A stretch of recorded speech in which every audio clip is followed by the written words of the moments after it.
수 있습니다.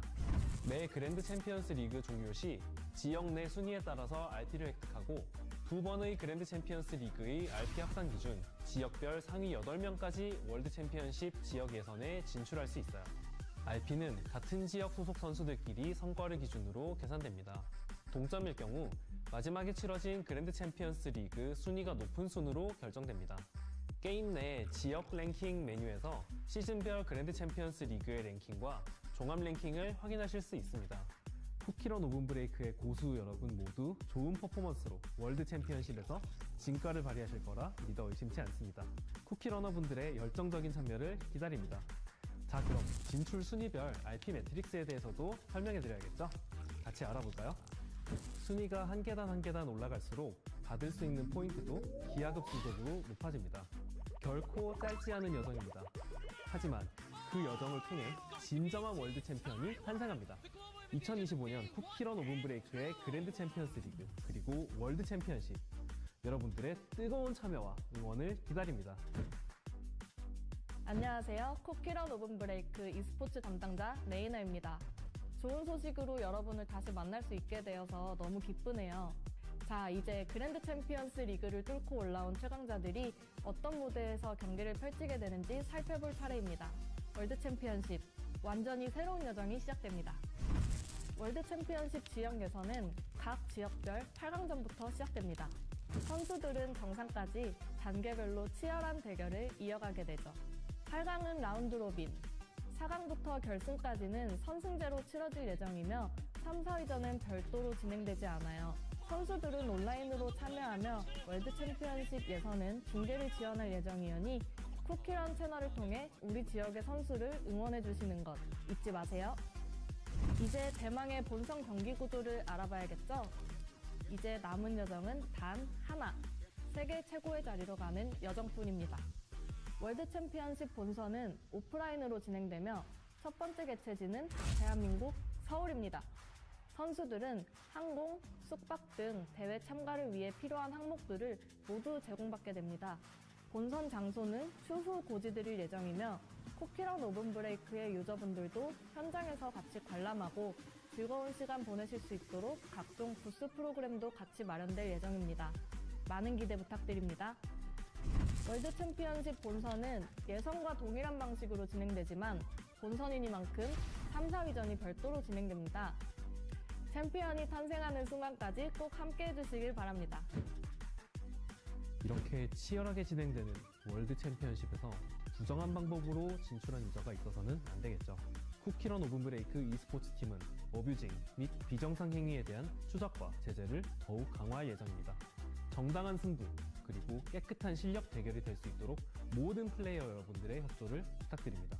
지금까지 2025년 쿠키런 오븐 브레이크 e스포츠의 월드 챔피언십과 그랜드 챔피언스 리그에 대해 안내드렸습니다. 작년 프린픽에 보내주신 큰 성원 덕분에 이제는 전 세계가 주목하는 월드 챔피언십으로 나아갈 수 있게 되었어요. 그리고 월드 챔피언십에 많은 기대감을 보내주고 계시는 유저분들께도 진심으로 감사드립니다. 2025년 전 세계가 함께 뛰는 쿠키런 오븐 브레이크 e스포츠 월드 챔피언십, 지금부터 여러분의 플레이가 역사가 됩니다. 많은 참여 부탁드립니다. 감사합니다.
구슬과 쿠키들이 모여 사는 세계, 무령비림. 그리고 그곳의 오랜 전설, 사령병기전. 흑룡이 온 세상을 어지럽히던 먼 옛날, 흑룡을 무찌르려던 난세의 영웅이 존재했다. 비록 영웅은 용에게 패배하고 쓰러졌지만 마지막으로 자신의 힘을 신령한 무기 4개에 나눠주었는데 중검, 권각, 부채, 창. 이것이 바로 사령병기였다. 영웅의 제자들은 이 무기를 들고 흑룡과 싸워 승리를 거머쥐게 되지만 그 과정에서 제자들 역시 기력을 다하게 되고 사령병기는 그 힘을 이어받아 쿠키가 된다. 한편 흑룡은 사라지기 전 자신의 힘을 온 세상에 흩뿌리고 마는데 사령병기의 힘을 이어받은 쿠키들은 뜻을 함께하는 문파와 세가를 모아 봉인맹을 만들고 마침내 흑룡의 힘을 봉인하는 데 성공한다. 봉인한 힘을 관리하는 봉인사를 세우고 평화가 찾아온 지도 한참의 세월이 지나고 흑룡을 부활시키고자 하는 흑마교단의 등장과 설상가상으로 용암보주의 영향을 받아 흑룡의 힘까지 다시 날뛰기 시작하는데 과연 사령병기 쿠키들은 다시 한번 강호의 평화를 지켜낼 수 있을 것인가? 이번 업데이트에서는 쿠키런 오븐 브레이크의 새로운 세계관 무림이 공개됩니다.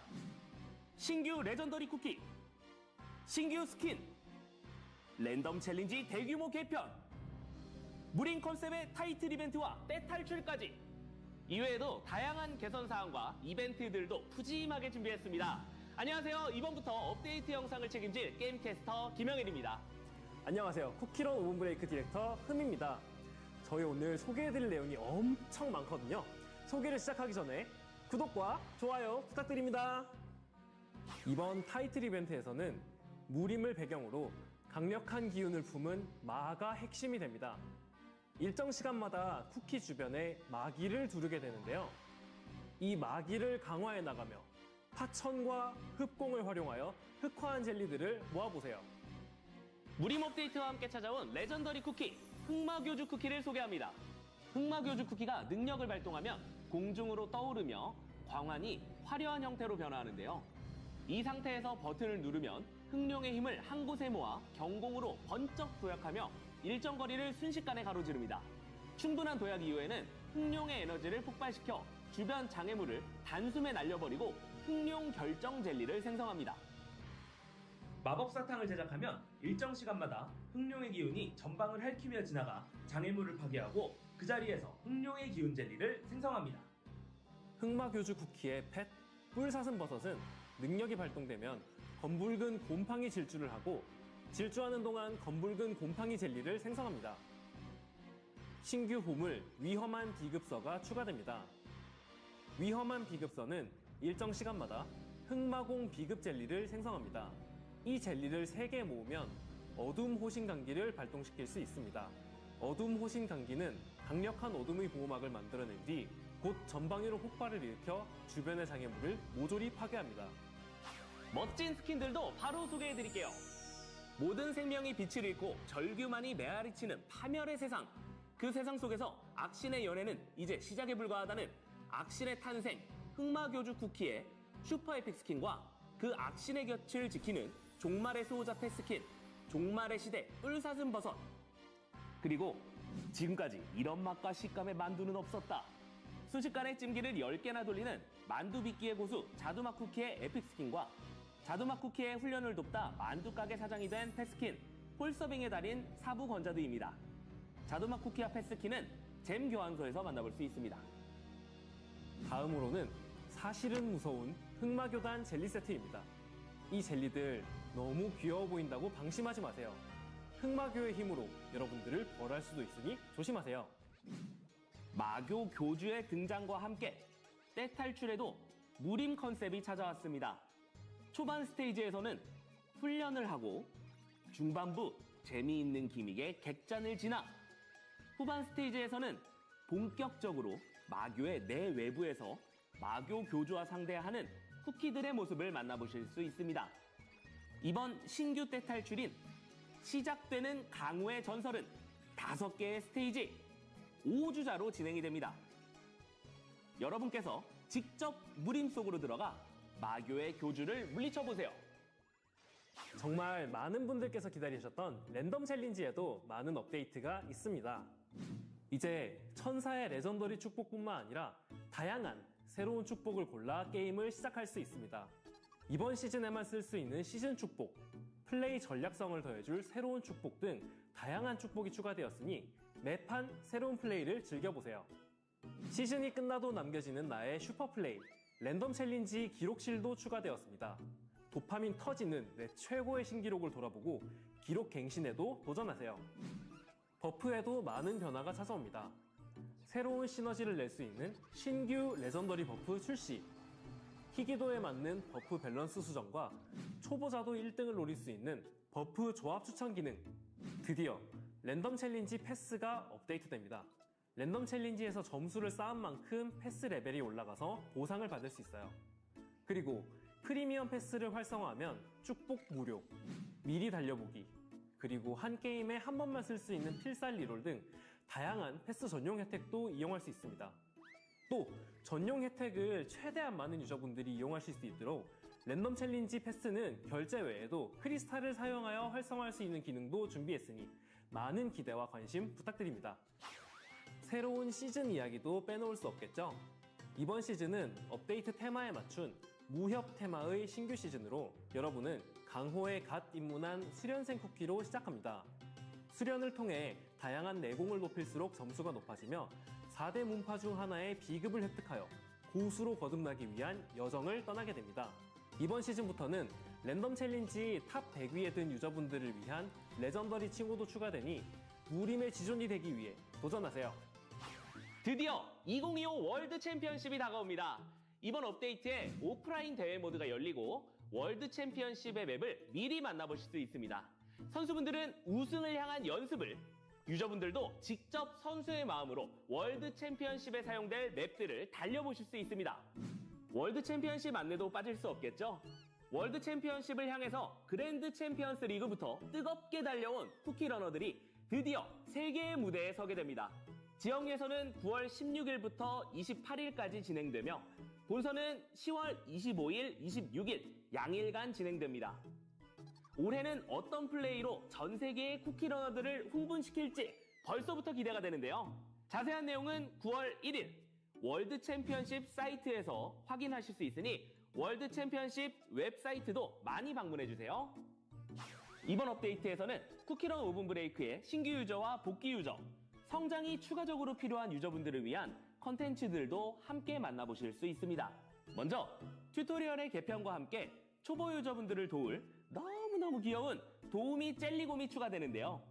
이 도우미 젤리곰은 유저분들을 도와 정착을 도와주고 목표를 제시하며 보상도 제공합니다. 쿠키런 오븐 브레이크의 고수가 되는 여정을 함께할 도우미 젤리곰, 빨리 만나보고 싶네요. 레전더리 쿠키, 펫, 마법 사탕의 성장이 필요한 유저분들을 위한 레전더리 성장 이벤트도 함께 진행됩니다. 앞으로 신규 레전더리 쿠키가 출시되면 기존 레전더리를 강화할 수 있는 이벤트를 만나보실 수 있는데요. 신규 레전더리 쿠키와 함께 미션을 클리어하면 전설의 원석을 얻을 수 있고, 이 재화를 사용해 기존 레전더리 쿠키, 짝꿍 펫, 마법사탕 재료, 레전더리 쿠키와 펫 물약도 교환할 수 있습니다. 길드전 매 시즌마다 길드원끼리 길드전에서 사용할 쿠키, 펫, 보물을 빌려주고 빌려갈 수 있는 길드 대여 창고가 신설됩니다. 모든 길드원들이 대여 창고의 빈 슬롯에 본인의 조합을 등록할 수 있고, 등록된 조합을 대여 티켓을 사용해 정해진 시간 동안 대여할 수 있습니다. 이외에도 무림 쿠키가 깜짝 등장하는 새로운 길드전 시즌이 시작되고 여러 개선 사항들도 포함되어 있으니 이번 무림 업데이트도 재미있게 즐겨주세요. 아참! 고스탐런도 돌아온다고 하네요. 9월 중순에는 온갖 독을 자유자재로 다루는 흑마교의 독립, 신규 쿠키, 백도막 쿠키가 찾아올 예정입니다. 그리고 백도막 쿠키의 신규 슈퍼 에픽 스킨, 흑마교 만독 대장로 백도막 쿠키, 패스킨인 검은 동나비 토끼만두, 게다가 복숭아맛 쿠키의 슈퍼 에픽 스킨, 질풍의 배달 협객 복숭아맛 쿠키와 만두머리 주방장 판다만두 패스킨까지 만나보실 수 있으니 많은 기대 부탁드려요. 여름의 막바지에 정말 매력적이어서 깊게 다루고 싶었고 굉장히 오래 준비한 무림 세계관을 드디어 여러분께 선보이게 돼서 너무 설레고 팀에서도 되게 많은 것들을 준비하고 있어서 기대가 많습니다. 이번 업데이트도 정말 치열하게 즐겨주시고 다음 달 그리고 그 다음 달도 엄청난 업데이트들이 기다리고 있으니 많이 기대해주세요. 기대해주세요.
안녕하세요.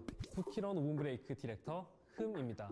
쿠키런 오븐 브레이크의 e스포츠는 작년에 진행한 쿨림픽을 통해 국내 e스포츠의 저력을, 그리고 올해 3월 글로벌 인비테이션을 통해 세계 e스포츠로서의 가능성을 확인했습니다. 2025년 우리는 더 크고 더 본격적인 쿠키런 오븐 브레이크 e스포츠의 새로운 이름으로 거듭납니다. 이제는 세계 챔피언을 뽑을 시간, 바로 월드 챔피언십입니다. 월드 챔피언십은 작년의 쿨림픽과는 완전히 달라진 새로운 선발 그리고 새로운 대회 방식을 도입하게 되었는데요. 더 박진감 넘치고 더 많은 세계 플레이어들이 함께하는 e스포츠가 되기 위해 쿠키런 오븐 브레이크 팀이 준비한 2025년의 e스포츠 로드맵 지금부터 공개합니다. 여러분의 참여와 응원이 이 여정에 큰 힘이 될 거예요. 자, 그럼 본격적으로 시작해볼까요? 올해부터는 모든 선수가 자신의 지역에 배정되어 경쟁하고 하이라이트는 바로 최강자 토너먼트입니다. 2025년에는 밀란마 시즌, 라인마 시즌 총 2회의 그랜드 챔피언스 리그가 개최됩니다. 플레이어는 그랜드 챔피언스 리그를 통해 지역별 랭킹 포인트를 의미하는 RP를 획득하고 두 번의 그랜드 챔피언스 리그 RP의 총합에 따라 월드 챔피언십 지역 예선에 진출할 수 있는 자격이 주어집니다. RP의 합산으로 월드 챔피언십 지역 예선의 진출자가 결정되기 때문에 밀란마 시즌, 라인마 시즌 두 번의 그랜드 챔피언스 리그 모두 정말 중요하겠죠? 2025년 그랜드 챔피언스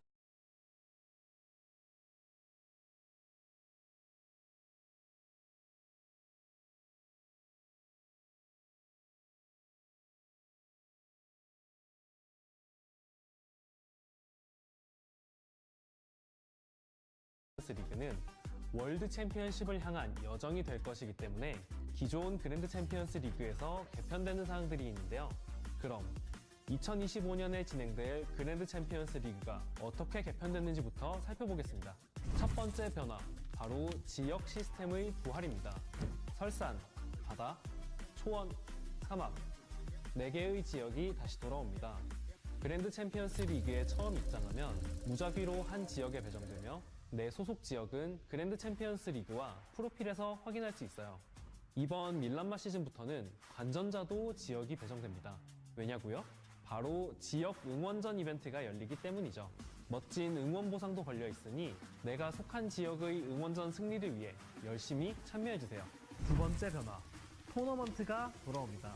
참가자들은 예선을 시작으로 본선 3개 라운드, 마지막 선발전까지 총 5번의 라운드전을 치르게 되는데요. 예선에서 주어지는 하트는 단 3개, 더 이상 실수할 여유는 없습니다. 이렇게 치열한 과정을 뚫고 최종 16인에 선발된 선수들은 토너먼트에 돌입하게 됩니다. 그리고 16강 토너먼트를 뚫고 그랜드 챔피언스 리그 최종 우승자가 탄생합니다. 최종 우승자는 월드 챔피언십 지역 예선에 자동 진출하는 혜택도 누릴 수 있습니다. 매 그랜드 챔피언스 리그 종료 시 지역 내 순위에 따라서 RP를 획득하고 두 번의 그랜드 챔피언스 리그의 RP 합산 기준 지역별 상위 8명까지 월드 챔피언십 지역 예선에 진출할 수 있어요. RP는 같은 지역 소속 선수들끼리 성과를 기준으로 계산됩니다. 동점일 경우 마지막에 치러진 그랜드 챔피언스 리그 순위가 높은 순으로 결정됩니다.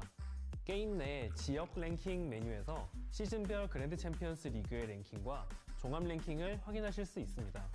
쿠키런 오븐 브레이크의 고수 여러분 모두 좋은 퍼포먼스로 월드 챔피언십에서 진가를 발휘하실 거라 믿어 의심치 않습니다.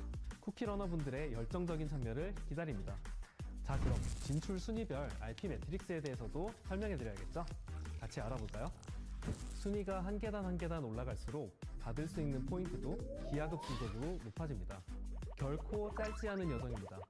하지만 그 여정을 통해 진정한 월드 챔피언이 탄생합니다. 2025년 쿠키런 오븐 브레이크의 그랜드 챔피언스 리그 그리고 월드 챔피언십, 여러분들의 뜨거운 참여와 응원을 기다립니다. 안녕하세요. 쿠키런 오븐 브레이크 e스포츠 담당자 레이나입니다. 좋은 소식으로 여러분을 다시 만날 수 있게 되어서 너무 기쁘네요. 자, 이제 그랜드 챔피언스 리그를 뚫고 올라온 최강자들이 어떤 무대에서 경기를 펼치게 되는지 살펴볼 차례입니다. 월드 챔피언십, 완전히 새로운 여정이 시작됩니다. 월드 챔피언십 지역 예선은 각 지역별 8강전부터 시작됩니다. 선수들은 정상까지 단계별로 치열한 대결을 이어가게 되죠. 8강은 라운드 로빈, 4강부터 결승까지는 선승제로 치러질 예정이며 3, 4위전은 별도로 진행되지 않아요. 선수들은 온라인으로 참여하며 월드 챔피언십 예선은 중계를 지원할 예정이오니 쿠키런 채널을 통해 우리 지역의 선수를 응원해주시는 것 잊지 마세요. 이제 대망의 본선 경기 구도를 알아봐야겠죠? 이제 남은 여정은 단 하나, 세계 최고의 자리로 가는 여정뿐입니다. 월드 챔피언십 본선은 오프라인으로 진행되며 첫 번째 개최지는 대한민국 서울입니다.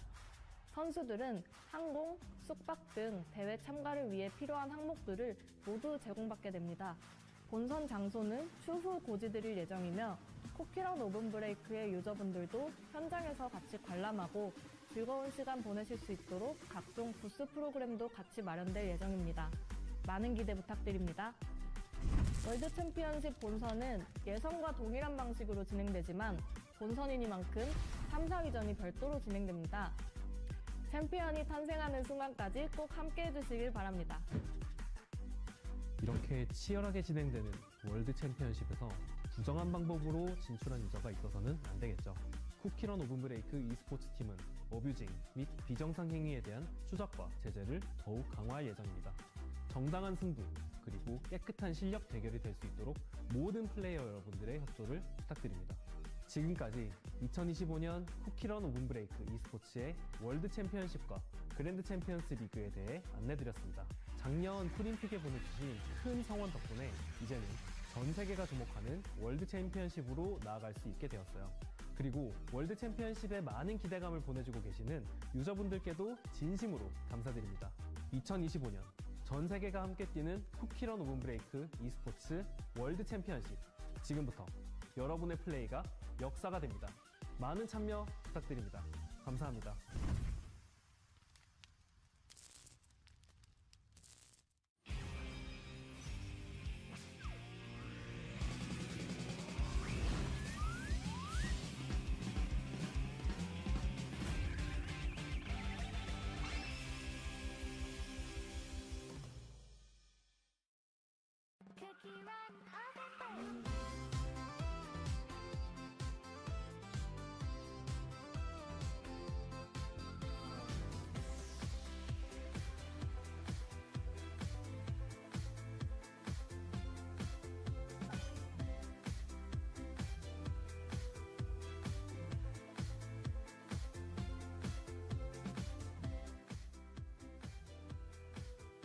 Welcome, everybody. We continue here with the Cookie Run Oven Break World Championships 2025 preliminaries. We already started last week with 2 of the regions. Now 2 regions remain. We'll wait to see who the last 4 runners will be moving on. My name's Sherba, joined by State, just like last week, and I can't wait to see who's going to make it through today. I'm so excited, man. Last week was an absolute blast. We had a lot of fun going through the desert and the plains preliminaries. The games were really close. We had some upsets. We had some intrigue. There was a lot of emotion on stage.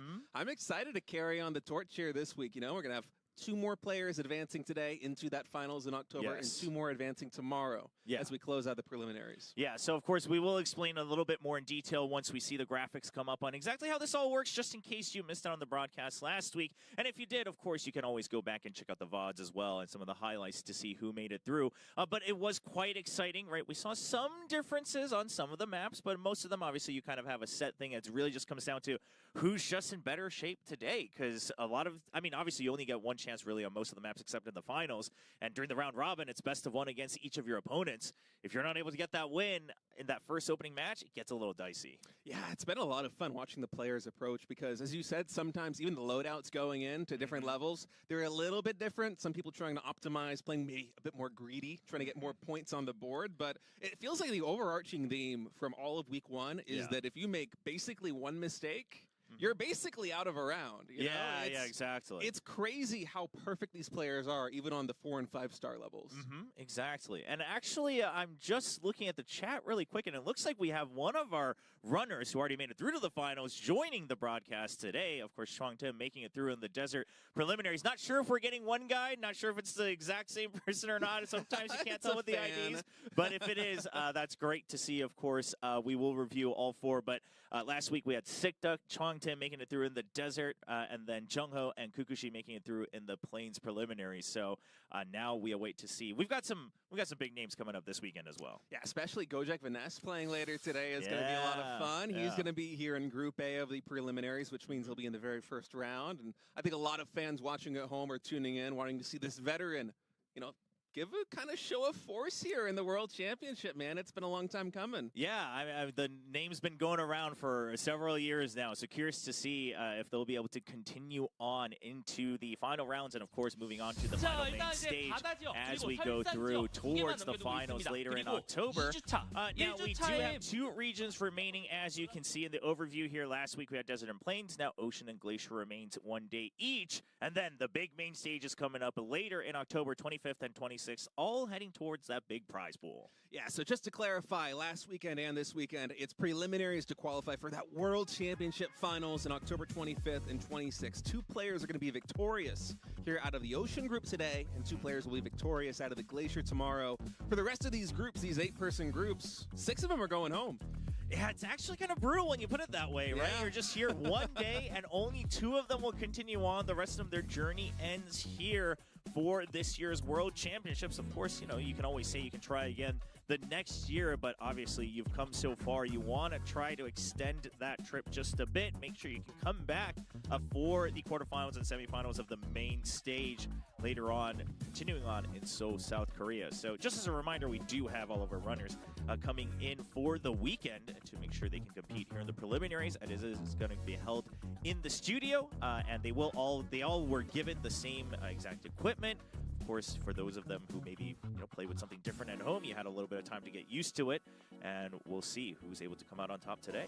Yeah, Goj Vaness absolutely going to be the favorite coming in here. Number 9 in the GCL, a veteran of Cookie Run Esports, completely rock solid. But you look at the lineup of players, and we have a lot of folks that rank, in the top 20, top 16, even top 10 here of the GCL. It's going to be a gauntlet for these guys. Yeah, I think it's going to be definitely a bit of a tough region here today. But continuing on, what it's going to look like today for the broadcast. We are going through everything you see on the screen today for the full duration. So it's going to be, 5-6 hours of just constant cookie running here today as we start with the quarterfinals, which is round robin. They're in 2 different groups, and you will play against each of the 3 other opponents. You win, you get 5 points. You lose, you get -1 point. So you definitely want to start off with a win. Yeah, 2 wins guarantees that you at least have a potential tiebreaker to go into that finals. So thus far, we haven't had any of those. In the last weekend, we had a couple close calls where there might be 3-way tiebreakers either for elimination or for advancement into that round of 4. But as it is so far, it's just been the clean breaks going on, and we'll see if that story continues this weekend as we look at the map pool. Here for the quarterfinals, this is the round-robin stage. We're going to be playing, alternating between Beneath the Lilies on the first 3 maps, then Boiling Stock Village on the last 3 maps here in Group A, and then the same story in Group B. After we play the quarterfinals, we will know which 4 players are going to be vying for those playoff spots. Exactly. The semifinals will be the best-of-3 stage, where the loser gets to choose the map. And the finals, best-of-3 stage, or best-of-5, excuse me, but only 3 maps. So there is potential for these maps to be picked more than once in the series. Exactly. But you can't pick them more than 2 times. So obviously that way, if we do go the full distance, we will be guaranteed to see all 3 maps. But that awaits to be seen if it's going to continue on today here in the Ocean Preliminary. So we have a total of 8 maps prepared for the day, and hopefully we'll get to see all of them. I think both days last week, eventually we did see all of the maps at least once throughout all of the matches. And here you go, as we reviewed for last week, Desert and Plains went through. There are your 4 runners from those 2 regions, and now looking forward to Ocean.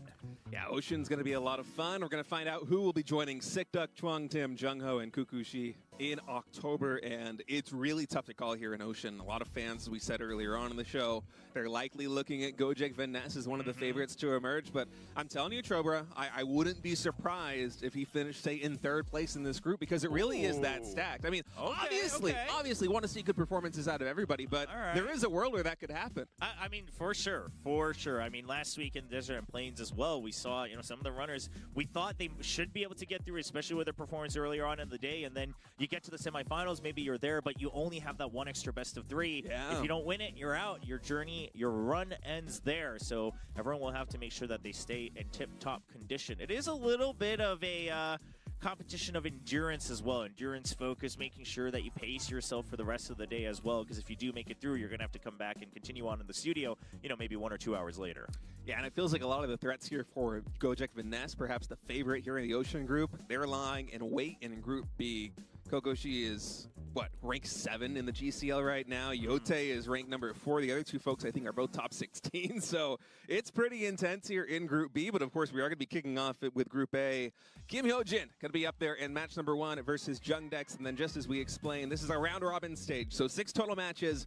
Every player in each group will play everybody else in their group at least once. The 2 best players with the best records, they will advance. Yeah, and I think for us here on the English broadcast, the global broadcast as well, maybe some eyes specifically on our 2 players, Goj Vaness and, of course, 7, as the only non-Korean players here in this region's preliminary, 1 in each group. So they're both going up against 3 other Korean players, and we'll see if they'll be able to still represent some of the other regions. Of course, we got Goj coming in for Indonesia and 7 representing Thailand to try to continue on towards those World Championship finals later in October.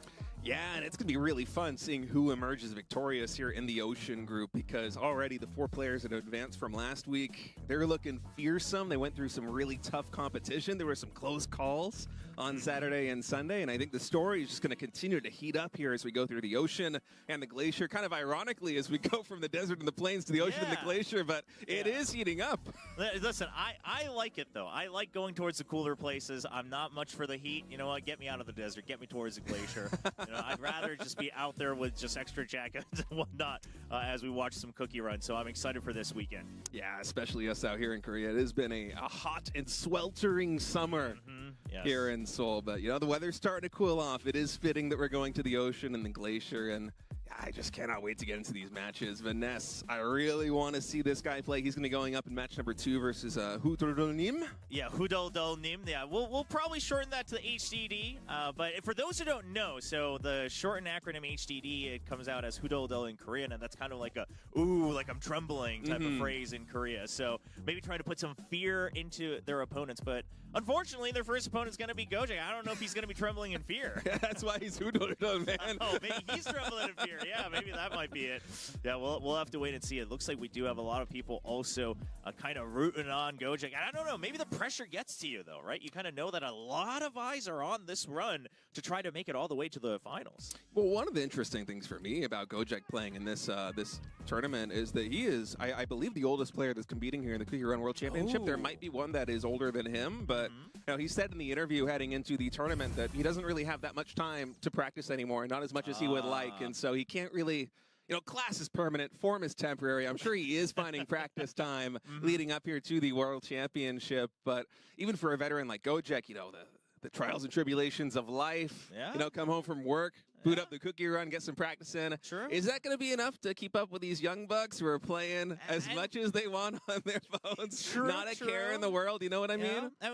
We don't like to put too much focus on age in any category, right, or in any genre of competition here, but there is reaction time involved. There is some reaction time involved. There's some muscle memory. Now, it's going to be a nice look at, like, experience versus maybe potentially, especially, as we see some of these runners continue on towards the World Finals, is it going to be some of the young guns coming out, right, and the young runners that are able to just adapt much quicker on the day, and then maybe some of these maps that have a little bit more randomness involved and say, well, I can take you out on that because this isn't just about practice. It's about who just is faster today. Yeah, the mechanics have been really crazy, especially there in the finals that we had on Sunday last week. I mean, going to, what was it?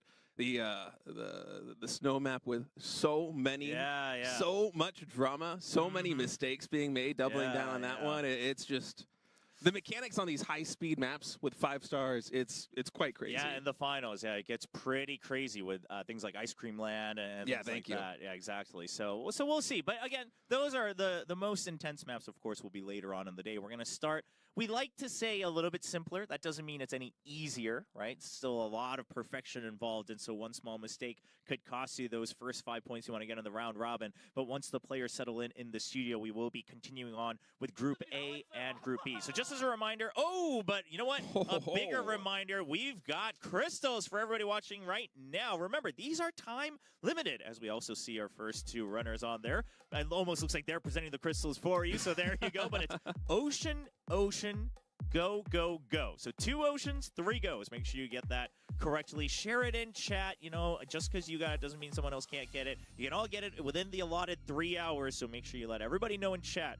And let's all get those crystals. Yeah, 3 hours. It's a really short window, as I think later on in the broadcast we might have another code for you as well. So make sure you tune in. And of course, with a time-sensitive code like this one, you wanna be on it as quickly as possible. You wanna let your friends know. Exactly. You want to do it now because once we start watching, like we've seen some people in the audience kind of forget because you're so enthralled by the runners that we have. But here we go, kicking things off. It's going to be Kimho Jin and Jung Dex going along with his Korean ID, which has Kitty Punch on it. So giving a little bit of a mime there. But we've got Yojun versus Jung Dex. And Yojun says right away, listen, this is 2 Cookie Run YouTubers. I can't be the one to lose. There's a little bit of honor involved here.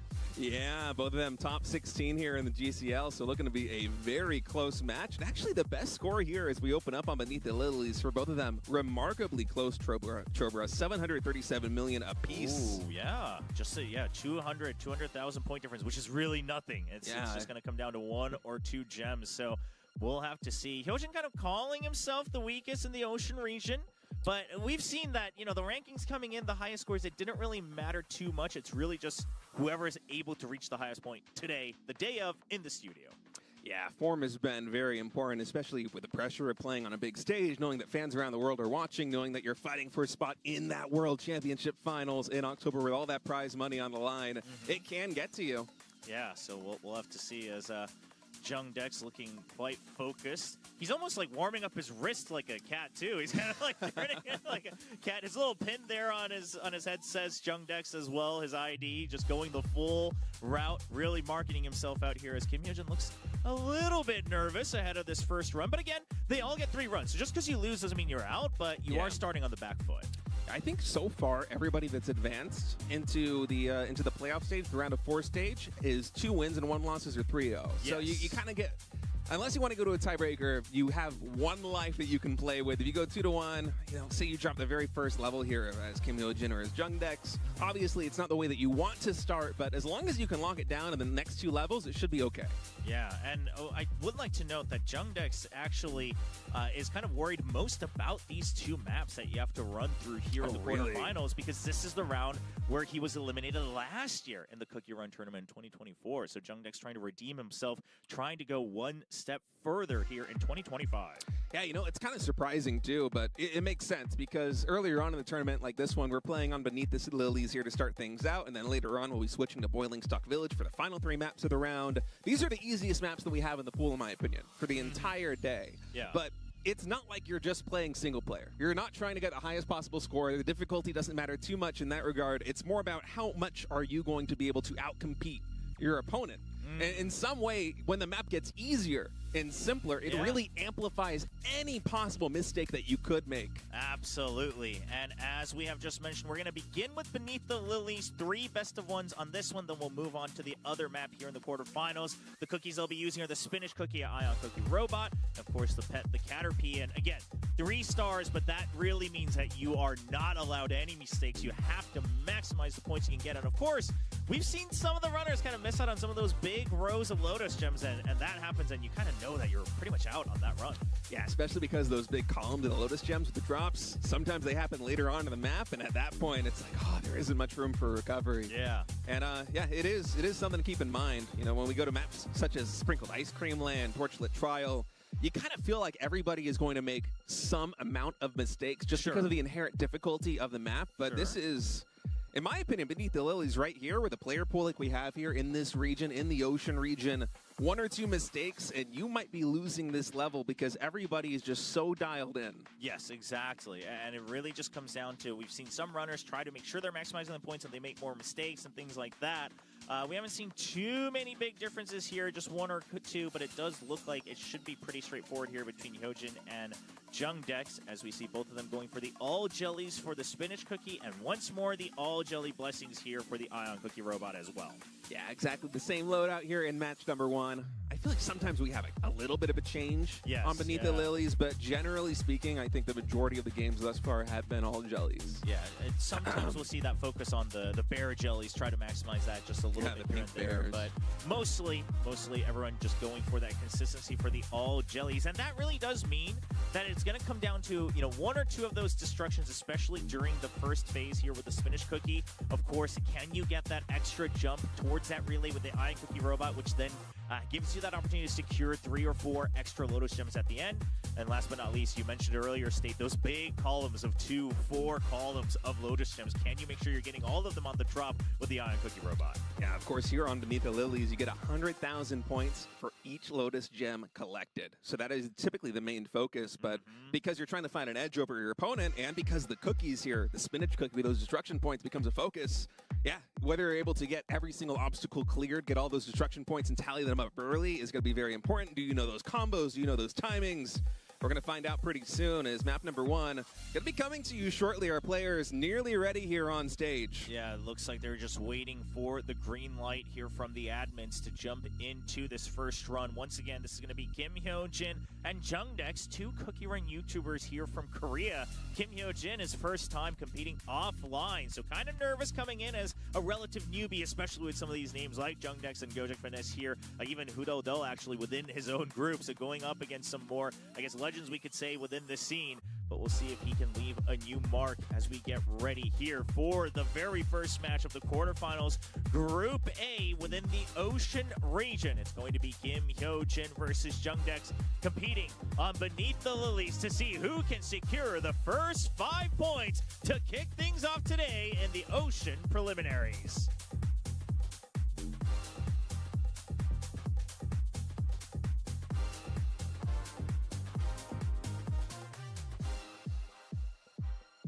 All right, the game is loaded up. The countdown is done. Kimho Jin on top, Jung Dex on bottom, and we are kicking off map number 1 here in the Ocean preliminaries. Let's get going on Beneath the Lilies.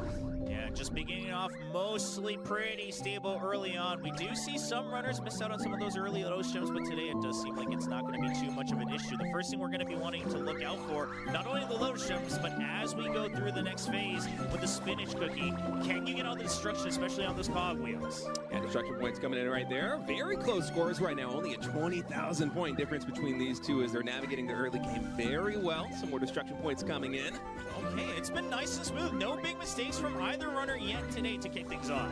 Yeah, getting all those pink bears, even these jumps between the frogs, nice and easy on both sides. And this is one of the tricky parts about this one. You know, we're looking at differences of 1 or 2 jellies right here in the early game. Jung Dex on top with about 55,000 points in total, but yeah, Jung Dex has been always consistently getting that 1 or 2 extra jelly though, right? So that's why we consistently see that going from like 10 to 20k to 50k. Both of them still getting that rainbow bear jelly as well. And here we go. Do you get oh, they're actually both going to go the safer route, not maximizing the entire spikes, but that will keep Jung Dex in the lead. Yeah, well, I mean, we saw last week some players, when they go down for those spikes at the end, they take a little bit of damage. They can absolutely end your run. So both these players erring on the side of caution here, not taking the risk and collecting every single Lotus Gem thus far.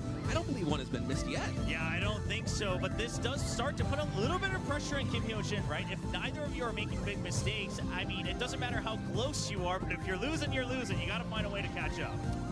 Yeah, I think right now you just try and get every single jelly and hope for the best. If we had a game close out with a 60,000 point difference, it would be an absolute madhouse. Yeah, that would be an absolute legendary match. Here we go. Okay. This is an opportunity for Kimho Jin. Can he make sure that he gets every single one as they go across the pedals?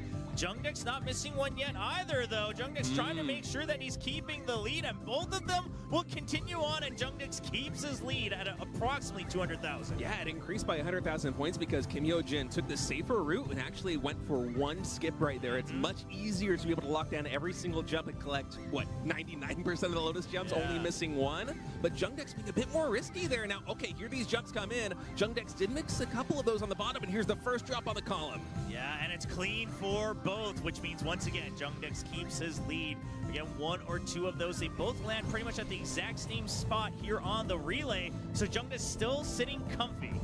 That lead is compounding. It's still a very small one. All right, size up coming in. Drop on both columns. Both players able to nail that perfectly. I think maybe 1 or 2 Lotus Gems were missed by Jung Dex. Yeah, so that narrows it down a little bit, right? You're looking at that score. It's at 200. Now it goes back up to 500 as Kimho Jin misses 1 extra one. So it's really, I think it's going to come down at the very end maybe to see if they can both secure all the way the complete row of Lotus Gems. Yeah, especially because the distance is basically the exact same on both these players. This is one of the closest matches that we've had in the entire preliminaries thus far. Yeah, it has been quite close, but Jung Dex now starting to shoot forward on that transformation, maximizing the destruction and the Lotus Gems that he's able to get. And I think that should be able to secure him most of the lead. Unless we see a crucial mistake, I think that transformation into phase 3 earlier might have been the difference maker.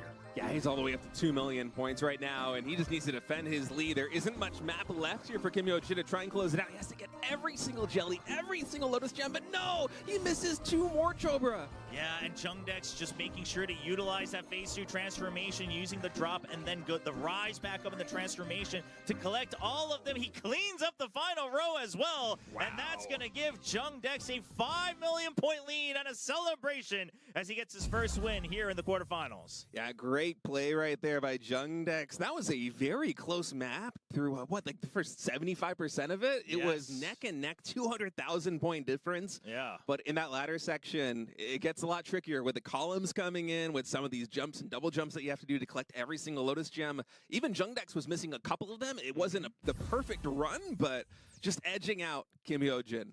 Yeah, I think just staying calm has been the name of the game here for Jung Dex. But overall, Kimho Jin still a pretty good run. It's just one or two of those, especially the transitions into phase 3 of the Iron Cookie robot, costs him the big point difference. You see the destruction as well, just a little bit in the lead, and then the Lotus Gems compounding here for Jung Dex gives him the +5 points here in the quarterfinals. Kimho Jin will be sitting at -1, but of course, nobody's eliminated just yet. He has a chance to try to beat the other opponents here in his own group. Yeah, of course. We're going to be going into match number 2 in a moment with what? Hudodonim.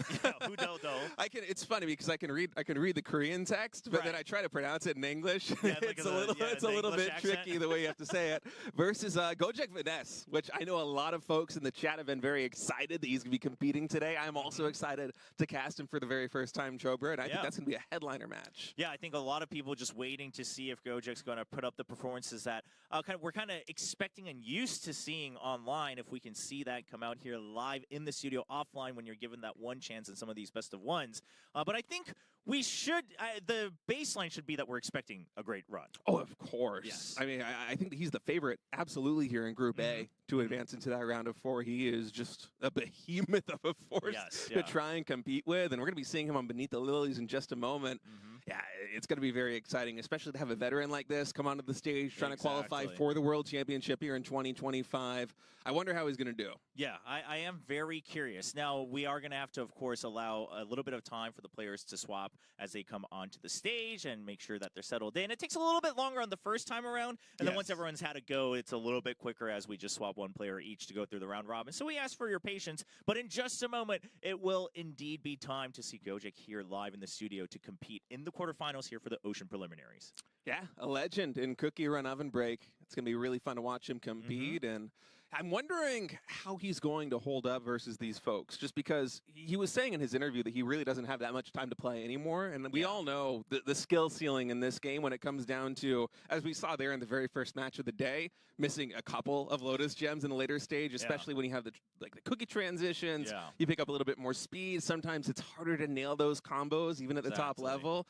That's the kind of thing that, from my perspective, even if you come in as a veteran, you have the know-how, you have the knowledge, but mechanically, if you're not practicing or if you can't find enough time to practice, will you be able to hold up and execute? Because that versus game knowledge is a completely different beast. Yeah, exactly. I think the most important thing, again, is going to be that consistency. We see most of our runners, whoever's the most consistent throughout the entire day, ends up winning that out. And for that, the practice is going to matter. A lot of it is muscle memory, except for some of those maps where there's a little bit more randomness, a little bit fast reaction time involved. But a lot of this is, if you're consistently making sure you're not making mistakes, now you're in the studio, you make like one mistake, but your opponent makes 2, that could be the difference breaker here to move on to the next stage. Yeah, actually, thinking back to week number 1 and the winners that we had, it feels like, generally speaking, the safer, more stable play has won out versus the players who try to get a little bit more greed. Generally speaking, the players that go for, say, all jellies versus just trying to maximize like the pink bear jellies, it seems like they're a little bit ahead on the curve. And I wonder if this is the kind of thing which, we talked about this a lot last week, competing on stage and the added, not just anxiety, but being in a completely different environment from your home or from wherever you typically play the game. It can take you out of your element a little bit as a pro player. Absolutely. And so I'm wondering how much of that is, say you're at home, you're able to practice under the most perfect circumstances. You're all snuggled up on the couch or whatever. You got like a nice tea or a nice coffee. You're in your pajamas. You're chilling. You can play. You can go for like the pink bears. You can go for whatever greedy line that you want. And you might be able to do it. But then you come onto a stage like this one and, well, maybe if you're flying into Korea, you haven't adjusted to the time difference yet, or you're still getting acclimated to the environment. Maybe even coming down to the studio, getting used to the lights, being on camera all the time, as some players have seemed a little bit anxious about that on stage. It turns into something different where suddenly you're not able to reach that personal best that you set for yourself at home. In fact, basically all of our players, I'm struggling to think of any instance where a player had a better run here in the live event versus the personal best that they recorded at home. It's always lower. I mean, that's probably something that we would have to commemorate whenever it does happen, right? Because in any competition, right, even in just other traditional sports, you're generally not seeing your personal best happen like during a live tournament. It's very rare. That's why world records are obviously very hailed. So if it does happen, it will be very special here today for the preliminaries. But like you mentioned, it's about getting used to it. It's about how quickly you can adapt to whatever situation you're given. Maybe the gear is different from what you use at home, right? Maybe you're using a tablet, maybe you're using a different phone. Of course, everyone's on equal footing. But maybe it just so happens that you're using the same type of phone at home. That is going to make you a little bit more comfortable. The other runner is going to have to adjust a little bit. So that all comes into play. But this is all a long-winded way of saying you just have to be better. You just have to be better. If you're better, you win, right? You just have to make sure you prepare. That's excellent analysis. It sounds brutal. It sounds brutal, but you just have to make sure you cover all your bases. Yeah, no, you're absolutely all right. The interesting thing to me has just been the fact that consistently it feels like the safer play has won out over the greedier play, especially in the finals of some of these things where we have some players just absolutely taking the greediest lines, and then you see, they got hit by a spike, they took some damage, their run is basically over. It's very interesting, and I'm going to be following that trend here as we go through the second week. The second match here in the Group A quarterfinals of the Ocean Regionals is about to kick off. Hudolnim going up against Goj Vaness here on stage. Goj says, let's have fun and let's step it up to a next level. All right, let's see. Both of these runners right now in this matchup, a bit older, more veterans here in this group. And overall for this region, both Hudoldo and Goj Vaness, we've seen them around for a while. Some of the Korean runners kind of giving their respect to Hudoldo, saying they've been seeing him run in Cookie Run since Cookie Run Classic a long time ago. And you can just see, both of them kind of encouraging and respecting each other as well, but also Hudoldo just wanting to be the best family man he can be. And of course, a win would help a lot in contributing to that. Oh, absolutely. And for these veterans on stage right now, I think that they're going to be pretty comfortable. It's not like the lights are going to be getting to them all that much. Hudoldo looks like he's still settling in right now with his headset. And we're going to be going into match number 2 here in just a moment. Make sure you got everything ready to go. Goj Vaness, of course, a lot of people looking forward to see how he performs as we get ready for Beneath the Lilies. Once again, a best of 1 during the round robins here. Whoever wins will be getting their first +5 points in the round robin. Yeah, +5 points for a victory, -1 points for a loss. You're looking to get at least 2 wins if you want to qualify for that round of 4 playoffs that will be taking place later today. We're going to Beneath the Lilies for the second time tonight. Spinach Cookie and Ion Cookie Robot are going to be the cookies selected here by both the players as we take a look at the loadout here in match number 2. Both players opting for all jellies here on the Spinach Cookie as we continue to scroll down, and let's see what the second candy is going to be. It's another all jelly.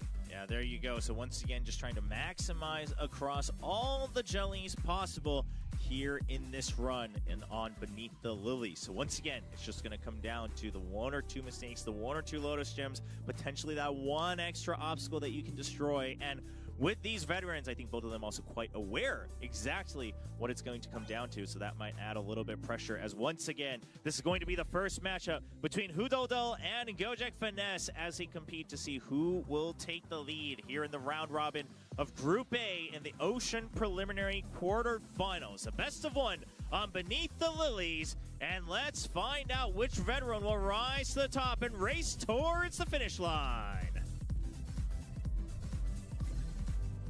All right, the game is starting. Hudolnim on top, Goj Vaness on bottom. We are going back to the Lotus Gems here on Beneath the Lilies for match number 2. And just nice and clean starts here. I don't expect either of them to missing any of these early Lotus Gem jellies. That would be a little bit tragic almost with the expectations held for both of these runners. Yeah, and I wonder whether either of them is going to go and try and dip down for that extra destruction point here at the end of this earlier stage. So far, players have been a little bit more safe on the spikes, and when they haven't been, occasionally that greed does get punished. 800-point difference so far. Now a little bit of change back and forth and swinging. Like 1 jelly. Yeah, this is so insane that it's coming down to this close of a difference. Okay, that's 1 Lotus Gem jelly missed here for Gojek, though. Yeah, 1 gets missed there by Gojek, and so now he's down to 300,000 points to try and compensate with some extra destruction points coming here in just a moment. Now let's find out. Still staying calm, though. We don't see any change on the camera for either of these. Hudoldo, or maybe we'll call him HCD here at the top, really focused in, zoned in on his phone right now. Oh yeah, he's playing this so well. Really clean start for him, actually getting a nice lead here in the early stages. Yeah, both of them going for that extra destruction, but Hudoldo actually just maximizing the Lotus Gem so far as well, keeps him in a hefty lead. So Gojek's going to have to do a little bit of extra work coming into this next area. Well, usually here on this map, the winner is often decided when we switch to the second cookie, when the Ion Cookie comes in. But, oh man, another Lotus Gem gets missed here by Vaness. Yeah, You really want to close the distance before you get to that second stage to give you a better chance, right? Exactly. It's just kind of adding on one Lotus Gem Jelly at each of these sections, and that starts to really widen the gap. Gojek still trying to stay focused, but I think it might be getting to him. As you can see the point difference there. Let's see if he can maximize all the Lotus Gem Jellies here across the pedals. Both of them looking good. Hudo misses one earlier. Gojek still looking to maximize, and he completes the run, but it's still going to be the same point difference. And this is another one right there on the column drop down. No. It just feels like this chip damage coming in from Udolonim. He's getting so much done by just being consistent. He has been completely on point thus far. And no, you head into the second stage with this many points as a buffer. As Gojek misses another Lotus Gem Jelly, you're going to be feeling so good. Yeah, let's see if you can get all the columns, though. Of course, you want to maximize that. Both of them doing it, which means that Hudo will continue to keep the lead. Both of them getting that extra jump on the relay as well, so no big difference just yet. Yeah, the distance basically equivalent on both these sides. I think it's really going to come down to the navigation here as we switch to the Ion Cookie. All right, size up, drop down coming in. Both players able to clean every single one of those 4 columns. Yeah, and you can see the point difference just remaining steadily at 3 million. Both of them just skipping that one extra Lotus Gem Jelly. And that continues to give the edge. Another extra Lotus Gem miss from Gojek. So many eyes looking to Gojek, as a lot of people have been looking up to Gojek this entire time in Cookie Run Oven Break. And so far, it's been a little bit difficult to answer that call here on stage. Yeah, but honestly, I don't even think it's that Gojek is playing poorly. I think Hudo is just completely locked in right now. A 5 million point lead. I've had my eyes glued on the screen. It feels like he's barely missing anything, Chopra. Yeah, exactly. I mean, this is what we've talked about. When it's a bit of a quote-unquote simpler map and a simpler course, it really just comes down to how little of a mistake are you making. It's not that Gojek's had any giant blunders, right? You know, no collisions or anything like that, but it's just, you know, the Lotus Gem Jellies, they keep adding up. I mean, there's only maybe 40 million points left on this map, and how are you as Goj Vaness going to be able to close the distance on this one? And just a couple extra jumps at the end. Man. He will maximize whatever he can, but so does Hudo, and he will be sitting healthy with 3 extra million points to take the win in their first matchup. That was a really impressive play coming out from Hudo here in his first match of the day, taking down the fan favorite Vanessa in honestly convincing fashion. Yeah. Now, beneath the lilies, it's one of the simpler maps, but usually on these simpler maps, that's when these mistakes get amplified because they're so much more impactful. And it felt like he was just captain consistency. He hardly missed anything. I think his final score is like 732. Yeah, 732, almost 733 million. To put that into perspective, like the high score for these folks is usually between like 735 and 737. That is an astounding performance. Yeah, you see the one extra obstacle on as well. That adds to a lot of the points, but also it's really coming down to, you know, the 5, 6, maybe even 7 Lotus Gem Jellies that all start to add up. So it will be Hudo takes the win, but I mean, fans from Indonesia, do not despair just yet. It's a round robin. Gojek currently sitting at -1 points, but you still have a total 10 points remaining to be taken if he's able to win the remaining 2 matches in the round robin. Yeah, and he's actually going to be staying on camera, or on stage, I should say, for match number 3 here in just a moment. It'll be him going up versus Jung Dex, who does have a victory earlier on beneath the lilies. So it might be a little bit of a tough match here for an Indonesian fan favorite. And Gojek specifically called out Jung Dex as the scariest opponent here in this group, saying he's a monster. So he doesn't look like a monster on stage, but apparently he's a monster. And from what we saw earlier, obviously a very good performance here right away on stage. Now, both of them already having played one, so a little bit of time to adjust to the stage, the lights, you know, whatever else it might be. So we'll see who comes out on top here in the next matchup. It will continue with Beneath the Lilies for just one extra match. So both of them having another run back here.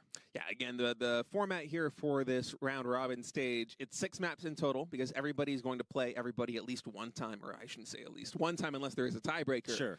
And so 3 of those maps, Beneath the Lilies, and then we move to another map for the following 3, and then we'll do it one more time in Group B later on today. Yeah, so we'll find out. Gojek obviously now sitting at that 1 loss, so very important to get this win to try to equalize things, leave his chances a bit better going into the potential final match to make sure he can rise all the way to a total of 9 points, which should get you pretty much into the next stage. But if you're down to -2, then you're kind of hoping and praying for a tiebreaker and another chance to have 1 extra run for a tiebreaker to try to make it into the next phase. Yeah, I think the only way you can advance if you have 2 losses in a group like this one is with a tiebreaker because it's only 6 maps in total across all 4 players. It is this round robin stage as Jung Dex once again does his little cookie dance on stage. Right. Yeah, a little celebration.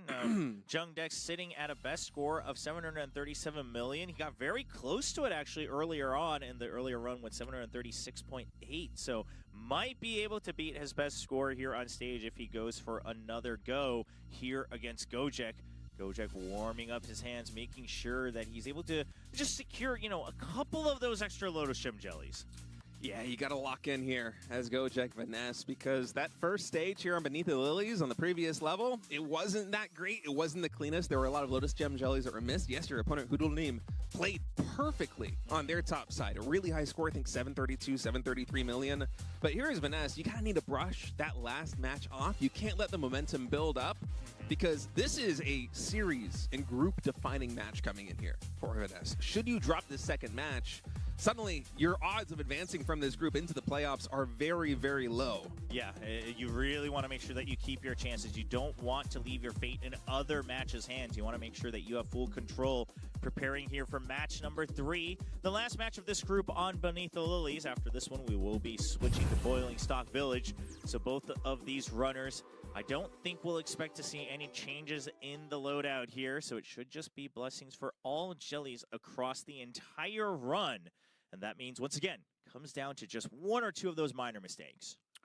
Yeah, 1 or 2 minor mistakes, and we need very clean performances out of both of these players. Jung Dex already at 1 win, by the way. If he gets 1 more win, he is in a very comfortable spot in this group, as each player is going to have 3 levels played in total. With 2 victories, you guarantee that you at least have a tiebreaker follow-up. Should it go to 3 players with a 2-1 record, that is going to be your seed into that round of 4, as you will be all but securing his spot in that final stage. And regional preliminaries here for the Ocean group, continuing on with a quarterfinal Group A match number 3. Goj Vaness versus Jung Dex. The players are getting ready on stage.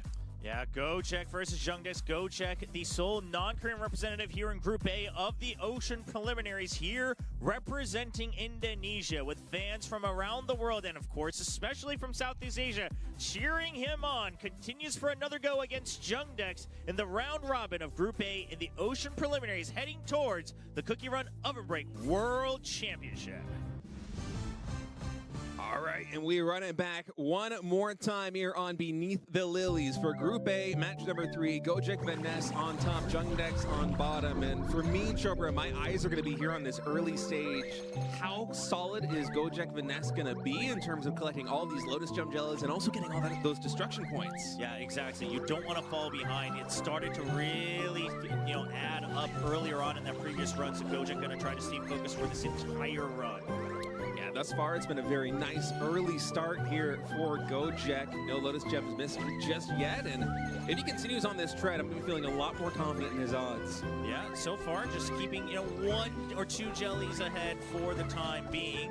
We'll see if Jung Dex maybe tries to greet a couple phases here, and both of them securing all of those Lotus Gems, and in the next phase as well. Yeah, double jump securing those gems there on top, as neither player has missed a single one yet. So it's about a 90,000 point difference between the 2 of them, that mostly coming down to just these basic jellies. Yep, securing the Rainbow Bear Jelly, now soon coming up, of course, for that destruction as we transform into the spinach cookie. Ooh. And okay, Gojek going for the extra destruction as well. That gives him a hefty lead. Yeah, he got 1 more spike, and that's going to be a lot of points on the board now, all the way up to 1.2 million. It's a greedier play, and man, risking it all right here with basically your tournament life on the line here.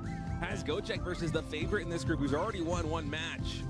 Yeah, Gojek now realizing that he needed to go for that extra greed a little bit. Looking a lot calmer, too, I gotta say, right? Yeah. Not making the same mistakes that he did in the earlier run, securing every single one of these Lotus Gem jellies. Now that puts some pressure on Jung Dex here.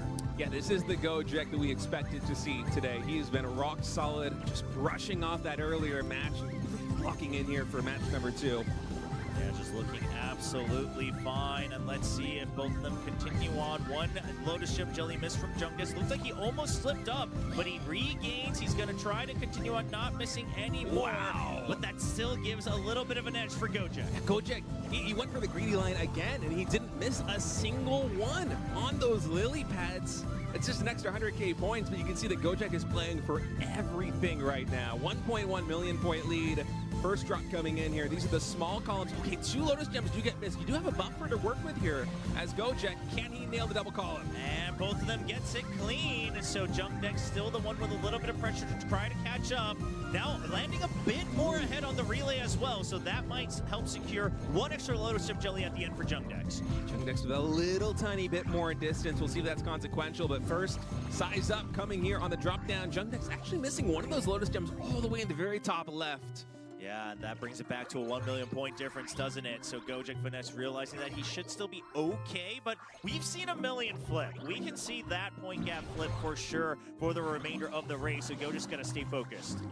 Gojek just looking so solid thus far in this level. You can see him shaking his head and laughing a little bit.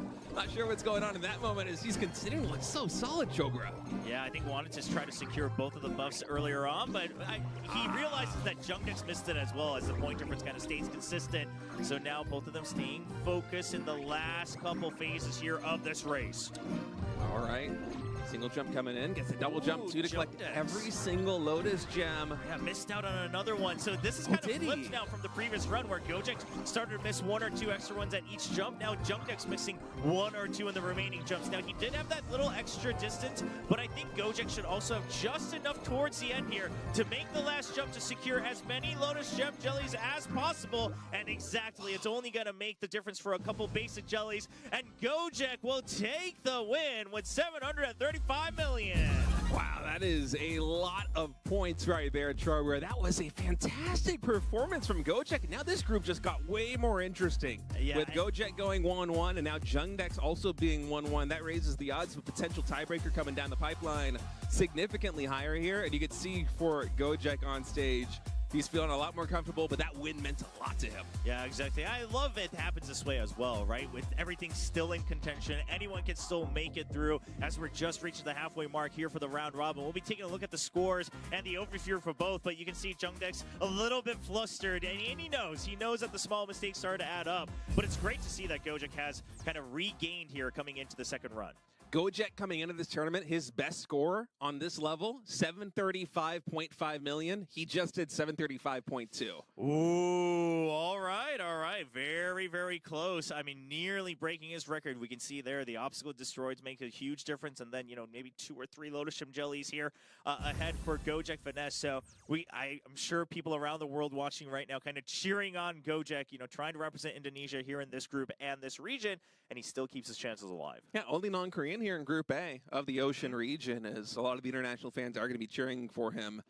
And that was just a very impressive performance. But, now we're done with Beneath the Lilies here for Group A. We're going to be moving on to map number 2. Yeah, Boiling Stock Village. Now this, of course, coming down to a lot of that destruction. So we've seen a lot of runners kind of get split on this one, right? Some people actually love it because they think there's a little bit of more micro involved. They think they can have a little bit more skill expression. Other runners are like, this seems a little messy, This isn't my type of map. I like the kind of clean, it's about the clean jumps and whatnot, not the destruction and the skills. So we'll see if some of our runners shine a bit more here in the second phase. Yeah, it's a little bit more combo focused with the destructions, but honestly, even Beneath the Lilies, even though it's not naturally a destruction-focused map, it's all about the Lotus Gems. I feel like typically the winner is decided, in these close matches at least, by the destruction points, about who is greedier, and if they are greedier, are they able to get it? Because remember that very first spike, or I should say the last spike that Goj Vaness was able to get, that gave him a significant boost. He was up 1.2 million, I think, after that, and that was basically the margin of victory at the very end of the level. And so even on these earlier maps, Beneath the Lilies, a lot of this coming down to destruction points. So I'm expecting even the players who they say they aren't exactly fans of this kind of thing, or they rather play just strictly for the jellies or the points as opposed to destruction, they're going to be very well practiced for this specific kind of game. Yeah, exactly. So now looking at Hudo versus Kimho Jin, and of course we'll introduce the map here in just a second, but Hudo sitting at 1 win, Kimho Jin sitting at 1 loss. So it's the same story. Kimho Jin, especially now having watched Gojek secure his win, making the records 1-1, Hyojin really wants to get that win to tie everybody up and put this entire group into chaos. Yeah, and Hudo really impressed me with his opening performance there versus Gojek, up 1-0, now leading this group with a perfect score thus far. I wonder how he's going to do here as we switch over to Boiling Stock Village, because the lines and the caution with which he approached Beneath the Lilies was very impressive. He was so consistent, it felt like he was hardly missing anything. If he did miss something, it wasn't as if, generally speaking, he would make a mistake. It was more that he was just playing more safe, more conservative, just trying to get consistency and points across the board. But as you said, when we moved to Boiling Stock Village and suddenly you get gold coins for obstacles destroyed, you're playing with Orange Cookie, the Schneeball Cookie, you're playing for or Yugwa Cookie, excuse me, you're playing for all of these destruction points. Yes, exactly. It's much harder to be consistent. It's more about the combos. Yeah, and the thing is, right, everything compounds here on this setup because you've got the fire starter for the extra points and destruction. Then, as you say, you get the coins, and then you're using treasures that turn the coins into extra jellies that gives you extra points. So, like, it really, one destruction obstacle missed, and suddenly the point gap just starts to amplify once more, and again, it starts to multiply upon each other. So you want to be very careful. Obviously, the big changes will come through in the Orange Cookie, but starting with the Yugwa Cookie as well, you know, one extra jump timing could make all the difference. As we see the blessings here, it's going to be destruction points for both at the beginning. Now, we've seen some changes, or differences rather, in the Orange Cookie, but both of them this time going for yellow bear jelly. So, you know, sometimes we've seen some runners take destruction points, sometimes it's been during blast mode, but both of them saying, I just want the yellow bear jellies. Yeah, keeping it nice and simple there, opting for the yellow bear instead of these destruction points. And I'm wondering what the approach is going to be from both of them, because the combos are so tricky here. Even though this is only a 3-star map, Boiling Stock Village, it feels like one of the more difficult ones just because of the nature of destruction points. If you miss a couple of combos, if your input isn't perfectly timed, then suddenly a very big point discrepancy can emerge between you and your opponent. And should you find yourself in a situation like that one, Chobra, you have to start doing some calculus in your head. Like, okay, well, say I have like 3 or 4 million point gap. How do I close it? Do I get more greedy? Do I try and be safer and more consistent and hope that they make the mistake by being greedy? It becomes a very complicated situation for the players. So interested in seeing what the approach is going to be here as we're getting ready to kick off Boiling Stock Village. The first time this map is going to be played this weekend. All right, it does look like we might have to do a quick reset on the room as the admins are double checking. It looked like we were just about ready to jump in, but Hudodo saying, I think there might be an issue. So we'll just wait to get the go-ahead from the admins. Might have to do a little lobby remake. But again, this one, I like watching it, but obviously it really just comes down to, do some of the runners enjoy it? Do they like the technique? And do they think they can find consistency? Whereas someone like Kimho Jin has stated that he feels that it always feels different. Every time the destruction feels a little different once you go into Boiling Stock Village. So he's going to have to find that consistency here on stage. Absolutely. And, you know, one of the impressive things, or I should say surprising things from Hudolim coming into today is that the map he was most worried about playing was Beneath the Lilies. And his performance was so good on that level that coming in here to Boiling Stock Village, if Beneath the Lilies, if that performance was his baseline, how high can this guy get? Because he comes in the lowest ranked player in the GCL for Group Number A, ranked number 22 overall within the Oceans region versus what, the rank 9 of Gojek, the rank 14 of Yojun, 11 from Jung Dex. He's the underdog by a wide margin, but he's the only undefeated player thus far, and he had a great performance there on a map that he said isn't his strength. Yeah, we'll have to see. I mean, not enjoying destruction maps either, though, here from Hudodo, so something that we'll have to look out for. It looks like not really particularly a fan of either of the quarterfinal maps, but see if he can regain that confidence as we get ready to jump into match number 4 in the Group A round robin of the Ocean Preliminaries.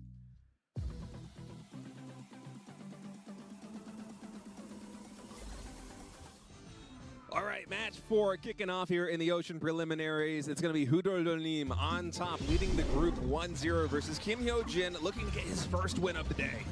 Yeah, this early phase, you're kind of spamming through to make sure, but then you wait on that last one right before you transform, trying to maximize the destruction points, and both of them staying quite equal with only 10,000 points separation. Yeah, very reminiscent of the earlier levels where the early stages of these maps are just so figured out. It's what you practice. But oh no, Yojun! Well. Oh, a huge grimace. Yeah, it starts to compound because he kind of was late on that jump to throw the badge, and then he's trying to redeem himself, but he jumps right into the collision. This is why, because obviously the cookies don't stop running, so the timing starts to get a little bit messed up when you make one mistake. Yeah, the energy already depleted here for Kimho Jin as he looks a little bit flustered. Already down 0-1 in this group. It is not the way you want to start, and almost feel like a little bit of caster curse right there, because I was going to say usually these early stages of the maps, because when you're practicing, it's what's going to be the most fresh in your mind.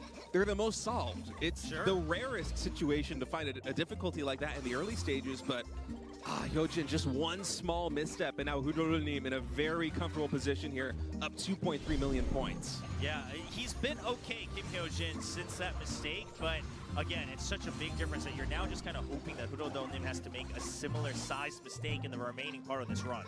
Yeah, unless he takes some damage. I mean, honestly, you could even miss some of these yellow bears, and I think you're completely fine because you have so much more distance. That energy is absolutely everything. It is literally the lifeblood of your cookies. Exactly, and we're still seeing a couple of these giant yellow bears being missed out by Kimho Jin as well, so the point gap just is not shrinking like he would like it. Now, the badge usage being okay before he's on the Tiger, so the jumps are still okay, the recovery good for Kimho Jin on that sense. So it's great to see that he's not completely flustered, but again, you just gotta pray. Yeah, in a situation like this one, you just gotta try and play your best possible line and hope that Hudoronim on the other side takes some damage to even everything up, because as we head into these later stages, the track does become considerably more difficult here. Now, of course, you do have a chance once we switch to the orange cookie, because there you have a lot of skill expression on when you're able to go for that Kimho Jin, going for the drop, and then using the badge to try to get the extra destruction points, but it's just not going to be enough to try to catch up just yet. One last ability usage is now coming in. Kimho Jin can be able to get a little bit more distance because of this ability activation right before he runs out of energy, as we're going to see the difference quite considerable in terms of distance, but there is possibly a comeback here for Kimho Jin if he can lock it in. Yeah, the problem's going to be that because of where he started with the orange cookie, he's going to have to try to adjust his muscle memory on when he uses the skill to try to maximize the destruction. He's able to get the last big burst, but it messes up on the first one. They're on the double jump, and now suddenly the point gap widening it to 10 million points. I mean, it's just so huge, and you have to wonder what do you do here is Kimho Jin in terms of finding a line to try and come back in this one, because it feels like Hudoronim, he's playing the same story that he did in game number 1. He's not taking any damage. He is in such a good position. Yeah, now you see Kimho Jin, I've been trying to maximize the skill usage, so he's actually ending up skipping up on some of these giant yellow bear jellies as well, and it's really starting to cost him. He's trying to catch back up a little bit, though, trying to redeem himself, but the point difference just isn't getting small enough. Yeah, both these players, of course, getting extra bonus points from those yellow bear jellies here in this later stage. That is the loadout. You can see them prioritize for Yojun. He's getting closer. It's only 2 million point difference now, actually. Choma, wow. Yeah, well, I'm trying to just make sure that he's using all the skills ahead of time, but then we're going to see Hudoronim just going to be able to pace himself, trying to catch back up. Now, Kimho Jin, you see the calculations coming through once more, so he'll do his best, but I don't think we're going to see a big flip here towards the end as the energy starts to run out here for both. The countdown comes in, and the distance actually a little bit extra for Kimho Jin, but it's still going to be Hudoronim who's going to take the win. The crucial mistake early on in the run just cost too much. Oh, wow. Must have been another collision there for Hudoronim to run out of that energy that we missed. But in any case, just maintaining this consistency. And the underdog coming into this group, Jobra is up 2-0. The best record thus far. Yeah. Yeah, so he's going to sit pretty safe here in this group, Hudoronim, and you can see, obviously, he was kind of worried there near the end as well. He knows that his run wasn't perfect. A little bit of that mistake towards the end, but it was just too early for Kimho Jin. Yeah, my heart breaks a little bit here for Kimho Jin as he now has to basically hope that there's a tiebreaker situation and he wins the last level of the day, because an 0-2 record like this one, when everybody else in the group already has at least one map score, it's very painful. Yeah. You can see the point difference there coming in, a little bit more destruction points, a little bit more bears as well, I think, for Hudoronim, who is just so impressive. Yes. Honestly, I was not expecting this coming into today. I kind of thought that Gojek was just going to run away with Group A, and that has not been the story. Yeah, so far, as you've mentioned, kind of looking the most consistent. Maybe not the most greedy, not going to get all the best scores on every single map, but looking the most consistent. So we'll see if that carries through as we await the remaining matches here, which, again, the remaining 2 matches will once again be played on Boiling Stock Village, so more destruction coming your way here in Group A. And it's actually going to be Hudoronim staying on stage once more for his final match of the, or not the evening, of the group stage. Yes, right here. He's going to be going up against Jung Dex. Jung Dex 1-1 after that loss to Gojek earlier on today. Hudorolnim has basically already solidified his spot with 2 wins, but if you get the third one, guaranteed, you are the top dog in this group. Yeah, it should be. Yeah, if you get 3-0, you're definitely moving on. You might have a seeding, type of deal with the tiebreaker, but you should be moving on towards the semifinals. We'll have to see. Of course, Gojek will be awaiting the very last match here of Group A, so he'll have a little bit of a longer break, and then he'll return. But for now, the very next match is going to be between Hudorolnim and Jung Dex. Jung Dex looking for a little bit of redemption here. Yeah, absolutely looking for a redemption. And if you can get a win and go 2-1, where Hudorol also goes 2-1, then suddenly that makes things very spicy here with Gojek also at a 1-1 record. Yeah, that can actually put Hudorolnim in danger because then they'll have to make a 3-way tiebreaker. So again, nothing's completely solidified. It's just that Hudorolnim feels the safest so far with a 2-win lead, but he's not out of the woodworks just yet. So he's going to have to give his all here and make sure he doesn't make mistakes near the end, right? Because if Jung Dex plays like he does in the very first match, that last collision could cost Hudorolnim in this matchup. Absolutely. I'm sure Jung Dex was watching that match play out and probably feeling a little bit more comfortable on this one. If the competition is struggling like that, not just in terms of maximizing the points with the combos, which is a difficulty it feels like basically everybody, regardless of skill level, has thus far in this tournament, but if you're getting collisions, then that is a completely different beast entirely, because unless the other player also makes a collision and you're on even footing, that is usually the most impactful thing to happen in any run. Energy is king. Yeah, I mean, you lose energy, you lose a bunch of points. It also messes up your skill usage, especially on some of these maps where it is just kind of based on timing, right? And so if you kind of mess up, you're starting on a different foot. That will be a little bit tough as well. So, again, the distance equalized in that last run. Of course, the point cost difference early on was a bit too much to recover there for Kimho Jin. But we'll see if we can have Hudorolnim play maybe a bit more of a perfect run to try to get his 3rd win. I believe we're waiting for Jung Dex to enter the stage right now to get set up for this next match. Now continuing on with Boiling Stock Village. Yeah, and I'm feeling pretty good about Hudorol's chances of bringing this one back because after that previous map, it's kind of the same story as Gojek. Remember, we watched him in the very first level that he played on Beneath the Lilies, and it was kind of rocky. It wasn't really what we expected from him. He didn't seem quite settled in. He was missing Lotus Gems when you wouldn't expect him to. He wasn't even able to really optimize destruction points that well in the early game, and then he stayed on stage. He played one more time on the same level, and he was so much better. He almost set a new personal best on stage because he had just done it. You know, you don't have any of that break. You just keep the momentum going in terms of, you know what? I've already warmed up this map. Let's just run it back. I'm already locked in on this one. I know what I made a mistake on previously. Now we go into the next one. I know what to look out for with no break in between. Sure. Yeah, no, that's true. So we'll see if this kind of works out in favor here for Hudorolnim as Jung Dex will be entering back in. Looks like we're going to need a little bit more time. So of course, it's going to be, Boiling Stock Village, Yugua versus Yugua Cookie and Orange Cookie as well. And if it's really close, it might actually just come down to the Yugua Cookie phase as well, because that feels mostly automatic, but you do have to be pretty careful with how you're using those badges when you're not on the Tiger, because you got to make sure you use it during a jump. So you got to jump, either right before or right after an obstacle to make sure it bounces around, calculate the angles, do a lot of kind of physics and calculus out there to make sure you're maximizing your points. And there you go, Jung Dex now getting prepared here on the right station. All right, looks like our players are nearly ready on stage. Hudorolnim 2-0 in this group thus far, with wins over Gojek, with wins over Yojun, and now he's looking for the clean sweep. If he is able to win this one level, he is going to the playoffs, the number 1 seed out of Group A, guaranteed. Whereas if Jung Dex wins this one, then suddenly we have a really interesting situation in this group where there is potential for a 3-way tiebreaker should Vaness also win the last match of the group. This is a situation that we haven't had yet thus far in these preliminary stages. And I'm kind of sad that we haven't gotten it yet, because it sounds really exciting. Should we go into a tiebreaker, if that does happen at any point today or tomorrow, it's 3 players. So 2 players on stage will go. They will record their best scores. Then 1 more player will go on stage, and they will also play. And the one with the lowest score is out.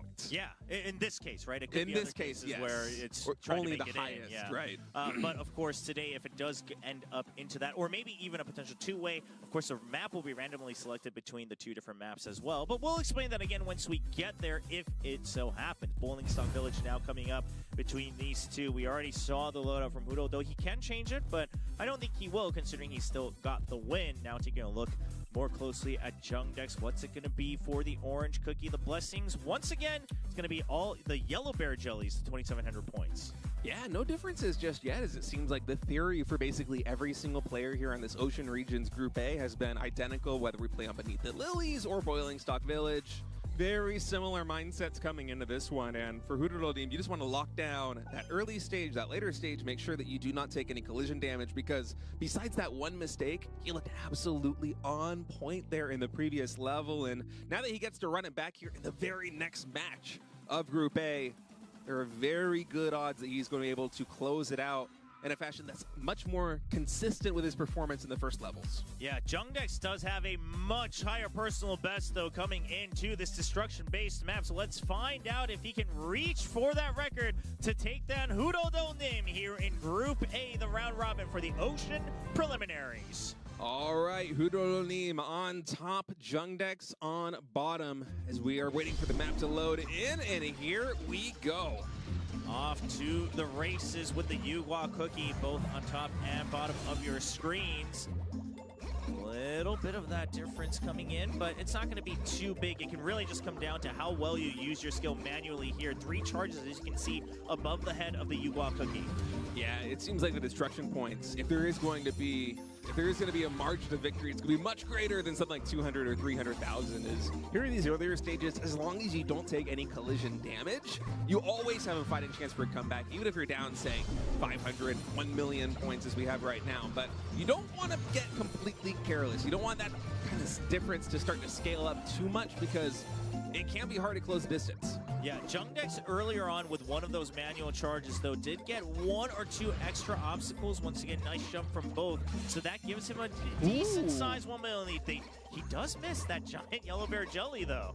Yeah, missing a yellow bear like that, pretty painful here in these early stages, but still very nice lead for Jung Dex thus far. His destruction point usage slightly better here than Hudoro Team. Yeah, that's the thing, though. Again, this entire course is designed to just continue that positive reinforcement cycle of destruction with the coins, with the treasures, back and forth, back and forth. So Jung Dex sitting pretty safe and comfy as long as he doesn't miss any more, yellow giant bear jellies compared to his opponent. Yeah, occasionally we'll see players miss one of these jellies. It seems like Hudoro Team did miss one of those jellies dropping down on the column, but Jung Dex really able to nail it down. Now, he did miss 2 of the last column, so that gap is closed a little bit here, but still a nice 2.4 million point lead. Yeah, this map is all about that skill usage, both of them using that last charge as well. Before we hop back on, recharge with the 6, destroy every single obstacle on your screens. Using the last one right near the end as well, both of them maximize it. And now we're heading to the very tricky second stage of this one. Hard to nail the combos exactly here with the destruction points, especially as ability usage is coming in. This is where we can have that disparity in points really start to balloon up. Yeah, exactly. 2 more charges left before that 1 extra jump onto the Tiger. 1 charge left for both of them. Now looking to use it right before, there you go, trying to get as many of those meteors as possible. Jung Dex still keeping approximately that 3 million point lead. We'll see how it evens out after this blast forward. Both of them going for the extra jump, and they both land on the giant yellow bear jelly. Yeah, exact same distance on both sides, and even similarly timed ability usage here. Very mirrored, as it's just solid plus 5 million points right now in the favor of Jung Dex. Now, here that we switch cookies, is Hudoro Team going to have a different angle in terms of the combo? It's a lot harder to time out, maximizing these meteors. Yeah, it does look like Jung Dex has just a bit better control of the skill usage on both cookies. Getting 1 or 2 extra obstacles even there on the double jumps. Hudoro Team still using it at the right time, but not entirely perfect. It does seem that way. This has been very clutch here for Jung Dex thus far. The timings on these skill usage, so clutch. Yeah, and he's continuing on with a forward lead. He is a little bit further here on our screens, so we'll have to wait to see what the point difference exactly comes down to when everything syncs up. But I do think Jung Dex should be feeling pretty comfy at this point. Yeah, all these yellow bears getting collected now. Okay, with these double jumps coming in, one should get absolutely every single one. Indeed, they both do.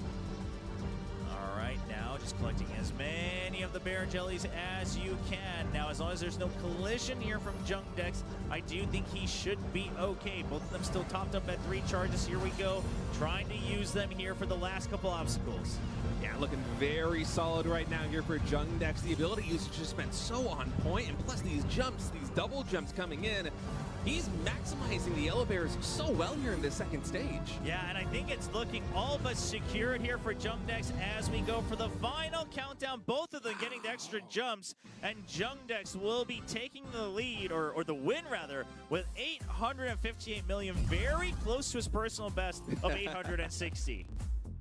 It's an exciting little ceremony right there for Jung Dex, and Hudolur drops the first stage here of Group A. They have a nice little embrace there on stage, very friendly sportsmanship from both these fellas. And now this group's getting very interesting because I believe we only have one more match left here in the Ocean group locked in for the groups. It's going to be Vaness versus Kimho Jin coming in just a little bit. And that could make a 3-way tie if could. Gojek wins. So if Gojek wins, we're going to have to see 3 of our runners go again in another best-of-1 high-score race to see which 2 will be moving on to the semifinals. And by the way, destruction points, seemingly the brunt of the advantage there for Jung Dex. But one thing that's really interesting to me, which I didn't catch during the game, like 10% more jumps over the course of the entire stage here for Hudolur. Occasionally we see a difference in the jumps by like 4 or 5 or so coming in because the routes are kind of identical, but I don't think I've ever actually seen a gap like that. On Boiling Stock Village, 30 jumps is a huge difference. Yeah, like, think about how many more jumps that actually is. Yeah, that's a lot more taps as well. It probably comes down to the skill usage, right? Both of those cookies having to jump to use the skill. So perhaps Hudolur not as used to it, just kind of tapping the jump a couple more times to try to find the right timing, whereas Jung Dex just saying, I know exactly when to jump. I know exactly when to use my skills. And it showed just the comfort that he had on that map. So now both Hudolur and Jung Dex will be waiting on the sidelines to see, do they have to play another tiebreaker, or will they move on with both 2-1 records? In fact, if that happens, I think we might still have to do a tiebreaker for the seeding as well. Not sure if it's just a head-to-head matchup. We'll have to double-check the tiebreaker rules here. Yes. But either way, we may have to see some of these runners go one more time. Yeah, it would be very interesting. I would be excited to get some more cookie run action personally, Chobra, but would be good. It's all going to come down to this last level. Should Vaness win, then we have 3 players with a 2-1 record, and because we're fighting to have 2 players advance from this group, it will be that 3-way tie where we have all players play the same level, and the one with the lowest points is out. Exactly. However, should Vaness lose this one, then suddenly Hudolur and Jung Dex, they are both 2-1 in this group. They are both going to that playoff no matter what. Yes, exactly. So Gojek really has a chance to throw a wrench into everything and, of course, keep his chances alive to move on and try to continue representing Indonesia here at the World Cup or the World Championship preliminaries, or it could just come down to the 2 Korean players here in Group A to try to move on to the semifinals. Yeah, it's been an up and down group thus far. Yeah, you know, honestly, the whole preliminaries from last week coming into this week has been full of unexpected results. I wonder if that story is going to be continuing here, because there wouldn't be much more unexpected than having a 3-way tie here in Group A. Talk about making things interesting. We'll see if Yojun is able to fight back or if Vaness is going to be securing that tie. All right, Kimho Jin earlier on going up against Hudolur. Crucial mistake in the early part of the run with a collision, losing so much energy and missing out on so many points. The skill usage and the timing and the jellies and everything compounding. So we'll have to wait and see if he can brush up on that, review it a little bit coming into the final match of the round robin. Yeah, looking at the personal best scores for both of these players coming into Boiling Stock Village, for Kimho Jin sitting at 859 million, for Gojek actually just 855. So a pretty significant skill disparity, or at least ceiling disparity, I should say, in the practice environment back at home. But of course, competing on stage like this is an entirely different machine. Gojek, he seems like he is getting a lot more comfortable, and after dropping the very first match that he played thus far today, I think he is looking to seize this opportunity to potentially get that tiebreaker match. All right, making sure that everything is working as intended here on stage. We'll have to make sure that Gojek has everything set up. You don't want anything messing up your run out of your control. Of course. It does look like both of them getting comfortable here on stage. 1-1 record for Goj Vaness going up against Kimho Jin with a 0-2. So Kimho Jin here really just fighting for honor, right? Yes. No chance to move on, but he can mess things up for Gojek if he takes the win here. He certainly can, but honestly, for a player like Kimho Jin, I think that you're showing up to a tournament like this one. The pressure is off now, being down 0-2. There's no more possibility of advancing from this group, but just as you said, you want to show the best performance for your fans. You know, a lot of people are tuning in that are going to be cheering you on, and so he's going to be fighting to the bitter end, man. Yeah, I mean, listen, if you're making content as well here for Cookie Run, you want to get to whatever you can here to get some highlights. You got to get some highlights for extra content here for Kimho Jin. But let's take a look here for Gojek. The only time we'll be seeing Goj Vaness, or I guess without the tiebreaker, to compete here on Boiling Stock Village. And also going for the 2,700 extra points for Yellow Bear Jellies during the Orange Cookie Run. Yeah, seems like basically everybody here in Group A is really preferring the Yellow Bear Jelly Magic Candy here for the second stage with that orange cookie as our players are getting ready on stage. The final match, or potentially the final match of Group A, going to be coming to you in just a minute. This is the regional preliminaries for the Ocean Group. Yeah, Ocean region, the first 4 players here in Group A. Of course, we still have 4 more in Group B following up here in the next part of the afternoon. But first, we got to see which one of these players, the 4 players, will be moving on to the semifinals. Will Goj Vaness try to keep his hopes alive, or will Kimho Jin put a stop to the Indonesians' run here at the Cookie Run Oven Break World Championship Preliminaries?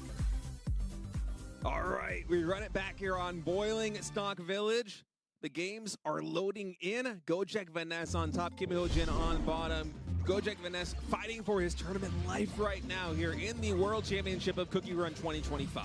Yeah, Mize are going to come in here on these first 3 charges that you have to use off of the Tiger. If you can maximize the obstacles destroyed here, you get such a nice lead. And we'll see when each of these runners will be using it there, following right after the obstacles. A little bit of a better timing from Gojek, giving him a just slightest lead here in the very beginning. Yeah, the timings on these skill uses is a great way to have some skill expression on both sides, as we've seen players really distance themselves from the competition. And Gojek right now, it feels like he's kind of doing the same here in this early game with Yuguo. Yeah, just getting 1 or 2 of those obstacles right just a bit more perfectly timed on the jump to make sure that the Hope badge is bouncing around perfectly, gives him a 1,000,000-point lead. But that, again, just the nature of this map and the setups that we have them using, it could flip at any point in time.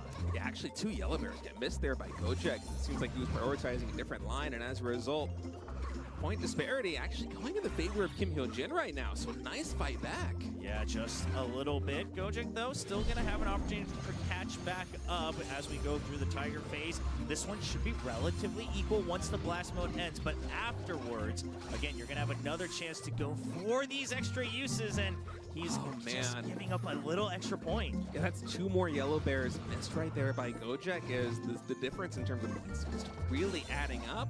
Now in these columns, it's okay to lose one of them a couple of times because it's very hard to nail those timings down consistently, but missing, what, 3 or 4 in total for that whole sequence is a painful, painful moment here for Gojek.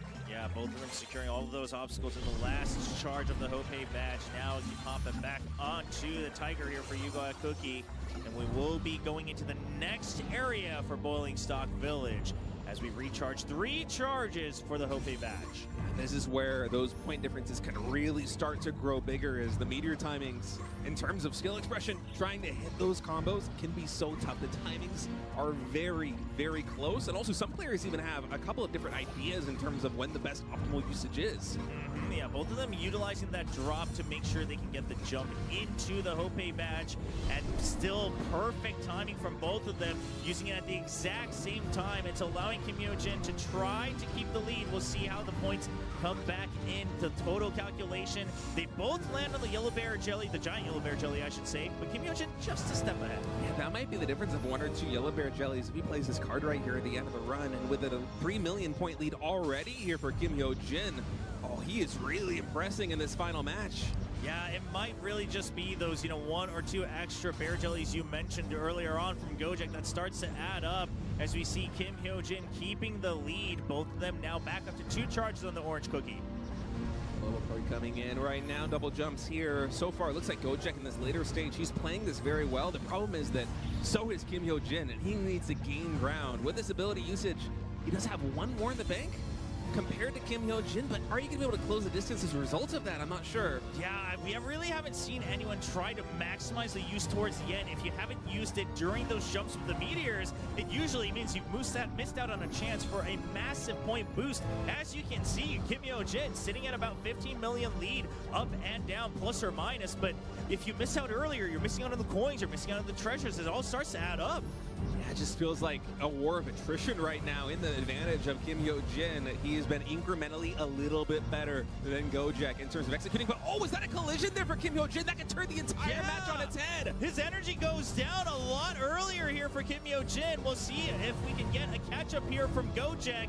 And Kimho Jin's run ends there. Oh Gojek continuing on, and he's going to take the win. A crucial mistake from Kimho Jin as Gojek takes the win with a 10 million point lead. He can't believe it either. He knows, I shouldn't have had the more points. What happened?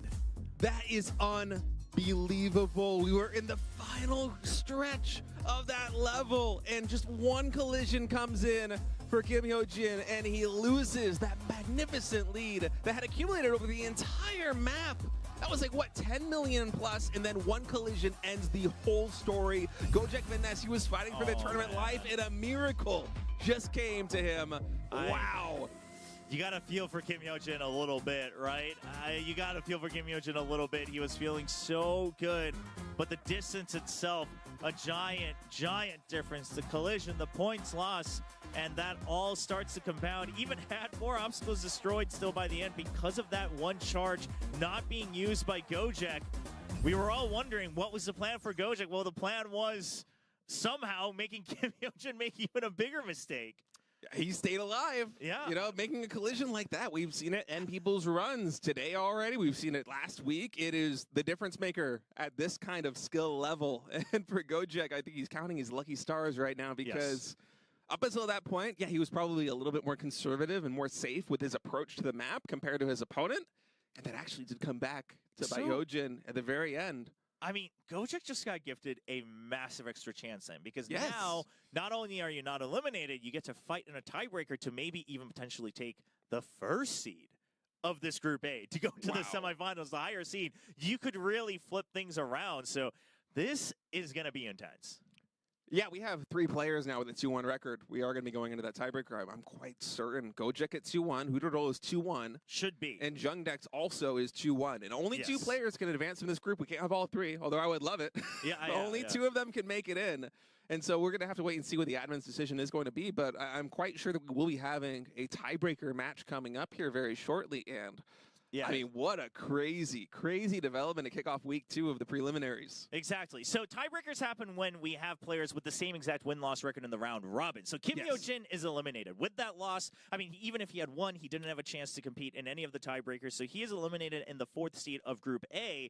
But as far as we know, we'll have to wait for the official records here from the admins, but as far as we have on our records, we have 3 players with a 2-win, 1 loss, which means all of them are going to be sitting at 9 total points tied up because we have that point system here for the wins and losses.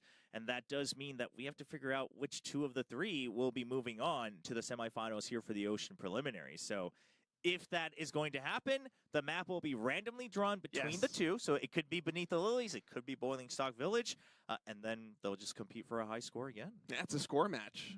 That is going to be very exciting too. And what a tricky one that would be as well, because it's not like you're trying to beat just one opponent. You're trying to not be the last one out, because 2 players will advance. So in this scenario, the one with the lowest score, should we go into that tiebreaker with that rule set, is out of the tournament. Wow. It's wow. I think it's probably going to take a couple minutes for them to get everything figured out right now on stage and inform the players and make sure that everyone's ready to move on into the tiebreaker match. But wow, you know, we were talking about this last week nonstop. Like, man, why haven't we got a tiebreaker match just yet? With 4 players in a round robin, it feels like it should be very likely that you have a tiebreaker. But for whatever reason, in the 4 regions, or not the 4 regions, but the 4 groups that we had last week in Desert and in Plains, we didn't have a single instance of tiebreakers. We were close. We were very close. A couple times. We were close, but at the end of the day, it just comes down to one of the matches results, and, you know, and then it's like, okay, well, nobody's tied, so we move on. But today, it does look like we're going to have to wait for confirmation. But these rules have been in place. We just haven't had to use them yet. Yeah, so you and me, we have to brush off the rust a little exactly. bit. We're going to find out how this all works together. But as far as we understand, it should just be, one extra run here for all of the players who are tied. Whoever gets the highest scores, you get seeded in that order, and then 2 out of the 3 will be moving on into the semifinals of this region. And, of course, then you have to go to the semifinals. You win there. Then you qualify for the finals. But then you got to fight for the first seed. It's a long journey ahead here for the rest of the afternoon. Yeah.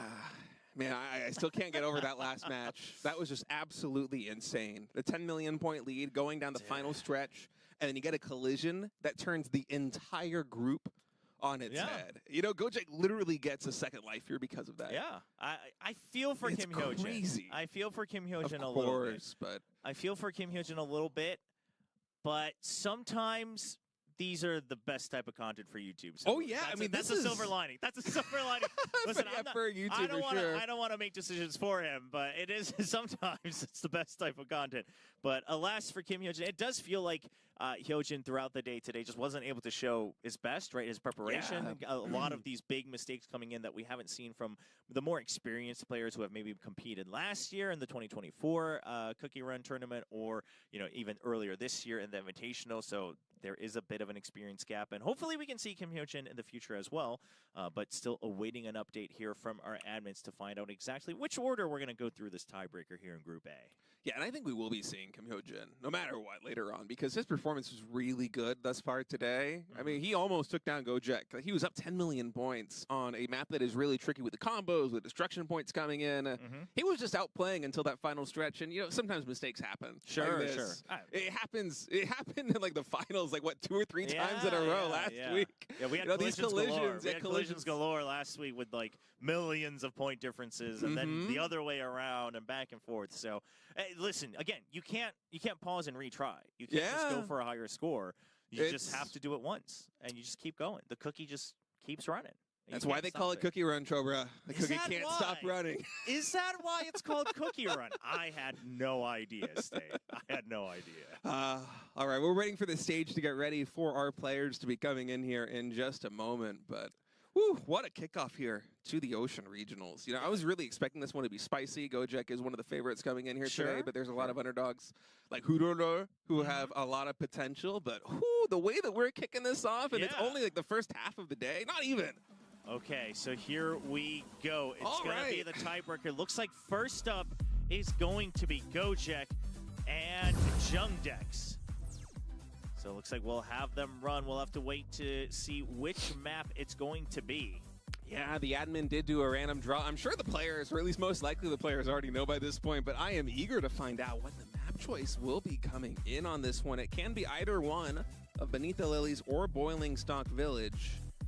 And everything is on the line right now for these guys. Keep in mind, by the way, watching at home, this is a 3-way tie. It is not a head-to-head match. So the quote-unquote loser of this match is not necessarily out. You just want to have not the lowest score out of these 3 players, as Boiling Stock Village is going to be the map selected here. So we're doing it once more. The destruction points, the orange cookie, the Yagua cookie.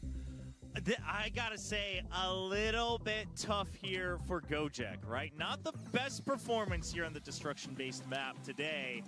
So he's gotta lock in. He's gotta lock in. He's gotta get the destruction, get the coins, get the treasure points, rinse, repeat. No mistakes allowed here in the tiebreaker. Oh, absolutely. You need to be locked in a situation like this one with everything on the line. As we look here at the loadouts for both of these players, of course, Vaness versus Jung Dex to kick off the tiebreaker here in the quarterfinals of Group A. And we're doing it with the exact same loadouts that everybody has been running thus far today. The Yellow Bears here for the second stage, destruction points for the first stage. Okay, so this is how it's going to work. These 2 run it first, and then we're going to have Hudodonim go as well. And the 2 with the higher scores will move on in order of the seeds. So first up, this isn't just a competition. It could be both of them moving on, even though they're playing together on stage. It's just that we have 2 stations, so we're going to have to take turns going through it.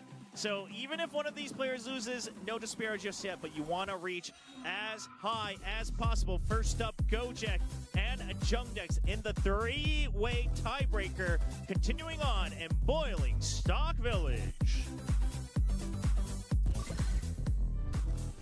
All All right, the map is loading in for the first stage of this three-way tiebreaker. Goj Vaness on top, Jung Dex on bottom. And the name of the game in this situation is just to get as many points as possible. As Chopra just pointed out, this is not a head-to-head competition necessarily. It's a competition between 3 players to have the top 2 scores. Yeah, so we're not necessarily looking at the point difference on the right side this time around, but just about who's making what mistakes, who's getting how many points. And a collision as we speak for Goj. Oh no! Oh, what a disaster. How is this happening so much today in this early stage? This is twice in Group A. I think the reason it's happening again is because you're trying to maximize your points, because it's not just a head-to-head. You're trying to make sure you just narrowly scrape by and use that Hope badge toss to get as many destruction points. We'll see if it costs him a lot. Again, neither of the runners should be concerned about the actual point difference in this matchup. It's more about, do I just get a safe margin? You kind of do have a little bit of a second chance as well, because either Jung Dex or the other player, if either of them makes a mistake, if him or Hudodo take any damage coming in, then suddenly Goj is at least on equal footing with those players. Again, this isn't necessarily just a head-to-head competition.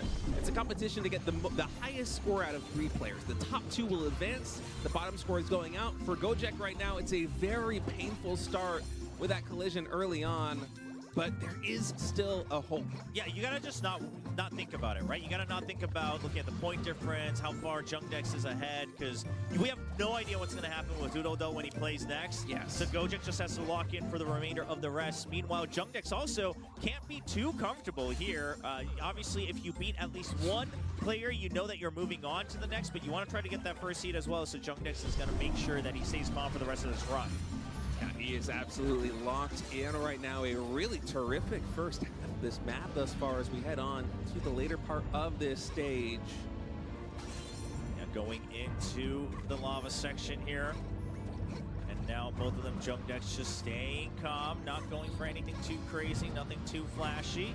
Yeah, and I think that's a smart way to play. Of course, being #1 seed would be an advantage for anybody, but with your tournament life on the line, just be safe, be consistent. You do not want to be the odd man out in this 3-way tiebreaker. Yeah, exactly. Goj just trying to maximize his points with a very last-minute use of the Hope badge. Do everything you can here as Goj to try and close the distance, and you can see the big difference in distance right there as the energy for Goj is dissipating so much earlier due to that earlier collision. Now, the thing is Goj might still be able to secure a decent chunk with the destruction, but it definitely feels like he's going to miss out on that whole last row of jellies that we have in the orange cookie. He's actually missing out on a couple of those opportunities, a couple extra obstacles as well there on the double jump with the orange cookie. Yeah, it's quite a significant point disparity right now, and Jung Dex still has one more skill in the bank too. So he's been saving it for the later stages. We do see players do this to try and optimize occasionally. We'll see if there's a better plan here for Goj. Last time he was gifted a second chance. We already saw that it wasn't exactly his best map. Unfortunately, you only get one extra shot. It's a random draw that brought them to Boiling Stock Village. As we enter the later stages on this map, not very much left here in this level. Personal best for Jung Dex at home, 860 million points. I don't think he's quite going to reach that high, but so far just a terrific run from him, Chopra. Yeah, exactly. I think Jung Dex, if he gets close enough to it, he does have the highest personal best out of our 3 tiebreaker runners today, so he should feel pretty comfortable. Some more jumps coming in right now, just maximizing the destruction points with that skill usage. One more left here for Jung Dex that he can use in the later stage. Goj has used absolutely everything. So Jung Dex now finally cashing that in. You can see that margin just really increasing up to 30 million plus. What a run! Almost hitting that 860 million mark. For Goj, only 823. Oh, no. Okay, so 858 million and a couple extra 100,000 here. And yeah, that does mean that he's at least advancing because he's beaten at least Goj. So we don't know. Goj could move on as well. Just a reminder to everyone watching, Goj isn't eliminated just yet. But since 2 out of the 3 move up, if Jung Dex is already ahead of at least Goj, that does mean that Jung Dex is moving on either in first or second seed. Now we await to see if Goj will once again be gifted another chance to continue based on Hudodo's performance. All right, so 858 million for Jung Dex and some change. Gojek sitting at 823. So for the next player coming in, Hudoro, after we get back and he gets ready on stage, he's looking to be 823, which on this map basically translates into not having a collision. Yes, exactly. And so far, Hudoro actually got to play on this map twice during the round robin because of the order of matches, and he's consistently gotten over at least 140 million. So once again, kind of that, safe and steady. Not the highest scores, but the safe and steady scores here from Hudoro. So statistically speaking, it's not looking great for Gojek. Yeah, Gojek has to hope that there's some kind of collision or some kind of misstep coming in from Hudoro in the second part of this one. I think we've already actually had one collision from Hudoro, if my memory serves here on. But it was at the very end, so it didn't cost him too much of the destruction or anything like that, right? Missing a timing, it just cost him a little bit of that distance. But we will have to wait and see. Now, coming into the tournament, Hudoro actually had the lowest personal best at home. Yeah. And so it's not like Hudoro is super used to this map. He's not, super comfortable. It's not his favorite map. If you're a fan of Gojek, I'm trying to throw you as many silver linings as possible here. The best tanks of copium we have here in Korea, I'm sending it out to the rest of the world here to try to see. But the point is we thought Gojek might be out earlier, and he was gifted an extra chance to come to the tiebreaker. Who knows? It is possible. Yeah. 823 million going to be the score to beat here for Hudoro. And, it must change the way that you're going to be approaching this level, too. Because, these two, they just played right now. You know that this mistake was made. You know that you just need to be 823. So you don't have to take many risks, right? Yeah, you just play it nice and safe consistently. And then if you're able to emerge victorious, plus 823, then it doesn't really matter necessarily if you're first or second seed. You're going to survive. You're going to go on to play at least one more match. That is very, very true. So we'll have to wait and see, because the order, of course, kind of being drawn in here in the tiebreaker as well. So Hudoro does have that advantage of knowing what already happened, knowing what score he needs to beat. So, like you said, but the thing is you got to watch out, because maybe you come in thinking, okay, I just have to get X amount of scores, and then suddenly that makes you play a little differently, and then you get a little lax. And again, on this map, I feel like Bowling Stock Village is one of those maps where you make that one mistake and you're like, oh crap, when do I jump? And now my muscle memory is all mixed up and whatnot. But there you have it. Now Hudoro, all eyes on him. Will he move on? Or will it be Gojek being gifted another chance to secure a spot in the semifinals? The score to beat, 123,182,000 and some change. If Hudoro breaks that score, he will secure a spot in the semifinals. But if he cannot, he will be eliminated. And Gojek will continue on to represent Indonesia. Yeah, and talk about the pressure being on right now for Hudoro. The underdog coming into this group, the lowest rank in terms of GCL, one of the lower ranks in terms of personal bests on all of these maps thus far. He had a fantastic start, winning the first two levels of the day, 2-0, and now dropping one more level. It forced this tiebreaker situation. He went from being in a fantastic position, basically guaranteeing his spot in the round of 4, to now suddenly being the lone man on stage in a tiebreaker match, knowing that you need at least 823 million points to advance into the round of 4. It's got to feel a little different not having an opponent on the other side, too. It might feel better for some people, might feel a little worse, knowing that everyone's only watching you, that you just kind of are racing against yourself in the score here. But we'll have to see how it impacts Hudoro as we already kick off the Ocean preliminaries today here in Group A with a tiebreaker. Things are getting interesting and heating up. We still have 4 more runners to watch in Group B as well.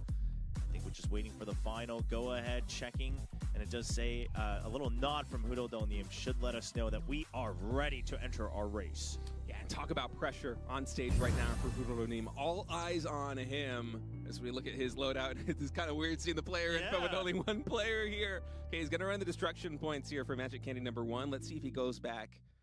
It would be so Bears. Yeah, it would be so funny if he had changed it, being like, well, I just need X amount of points. You know what? I don't need to go for the Yellow Bear Jellies, but it is just going to be the extra points for the Yellow Bear Jellies. So once again, this is it's a high score comparison. It's not a head-to-head race every time. So we already had Gojek and Jung Dex set their scores.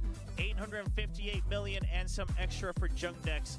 823 million and 182,000 plus some change for Gojek. That's the score to beat for Hudoro. Yeah, it's going to be very tough here for Hudolnim. He came into this tournament saying that, you know what, my worst map, it's Boiling Stock Village by a large margin. I'm not good at destruction maps. That is my weakness as a player. And now everything is on the line on his least favorite map. He has to surpass the score of Goj Vaness. He has to get more than 823 million if he wants to advance into the round of 4. Looking to go higher, Hudolnim. Everybody's watching. You can see the scores to beat on your screens as the run begins. Hudolnim aiming for 123 million. Yeah, so in this situation, we're not looking to compare him versus anybody directly. It's just, is he able to lock in? Can he make as few mistakes as possible here on this stage? I mean, let's say it like it is, right? No collisions and he should be fine. Yeah, no collisions and he should be fine.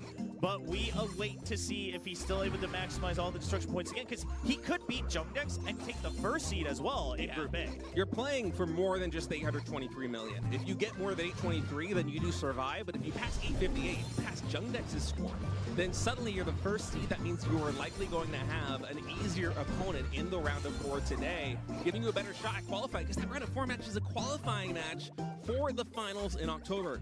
Yeah, and I just gotta say, my eyes kind of don't know what to do because we're so used to having to watch both top and bottom of the screen, and now I'm like, oh, well, this is very peaceful, just watching one runner on the screen. But as we see Hudolnim just using the skill early, he's already trying to go for a little bit just safer of that route, just making sure he's getting the destruction points rather than trying to maximize and maybe risking making a mistake. He's been so safe, so consistent all day today, and strength is going to be tested here on this destruction map. As long as he can play his game, his nice safe game, he's going to be in a good position. All right, drops now coming in here on these columns. Missing one, can be okay on a couple of these. Obviously, you want to get as many as possible, but fighting to survive right now at 823, this is a really good start. Yeah, again, he's just playing for safety. He knows it. We all know it. We all know what's at stake here as he continues on with no critical blunders. Yeah, honestly, his line has been really good. He's missed very few yellow bears. You can tell that he is playing to win right now. He's not playing to beat 823. He's playing to beat Jung Dex at 858. Okay, if he does, he could really flip things around here in Group A as we enter the next area, the next phase here on this run. All right, these jumps, single and double, both coming in, able to collect every single jelly, including these yellow bears while dodging those meteors. And now the first ability usage getting charged up here. Those meteors going down, some more destruction points in the cap. Okay, one more charge left before he hops onto the Tiger. There we go, using it in the middle of the jumps here for the meteors. And then perfect time with the Tiger as well. Maximizing that, should be able to get the extra jump to land onto the giant yellow bear jelly as well. Indeed. It's looking so smooth here for Hudolnim. Yeah, perfect line thus far. Gets a ton of extra distance too on the last jump. So things are looking perfect thus far. But this is the trickiest part of this map once we trade off into Orange Cookie.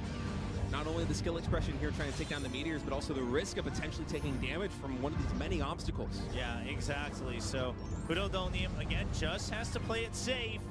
Already looking at 664 million in climbing. 823, the number to beat if he wants to survive. 858.4, the number to beat if he wants to be first place. Coming into this group as the underdog in the Ocean preliminaries, it has been a wonderful day for him thus far. He would love to see it continue. Right now, he is absolutely on track to do that, Chobra. Yeah, it's looking safe and sound. He misses a rainbow bear jelly there as well, but I don't think that should be the biggest difference maker. Now using one of those charges to get a couple of those extra destructions, still 2 charges in the bank, and will charge back up to 3. So if he wants to maximize his points, he's going to have to start going through those slams again. It's another potion, so that energy restocked right now here for Hudolnim. He's been able to navigate this so well. Honestly, I think he might stand a chance of taking down Jung Dex for that top spot. This has been so immaculate. Yeah, only 50 million points left to beat Gojek. A little bit more to try to top off Jung Dex as the energy starts to drain out. Now breaking at 800 million points here for Hudolnim. 830 already passing Gojek. He's already qualified. Can he beat the 858? Narrowly missing out, 842 million. And that should mean that Hudolnim will move on as the second seed here to the semifinals. And unfortunately, Goj Vaness will be eliminated here in Group A of the Ocean Region preliminaries. Heartbreaking moment there for Goj Vaness. so many people are fans of him watching internationally, especially fans coming in from Indonesia to watch him compete. But at the end of the day, this is the best cookie run competition in the world. You know, the stakes are not higher than this. The competition doesn't get fiercer than this. And he's going to be out. I mean, what an upset here, especially for Hudoronim, the underdog coming into Group A of the Ocean preliminaries.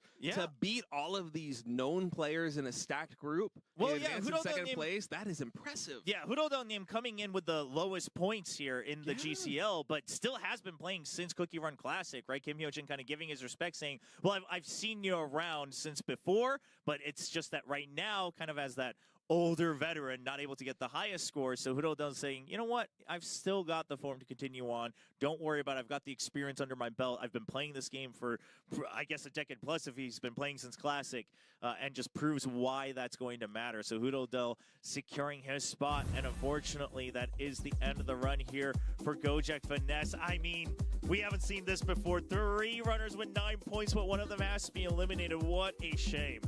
Yeah, it is a shame. I mean, Goj Vaness is one of the best players in the world. I am sure we're going to be seeing more from him in future Cookie Run tournaments. But for today, it's going to be Jung Dex and Hudoronim advancing into that second stage. That'll be happening later on, as really the fate of the entire Ocean Group will be decided today. We will be sending 2 players into the World Championship. Jung Dex and Hudoronim now booking their ticket for the qualifying match later today. Yes, exactly. So we've got plenty more Cookie Run left. We'll be seeing Jung Dex and Hudoronim continue to race later tonight as well. Of course, we've still got Group B matches waiting for us in just a short bit as well. So we go through that. Then, as you mentioned, we do the semifinals, then the finals.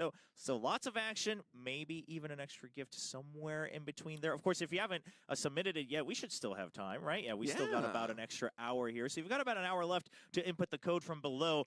I think it was Ocean, go, go, go, but I'm not quite sure. I think you're right. Ocean, go, go, go. If you're in chat, make sure you drop that out for everybody. Make sure that they get it, get those 300 crystals. And I think your suspicions are right. I think we're probably going to have another code come out later today. There's a lot of Cookie Run left to be played. Exactly. There's still plenty of the broadcast left, plenty of matches left, plenty of players to check out. So once again, that's just Group A, just the first 4 players here in the Ocean region preliminaries. We are going to give some time for all of the players in Group B to make sure they get set up, they get adjusted to the stage again. They've had some time before during rehearsals, so don't worry, we're not just throwing anyone into the deep end, but of course, they will have a chance to just double check everything, and so we'll need a little bit of time to reset there, but what a result so far from Group A.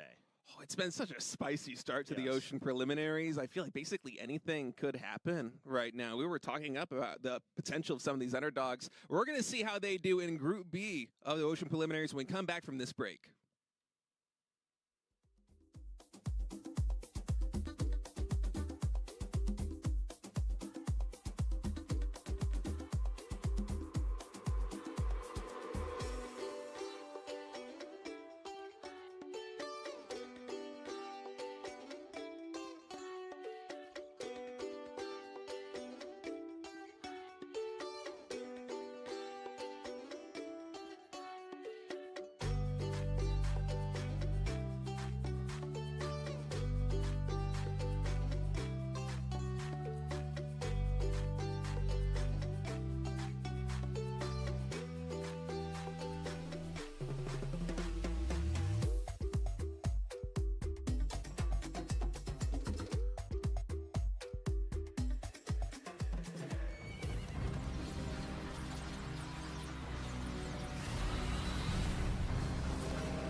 안녕하세요.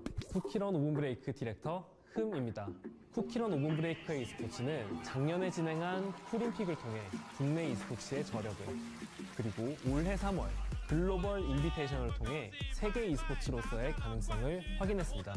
2025년 우리는 더 크고 더 본격적인 쿠키런 5분 브레이크 e스포츠의 새로운 이름으로 거듭납니다. 이제는 세계 챔피언을 뽑을 시간, 바로 월드 챔피언십입니다. 월드 챔피언십은 작년의 푸림픽과는 완전히 달라진 새로운 선발, 그리고 새로운 대회 방식을 도입하게 되었는데요. 더 박진감 넘치고 더 많은 세계 플레이어들이 함께하는 e스포츠가 되기 위해 쿠키런 5분 브레이크 팀이 준비한 2025년의 e스포츠 로드맵, 지금부터 공개합니다. 여러분의 참여와 응원이 이 여정에 큰 힘이 될 거예요. 자, 그럼 본격적으로 시작해볼까요? 올해부터는 모든 선수가 자신의 지역에 배정되어 경쟁하고, 하이라이트는 바로 최강자 토너먼트입니다. 2025년에는 밀란마 시즌, 라인마 시즌 총 2회의 그랜드 챔피언스 리그가 개최됩니다.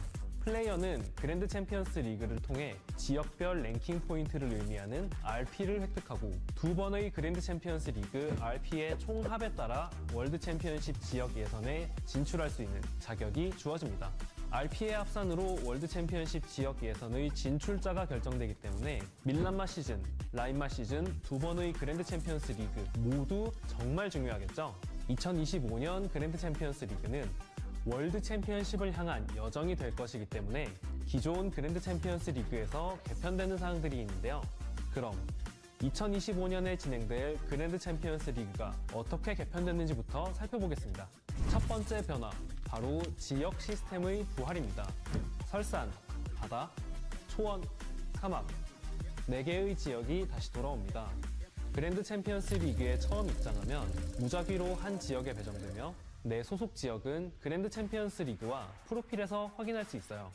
이번 밀란마 시즌부터는 관전자도 지역이 배정됩니다. 왜냐고요? 바로 지역 응원전 이벤트가 열리기 때문이죠. 멋진 응원 보상도 걸려 있으니 내가 속한 지역의 응원전 승리를 위해 열심히 참여해주세요. 두 번째 변화, 토너먼트가 돌아옵니다. 참가자들은 예선을 시작으로 본선 3개 라운드, 마지막 선발전까지 총 5번의 라운드전을 치르게 되는데요. 예선에서 주어지는 하트는 단 3개, 더 이상 실수할 여유는 없습니다. 이렇게 치열한 과정을 뚫고 최종 16인에 선발된 선수들은 토너먼트에 돌입하게 됩니다. 그리고 16강 토너먼트를 뚫고 그랜드 챔피언스 리그 최종 우승자가 탄생합니다. 최종 우승자는 월드 챔피언십 지역 예선에 자동 진출하는 혜택도 누릴 수 있습니다. 매 그랜드 챔피언스 리그 종료 시 지역 내 순위에 따라서 RP를 획득하고, 2번의 그랜드 챔피언스 리그의 RP 합산 기준 지역별 상위 8명까지 월드 챔피언십 지역 예선에 진출할 수 있어요. RP는 같은 지역 소속 선수들끼리 성과를 기준으로 계산됩니다. 동점일 경우 마지막에 치러진 그랜드 챔피언스 리그 순위가 높은 순으로 결정됩니다. 게임 내 지역 랭킹 메뉴에서 시즌별 그랜드 챔피언스 리그의 랭킹과 종합 랭킹을 확인하실 수 있습니다. 쿠키런 5분 브레이크의 고수 여러분 모두 좋은 퍼포먼스로 월드 챔피언십에서 진가를 발휘하실 거라 믿어 의심치 않습니다. 쿠키러너분들의 열정적인 참여를 기다립니다. 자, 그럼 진출 순위별 RP 매트릭스에 대해서도 설명해드려야겠죠? 같이 알아볼까요? 순위가 한 계단 한 계단 올라갈수록 받을 수 있는 포인트도 기하급수적으로 높아집니다. 결코 짧지 않은 여정입니다. 하지만 그 여정을 통해 진정한 월드 챔피언이 탄생합니다. 2025년 쿠키런 5분 브레이크의 그랜드 챔피언스 리그, 그리고 월드 챔피언십, 여러분들의 뜨거운 참여와 응원을 기다립니다. 안녕하세요. 쿠키런 5분 브레이크 e스포츠 담당자 레이나입니다.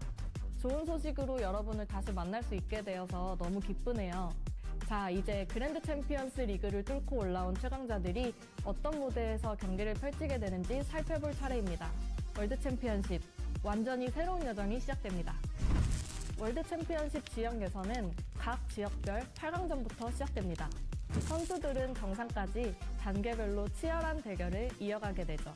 8강은 라운드 로빈, 4강부터 결승까지는 선승제로 치러질 예정이며 3, 4위전은 별도로 진행되지 않아요. 선수들은 온라인으로 참여하며 월드 챔피언십 예선은 중계를 지원할 예정이오니 쿠키런 채널을 통해 우리 지역의 선수를 응원해주시는 것 잊지 마세요. 이제 대망의 본선 경기 구조를 알아봐야겠죠? 이제 남은 여정은 단 하나, 세계 최고의 자리로 가는 여정뿐입니다. 월드 챔피언십 본선은 오프라인으로 진행되며 첫 번째 개최지는 대한민국 서울입니다. 선수들은 항공, 숙박 등 대회 참가를 위해 필요한 항목들을 모두 제공받게 됩니다. 본선 장소는 추후 고지드릴 예정이며 쿠키런 오븐 브레이크의 유저분들도 현장에서 같이 관람하고 즐거운 시간 보내실 수 있도록 각종 부스 프로그램도 같이 마련될 예정입니다. 많은 기대 부탁드립니다. 월드 챔피언십 본선은 예선과 동일한 방식으로 진행되지만 본선이니만큼 3, 4위전이 별도로 진행됩니다. 챔피언이 탄생하는 순간까지 꼭 함께 해주시길 바랍니다. 이렇게 치열하게 진행되는 월드 챔피언십에서 부정한 방법으로 진출한 유저가 있어서는 안 되겠죠. 쿠키런 오븐 브레이크 e스포츠 팀은 어뷰징 및 비정상 행위에 대한 추적과 제재를 더욱 강화할 예정입니다.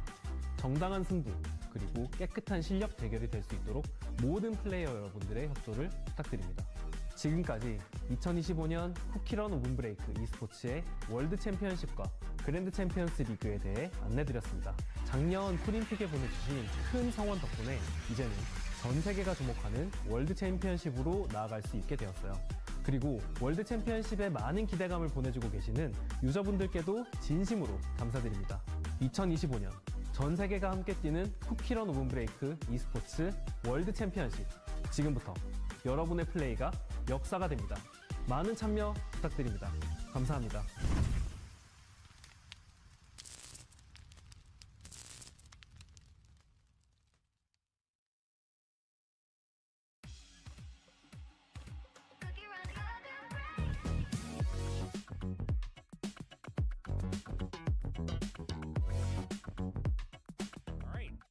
New track coming in here after the Yeah. break. I like it. It's Changing the pace a jazzy. little bit. Yeah, moving on here with the Ocean preliminaries today.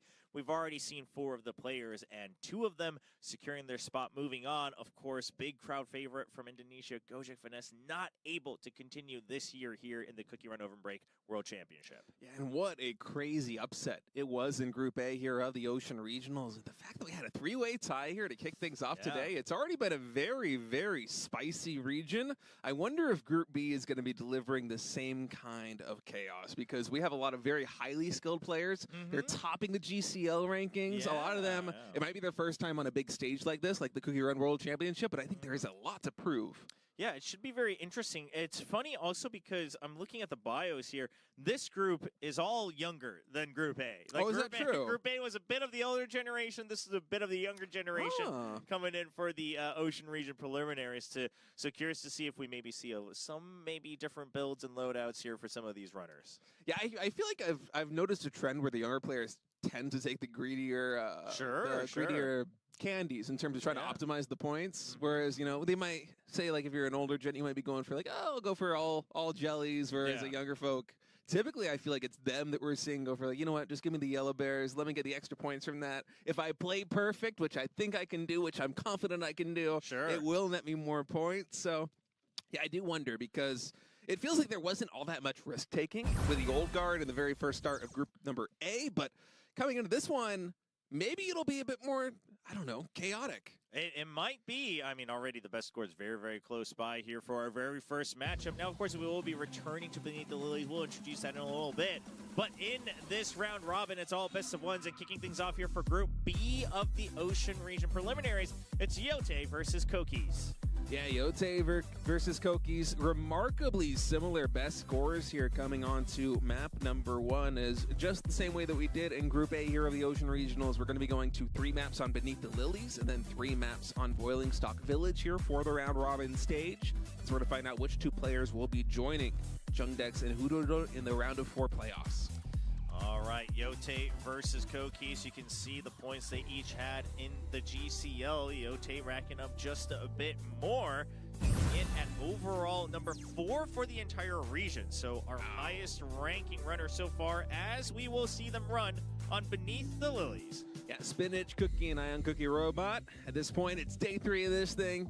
We're running it back once more here on Beneath the Lilies, and this will be the last time that we see this map so far today. 3 more maps on Beneath the Lilies, 3 more on Boiling Stock Village, and then, of course, when we move to the playoffs, the best of 3s, the best of 5s, the map pool is going to rotate. The available cookies and pets are also going to rotate. We'll shake things up.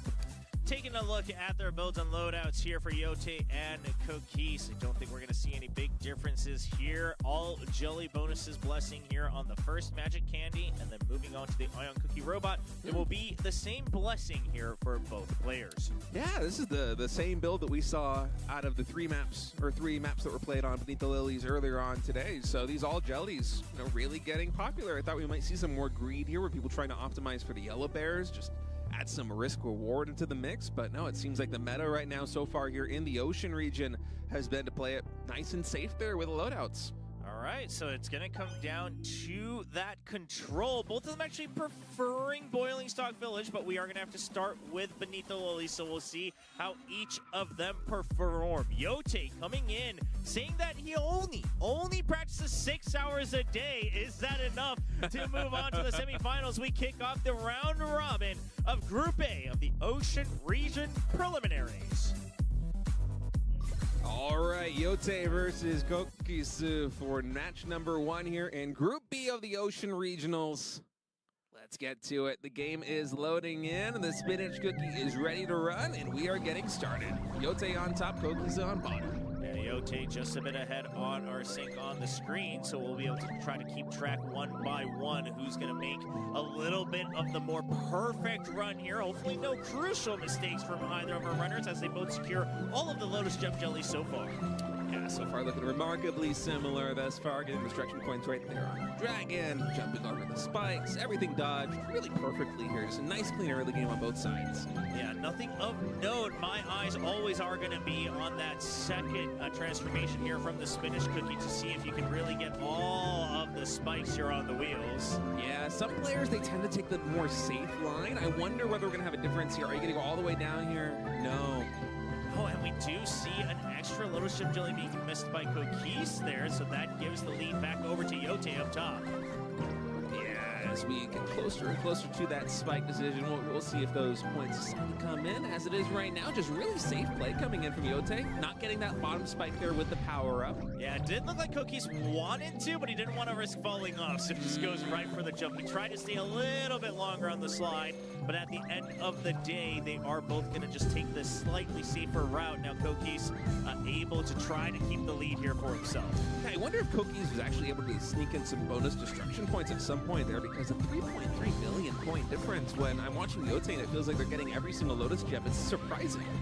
Yeah, we'll have to see if Yote can try to catch back up here. Jumping up for those Lotus Gem Jellies, should be able to secure all the ones here. That's not the more difficult one. It's going to come down when they go over to the lily pads if you can secure every single one.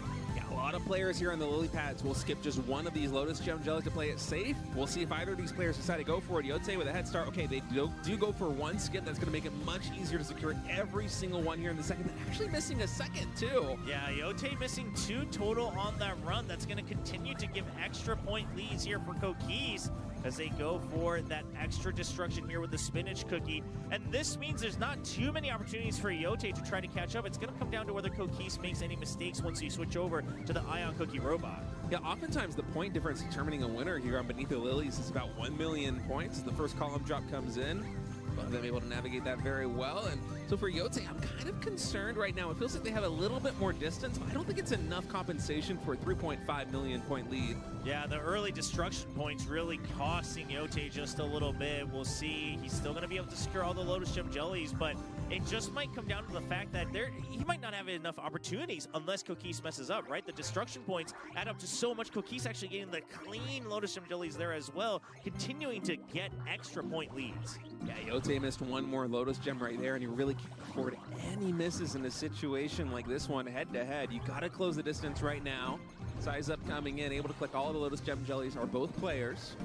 Yeah, and just playing it nice and smooth here for Cookies. Yote, again, nothing crazy, right? No collisions or anything like that, but just not maximizing the early skill usages. And that's 3 millions. Of course, he's going to be looking at that point difference on the right side and knowing that the pressure's on him just a little bit. Yeah, it's a little bit painful here for Yote because the early game, it was a bit rocky, but since then, they've been playing very well. It's just that lead has not relented here for Cookies. They have played so consistently, so solidly. Oof. Yeah, just going for that transformation here for Cookies on the drop. Meanwhile, Yote just playing the safe jumps there, and he will be able to secure just as many in the last row, but Cookies knows as soon as his run ends, he's kept the lead. 4 million extra points with 736 million. Cookies takes the first win. Yeah, really nice run there by Cookies. Big smile as well. They are feeling so confident after that victory, and it's an impressive one, too. They nearly had as many points as their personal best, 737. They were at 736 and some change right there. Yeah, getting very, very close. And that's got to be impressive here live at the studio, you know, playing away from home. So very, very well played by Cookies. But it is going to come down to a couple of those early points missed here from Yote that costs him the overall points. Yeah, so Cookies leading this group with a nice early win right there. Yote down to 0-1, but of course their day is not just over. They have 2 more matches to play guaranteed here in Group B of the Ocean Preliminaries. Yeah, and we've seen, again, earlier, it came down to a 3-way tie. So anything can happen here. It's just kind of a tough matchup here to open up the day.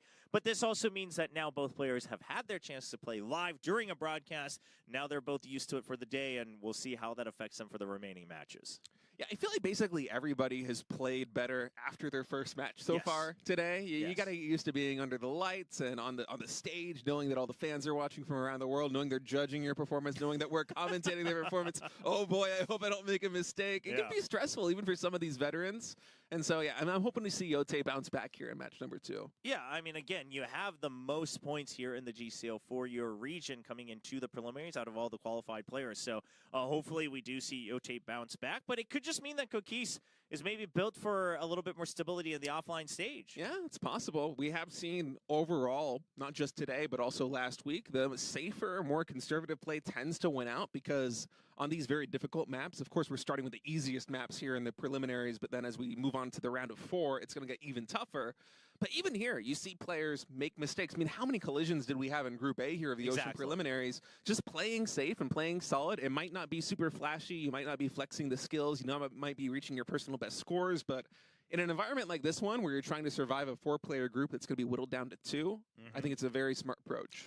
Yeah, so we'll have to wait and see. Of course, we take a little bit of time in this very first to second match transition as we have 2 new players going for the first time for the day. So just to give you a little teaser, it's going to be Jingu and Seven. Now, Seven is, once again, the only non-Korean player in this group, in Group B, representing Thailand coming in here. We'll see if he's able to perform and maybe kind of redeem overall the non-Korean regions here in the Ocean Region Preliminary. Yeah, they had a really good start there in week number 1. I think we actually had 2 non-Koreans advance, if memory serves correctly. But yeah, since today, it's been a little bit more topsy-turvy. I think Goj Vaness was a lot of people's favorites to advance from Group A. He certainly was my favorite, even though I wasn't sure he was going to advance in first or second. And at the end of the day, after the tiebreaker, actually getting knocked out in 3rd place. So it's been a day of surprising results already. Maybe we'll have some foreign hope come in here, too. Yeah, there you have it. Seven here to represent Thailand, going up against Jingu, playing here from home ground in Korea. Yeah, nice big smile and a wave there from Jingu. And what is that they got on their stage with them? Oh, I think that's a little jelly plush. Yeah, it looks like it is. Okay, that is cute. For a moment, I was wondering, like, wait, is that part of the shirt? Is this like a shirt with a stuffed animal attached to it? It's all cuddled up. That is cute. Well, here we go. Seven now locking in on the left side. And, you know, it's unfortunate. Seven trying to say, Gojek was actually his biggest competitor that he was looking forward to or looking out for in this overall region. But Gojek already eliminated on the other side in Group A. So now Seven perhaps looking at that. Maybe it makes him tremble in fear. Maybe it gives him a little bit more leisure to try to play his best to move on as we take a look at their loadouts and their blessings on the Magic Candies. Yeah, going to be all jellies again here on the spinach cookie, and it's actually all jellies again here on the Ion Cookie Robot. So the same story that we've seen, 5 times we have played on this map beneath the lilies, and 5 times we've seen the exact same loadout on both sides. So hey, if you're playing at home, if you're trying to get a high score on this map with these cookies, it's a great way to play it. There you go. Yeah, everyone going for that overall steady play 7 versus Jingu, preparing, both using the same exact skin here for the Ion Cookie robot as well. A little bit of a difference in preference for the Spinach Cookie, but of course, the upgrade you get is going to be identical. Yeah, and the players ready on stage now. We're going to be going into match number 2 here in Group B in just a moment. 7 versus Jinju. Jinju looking maybe excited, maybe a little anxious as well. You see him taking some deep breaths, whereas 7 just trying to stay calm and collected. We haven't really seen much expression yet here on the stage, but it is going to be a live offline competition. Best of ones here in the round robin. We'll see if 7 can get his first win to get the first 5 points. Yeah, it's going to be a very intense match here. The opening match here for both 7 and Jinju in Group B. And as we saw in Group A, that first match can be critical. It can be the difference maker. You really want to get 2 wins. You can afford 1 loss in this group, but you don't want it to happen, especially not in the very first round. So here for 7 and Jinju, as we're continuing on here in their Ocean Region preliminaries, everything is on the line. Let's get started. Match number 1 between 7 and Jinju.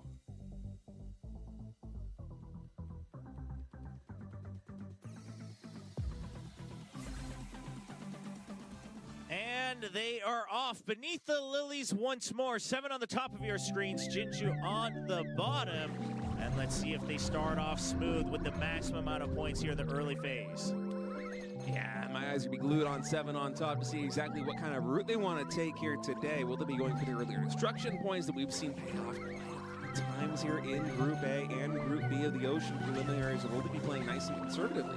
Oh, Jinju actually just going for way too lax of a couple of jumps there, missing a couple of the alphabet jellies, missing 1 Lotus Gem jelly as well, and it all adds up to about a 300,000 point difference early on. Ooh, jumps between the toads as well. So actually missing 1 of the Lotus Gems. It looks like Jinju able to get all of them thus far, so he will close the distance a little bit with that. Yeah, taking the lead back in. So both of them is kind of shaky here compared to some of our other runners in the beginning. We'll see if they stabilize as we continue on. I think the destruction points are going to be the most important thing. I'm very curious what the line these players take is going to be because, hey, say you're playing a little bit shaky here in the very early stages. Yeah, Rainbow Bear Jelly being missed by Jinju there in between the spikes. He is able to get the second one, and 7 secures that extra obstacle that we see some of the players go for up top, so he's going to be able to keep the lead here in the early phase. Yeah, very well played there by 7. Now continuing on to the next area, 7 a little bit faster here on our screens. We'll try to see if he's able to continue with the lead. Another Lotus Gem getting missed here from Jinju. It's going to start to add up. 1 or 2 of these starting to add up to 2 or 3, then it's 4 or 5, and then it's 1 million, 2 million point differences. Yeah, it certainly does seem to compound here in the early game, but 7 is also not playing exactly perfectly. It's their first match on stage today, and so you can see that they're both a little bit shaky. 7 occasionally missing 1 or 2 Lotus Gems. As now we go to the lily pads. A lot of players like to skip 1 of the Lotus Gems just for safety and security. We see 7 do that on top. We also saw Jinju do that on bottom, so both of them -1 here. Actually going to be -2 for 7. Yeah, that gives a little bit of hope for Jinju. Right now, you're back down to around 500,000 point difference. That's definitely recoverable if you play perfectly for the rest of the run. Yeah, it's been a really close match, and honestly, at this point, I feel like neither player is really going to play perfectly. It's tough when it comes down to these columns. You know, we've already missed a lot of Lotus Gems. Really see 2 more get missed there by Jinju. Yeah, 1 before that as well. It just feels like Jinju's playing a bit too lax. Wow. But an entire column being missed by 7, and that's exactly where the lead flips. A little bit forward for Jinju as well on the relay. Yeah, that must have been 8 or 9 Lotus Gems missed right there by 7, and you know, it might not be as consequential as a collision, but if a match as close as this one, it is critical. Now here on the very big column, missed again from 7. Oh no, those drops, they're such important drops, and Jinju's still missing 1 or 2 though. So this might actually come down to a closer difference than we thought because Jinju continued to play more lax on some of these jumps, but 7 missed the big bulks that we always talk about here on this map. Yeah, I can already see that Jinju missing a Lotus Gem here and there. It has closed the distance a little bit now to 1.4 million, but 7, he's going to have to make some magic happen if he wants to come back in this one. There really aren't too many big point opportunities to gain here over your opponent. You got to be so clutch. Yeah, we'll just have to see. 7 just has to play as perfectly as possible, and then it just comes down to does Jinju continue to miss 1 or 2 on every single section? Ooh. Okay, both of them. 4 Yellow Bears got missed there by Jinju on the bottom. True. So that lead is considerably going down. Still a nice buffer of 1.2 million here in the later stages of this map, but Seven is starting to close it up. Yeah, not much left. Both of them playing safe, going for the extra jump before the transformation into phase 3, and I don't know if it's going to be enough. The last row of Lotus Gem Jellies, they both collect all of them, and it's going to be just 1 million difference for Jingu as he takes the win. Man, what a close match. I honestly think it really does just come down to those columns, because besides 100%. That, it was a lot more solid by 7, but hey, Jingu been so consistent and also nailing those pivotal moments. The big columns with, what, 2 or 3 or 4 in a row going down. If you're able to connect with all of those, it is a ton of points over someone who's missing like 8, 9, even 10. Yeah, exactly. It's just such a shame for 7 because overall much more consistent. But we always talk about it. Those big columns on the drops. If you miss jump once, unfortunately that one jump costs you not just 1 or 2, but it costs you maybe anywhere from 4 to 8, depending on which one you miss. So it's a big difference. I will say, Jinju, obviously happy with the win, but if you want to make it through, you're going to have to clean up just a little bit, especially if all the competitors are going for the all jelly bonuses and maybe, later on for the yellow bear jelly bonuses in the second map. You start to miss out 1 or 2. It starts to add up for the entirety of the run. Yeah, luckily for them, I think it actually might be, I was going to say it might be their last time playing on Beneath the Lilies, but then I look at the scorecard, they're playing next. So they will be playing on Beneath the Lilies at least one more time today in the final match of that map here in Group B. And I'm wondering, how do you really change the adjustments there for Jinju coming in? Because it felt like they weren't necessarily playing more greedy than their opponent. They weren't playing... Well, it's not so much that you were greedy, but it did feel like he was playing very lax, as if you were playing from home, right? Where you can just kind of casually do it and reset and do it again if you needed to. Maybe some unnecessary jumps that we saw early on where you're just kind of like jumping by habit, and that allows you to kind of jump over certain jellies, and then you miss time the Lotus Gem. So we'll see. Obviously, you don't have much time if he's playing right away. It's not like he's going to be able to rewind on the VOD and go back and see what he did or anything like that. So he will just have to jump right back in. But he's going to need to lock in because, again, during the tiebreaker, it's about high score. But right now, it's just head-to-head. You win, you get points. You lose, you lose points, actually. You lose a point. So he's going up against Kokis, who played very well in that opening match. It's going to be a tough one. Yeah, both players winning their first match on Beneath the Lilies, but I would say that Kokis, considerably higher score, I think. The points were very consistent coming in. It was nearly a flawless run, I think pretty close to their PB even, which is very impressive coming onto a big stage like this one, especially for the first match of the day. Yeah. I mean, how many times have we seen these players, even veterans like Gojek, come on stage, and the first match they look a little bit shaky, and then they're able to, start to lock in for match number 2, for match number 3. That's oftentimes the story. And so the fact that Koki's coming into this group already just dominated that first match, it's a confidence booster for sure. Yeah, and if he's able to win 2, obviously we kind of say you generally have a pretty good chance moving forward, especially because you're knocking down one of the other players who already had a win, so you already get a little bit of a leg up. But here we go, a little bit of a station switch here for Jinju. We always make sure that we're rotating which station you're playing on to make sure it's fair ground for everybody. Jinju versus Kokis, continuing on with Beneath the Lilies here in match 3 of Group B. Jinju showing some respect to Kokis here, racing the top combi maker. What an honor. I'm going to do my best. All right, and Kokis saying, let's just see who's impressed or who's improved the most since last year. Both of them having to go last year at the Cookie Run Tournament of 2024, now trying to make a run back here in 2025. Yeah, always fun to see players grow and improve over time as there's a little bit of a wave, a little bit of a fist bump to each of them. Very friendly on stage. But of course, these are the 2 winners thus far today. Jinju and Kokis, they both have won their first match. They're going to be going into match number 2 here, or at least their second match, I should say, match number 3 overall on the day on Beneath the Lilies. And as you said, Trevor, getting that second win, it is such a relief, because if you have 2 wins in a group like this one with 4 players, it guarantees that the worst case scenario for you is a 3-way tie. Exactly. So you definitely want to try to get that lead. Now, both of them competed in the same guild last year, now in different guilds, looking to make a run again, I guess a little bit more as rivals rather than friends. So a bit of an interesting story between these 2 younger players here today in the Ocean region preliminaries. Once again, on your left, it's going to be Jinju just coming off of that win. Right here on your camera, this is Kokis, who took that opening match win. Both players would love to go undefeated 2-0 today, but so far, I mean, only one of them is going to be able to do it as we head into the final match on Beneath the Lilies. This is the Ocean Regional Preliminaries here, quarterfinals, Group B, match 3.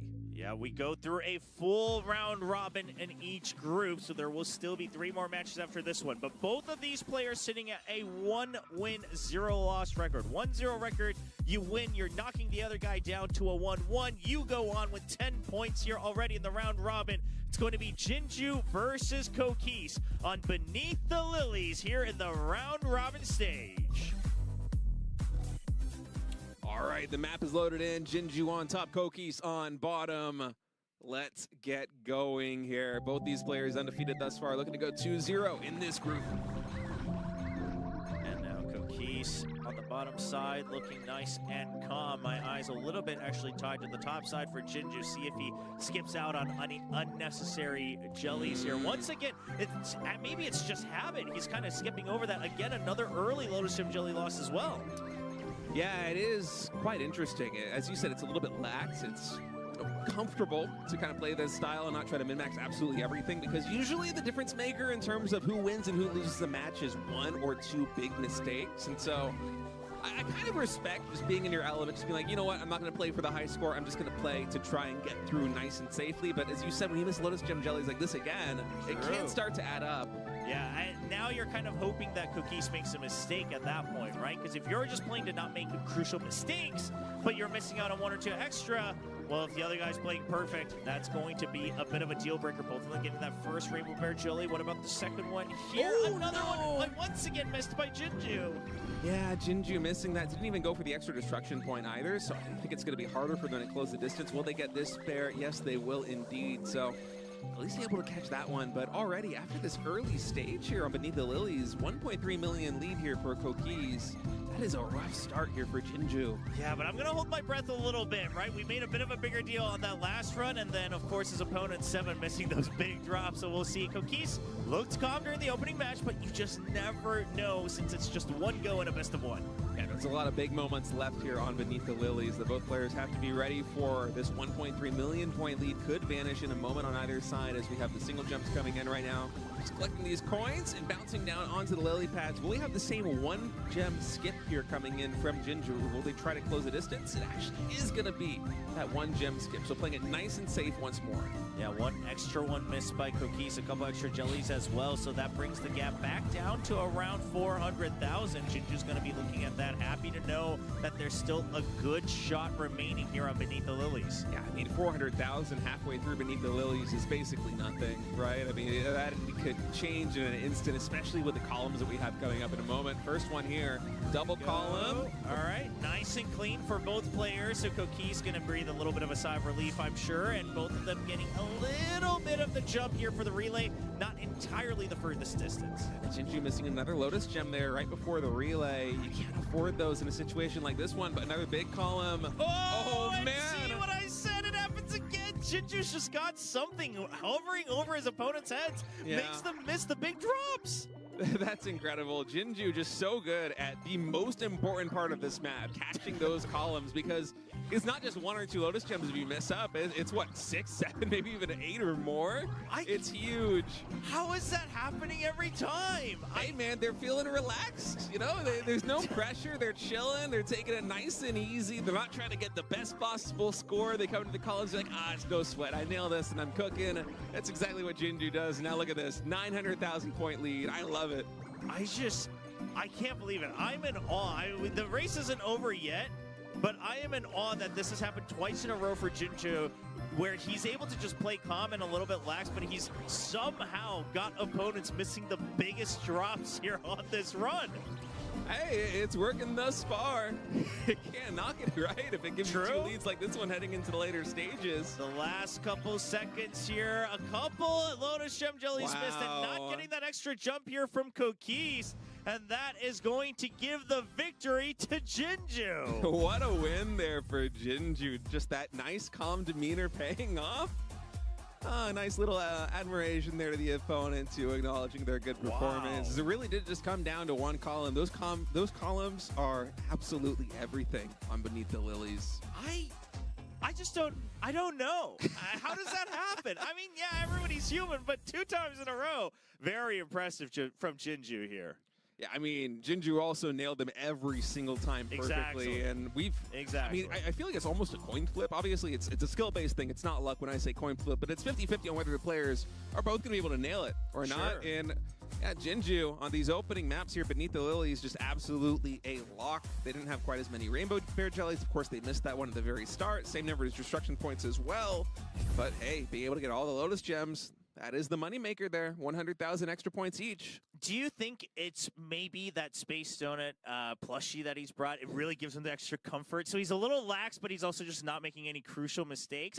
It matters, right? In some other games, we have people like bringing personal plushies or like plants or whatever, you know, just to make all your desk and your station look exactly like it is at home. Maybe that's how he plays all the time, and it just gives him that extra little. It's like a comfort safety blanket. Hey, it looks very comfortable too. You know, not only is it reassuring to have your nice little plushie right there, but also, I mean, like, you're playing with your arms like this, you're resting on it. It's kind of nice. I like it. Yeah, so it could be. Hey, if you have props that you play with at home, it is worth it to bring it, right? Like, it might look silly on camera sometimes, depending on what it is or what it might be, but if it's what gets you comfortable, winning is what matters. It's okay to look silly if you win. I don't even think it looks silly. I think it looks very comfortable. Saying this one doesn't look silly, but of course, sometimes some things look silly. Like in some of the other broadcasts I've commented, we used to have a player who thought they had a jinx where they played better with tissue up their nose because once they had like their allergies or something and they put a tissue up their nose and they started winning in their ranked game, so they were like, well, now in every tournament I'm going to play with a tissue up my nose. Hey, it looks silly, but if it works for you, it works. It worked for him for like half a season, and then it didn't really work anymore. But oh man, that reminds me of traditional sports there's a lot of superstition for players in a lot of traditional sports. That is one of the craziest things I have ever heard of. You never know. Now I get what you're talking about, Trevor. Yeah, man, that is a memory to keep with you forever. All right, fellas, we're heading into match number 4 here in Group B.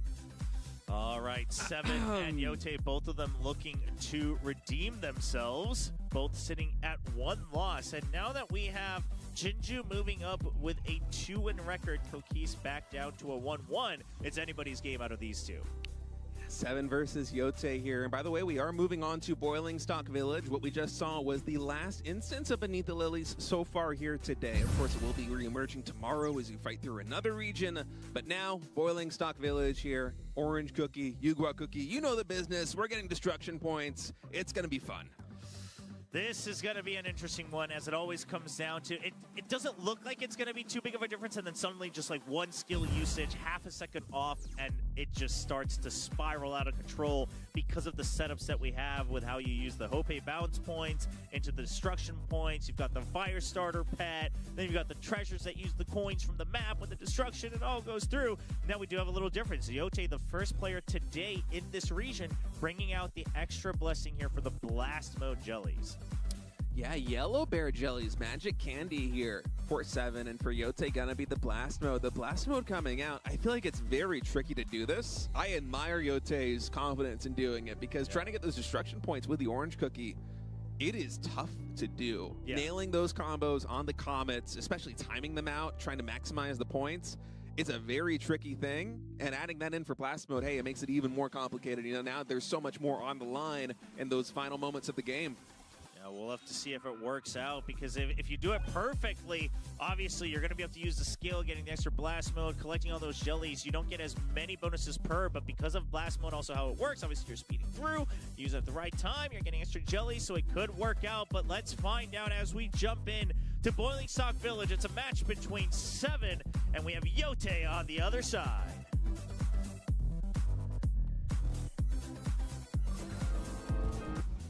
All right, match number 4 here in Group B of the Ocean region. 7 representing Thailand, Yote representing Korea. Let's get down to business. It's time for the destruction points, and already those activations coming in. Going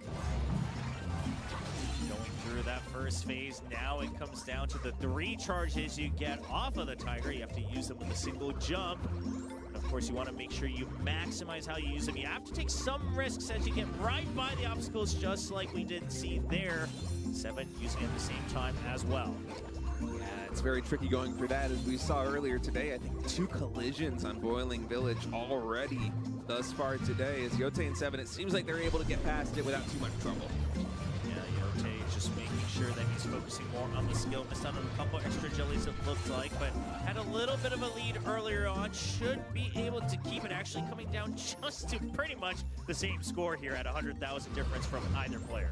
Yeah, it's very close early on, especially on this map. Oh no! Oh no! For Yote, not only missing 2 yellow pairs, but also the collision. What is it with Boiling Pot Village? Or Boiling Stock Village today? There's so much damage being done. I feel like it's almost every single time we cast it, and it's always in this early stage. Yeah, I mean, again, it's just you're thinking about how to make the jump to use the skill, and sometimes you're looking too far ahead.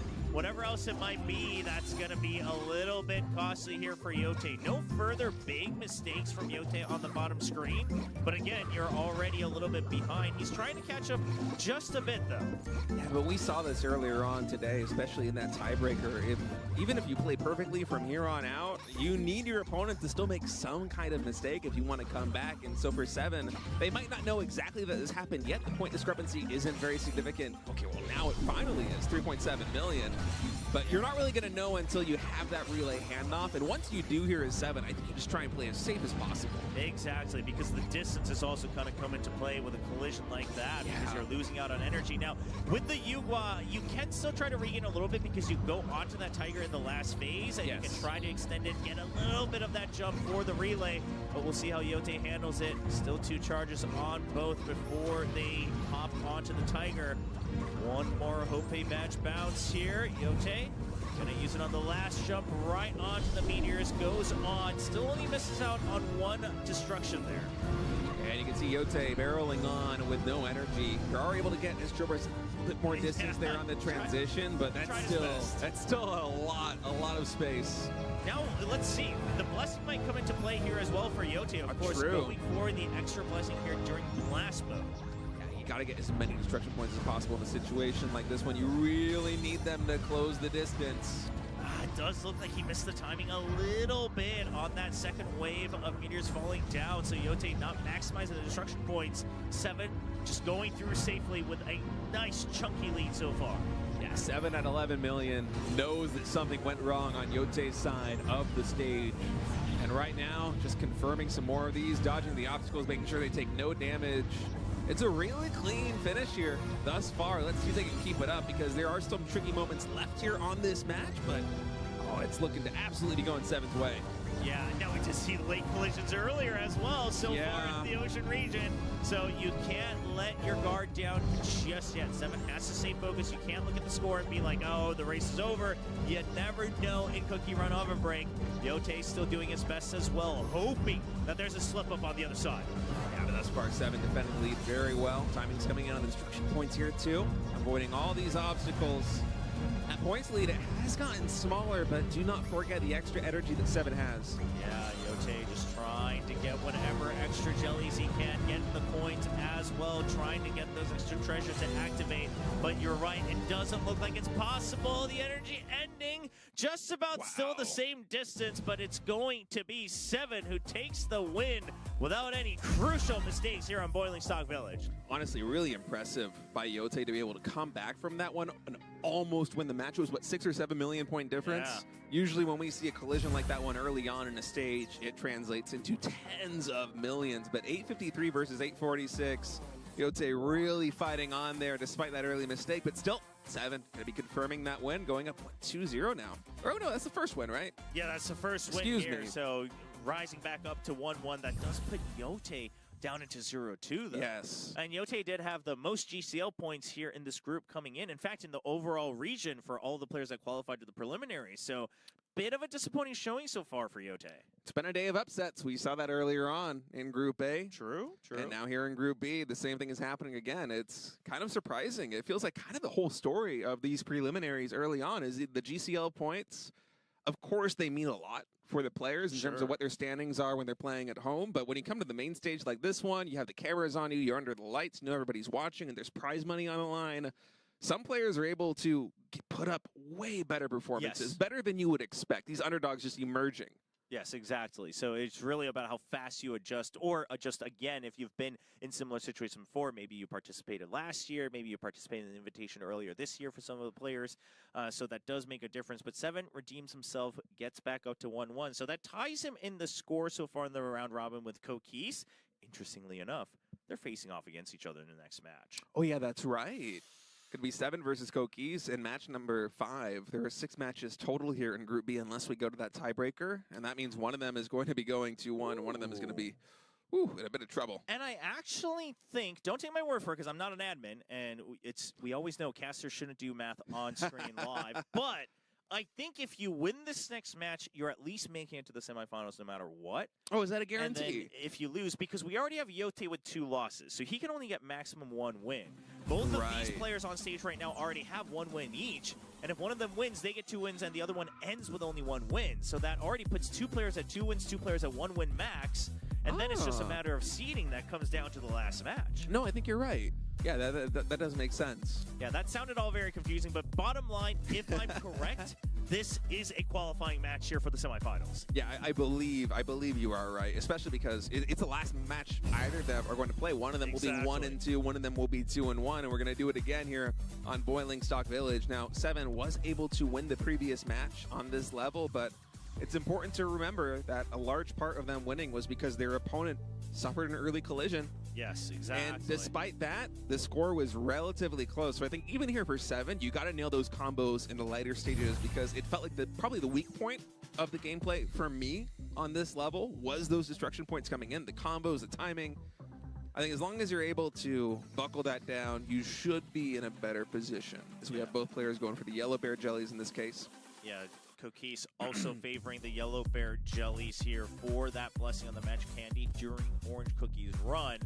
So this is going to be interesting because, like you said, the point difference, if Yote hadn't hit a collision, would it have been the same story? It's kind of hard to tell, right? Normally, we're seeing that go up to near 10 million difference.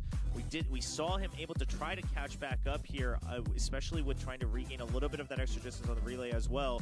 Kokis looked a little bit shaky on some of the earlier runs, but he's going to have to lock in if he wants to continue on here in the preliminaries. We're currently watching the quarterfinals, the Group B round robin. It's a series of best-of-ones, and now looking forward to their last best-of-one match here today during the group stage. It's 7 going up against Kokis for a qualifying shot into the semifinals.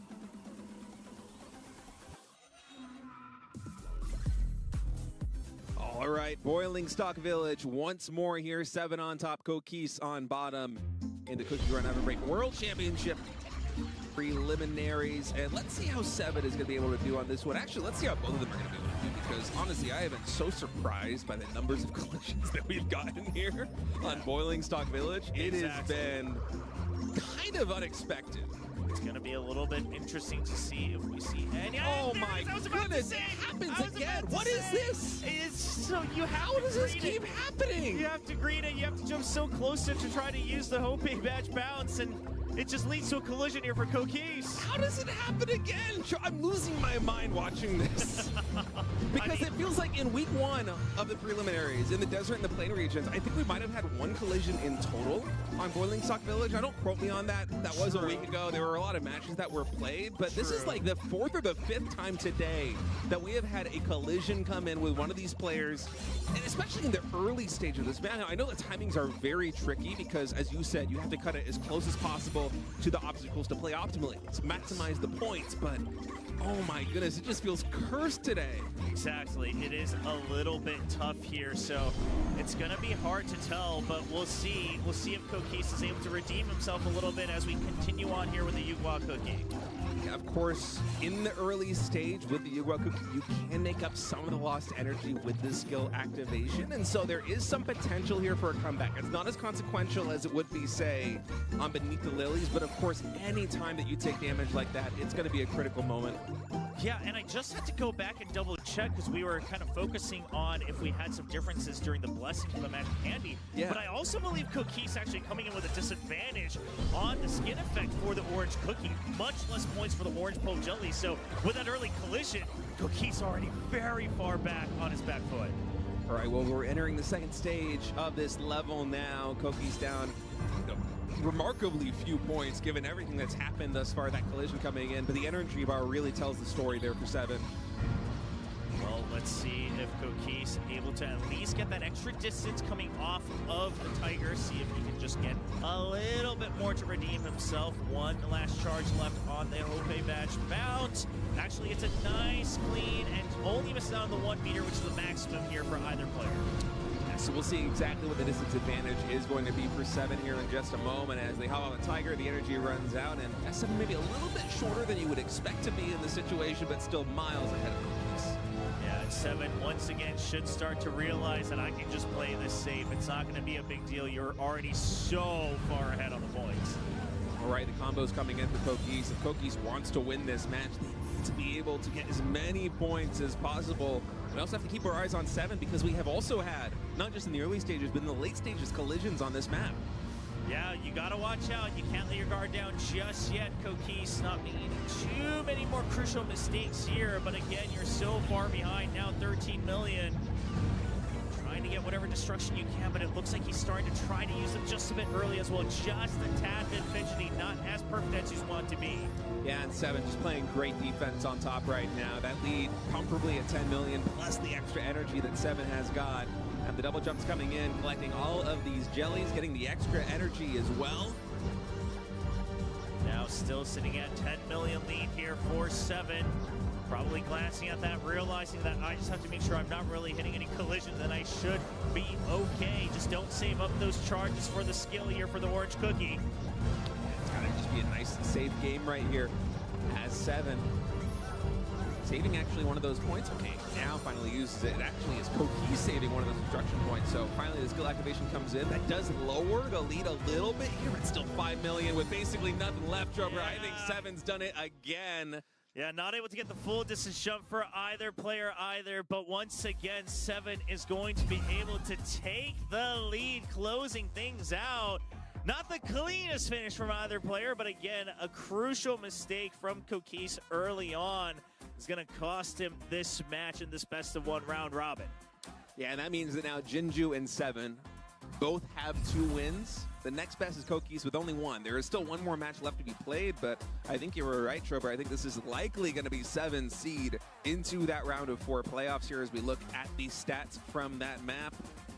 Yeah, but this one also came down once again to a very close difference. So much more destruction being done by Kokis. Only a 2 million point difference. It was at mostly 10 million for the biggest part, but then at the very end, you talked about how that extra charge was saved by Kokis. He uses it in the last bit to destroy 1 extra wall. It's able to have him catch up just a bit, but again, not enough. Now again, the question is if he had into the collision, he might have won again, but hey, 7 just plays it safe. He's able to get through.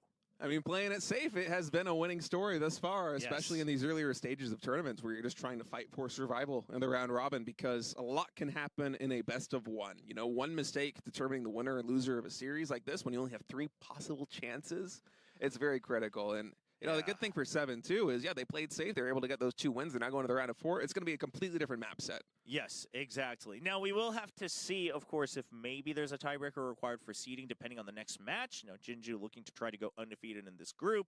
If he does, he's going to be very safely in that first seed. But if it's a 2-1, there might be a need for a tiebreaker. We'll have to double-check on that one. But for now, we do have 7 who should have secured their spot moving on to the semifinals. We'll wait for final confirmation. There's still 1 more round robin left between Jingu and Yote.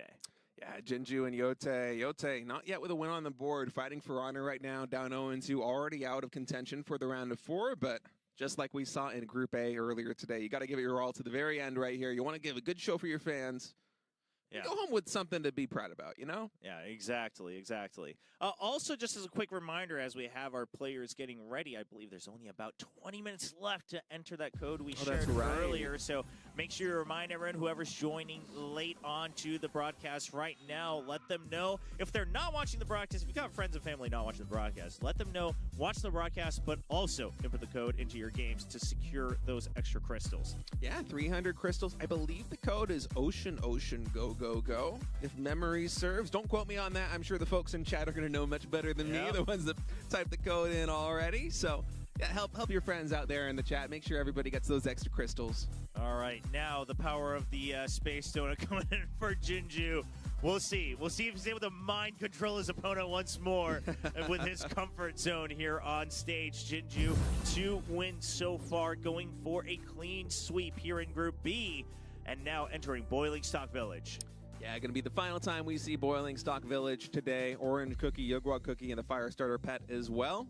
And then after this, when we move on into the round of 4 matches, we will be having an entirely different map pool where instead of being a round robin where the first 3 maps and the last 3 maps are set, it will be loser's choice. So a lot more variety coming to you in just a moment. But before we get there, pivotal match between Jingu and Yote as Jinju's fighting for that #1 seed. Yep, and we do have Yote returning here with the extra points for Blast Mode for all jellies during the Bass Mode. But of course also both of them going for the 1,000 points for the Orange Poke jellies, so not seeing that difference here. Yeah, just a slight difference there with the Blast Mode. It is a little bit tricky because those combos can be very hard to pull off at the later stages. And I mean, timing out those meteors with the jumps, trying to get every single one for Blast Mode can be very tricky. But hey, if you get it, it does pay off.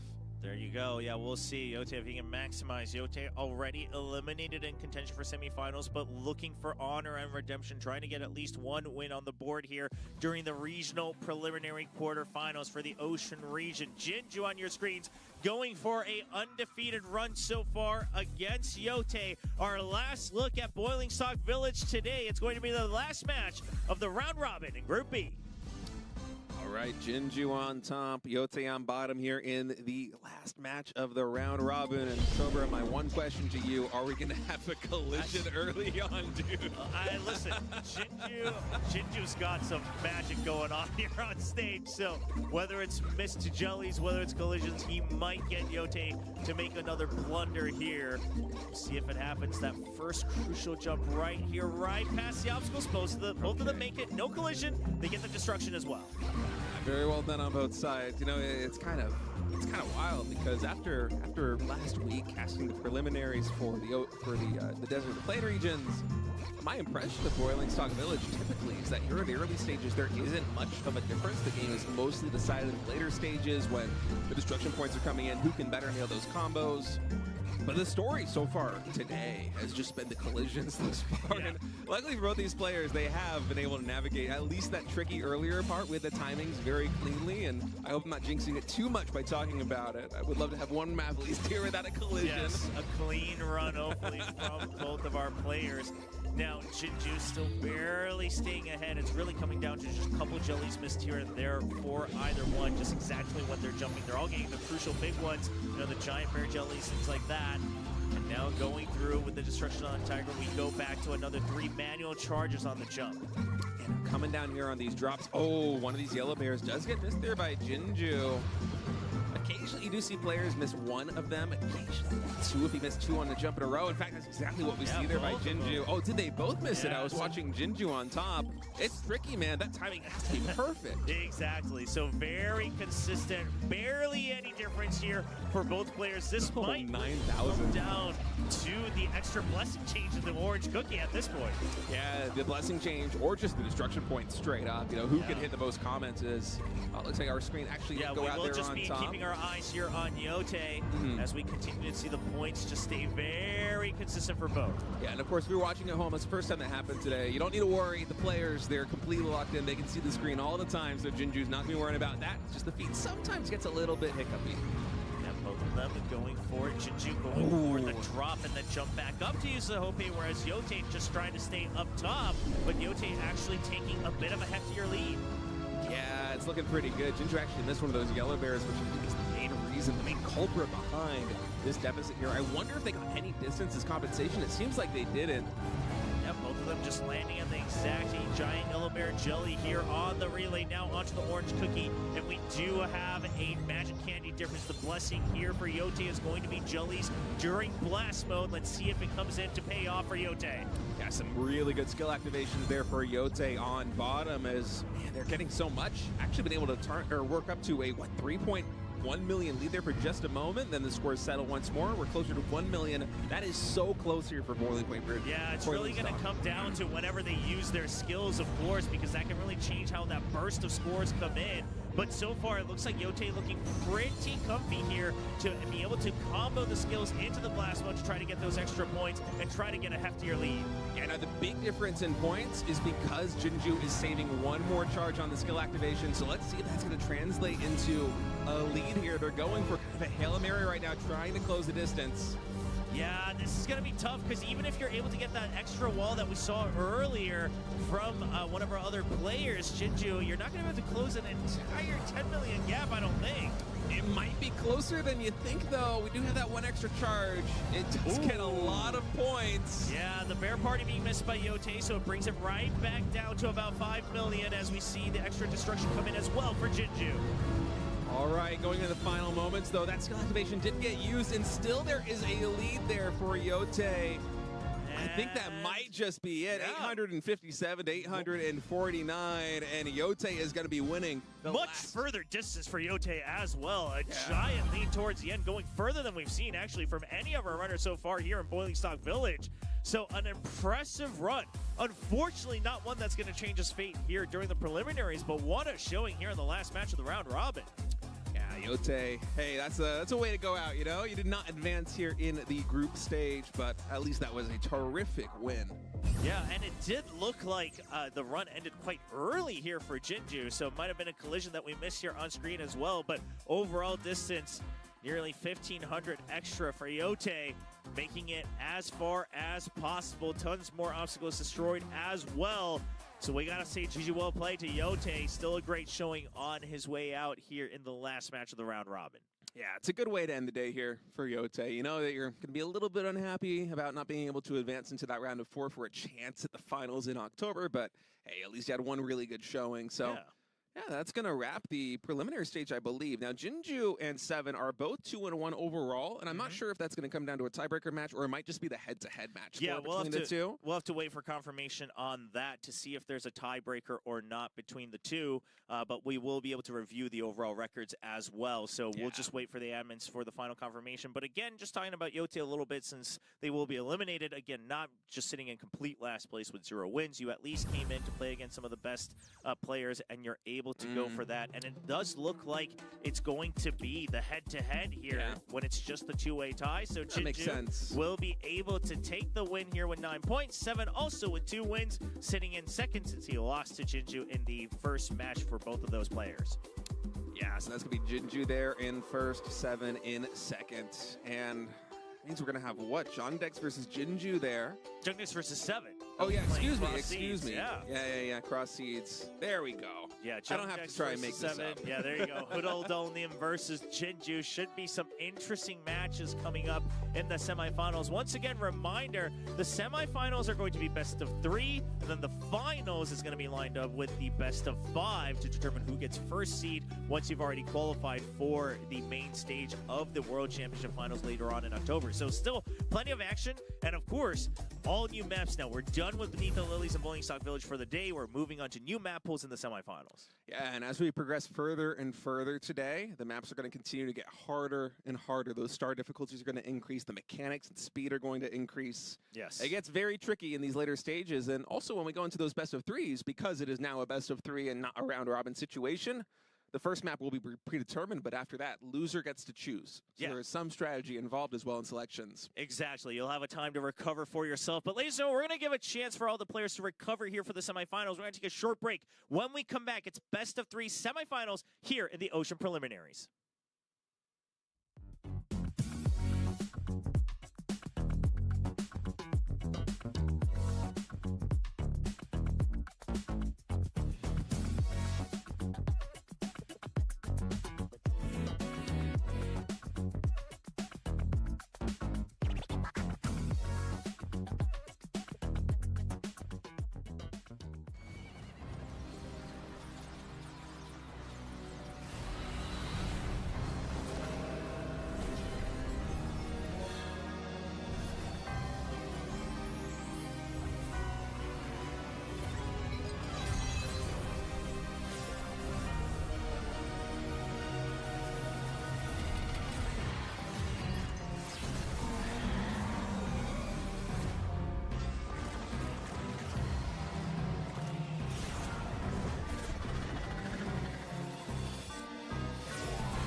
안녕하세요.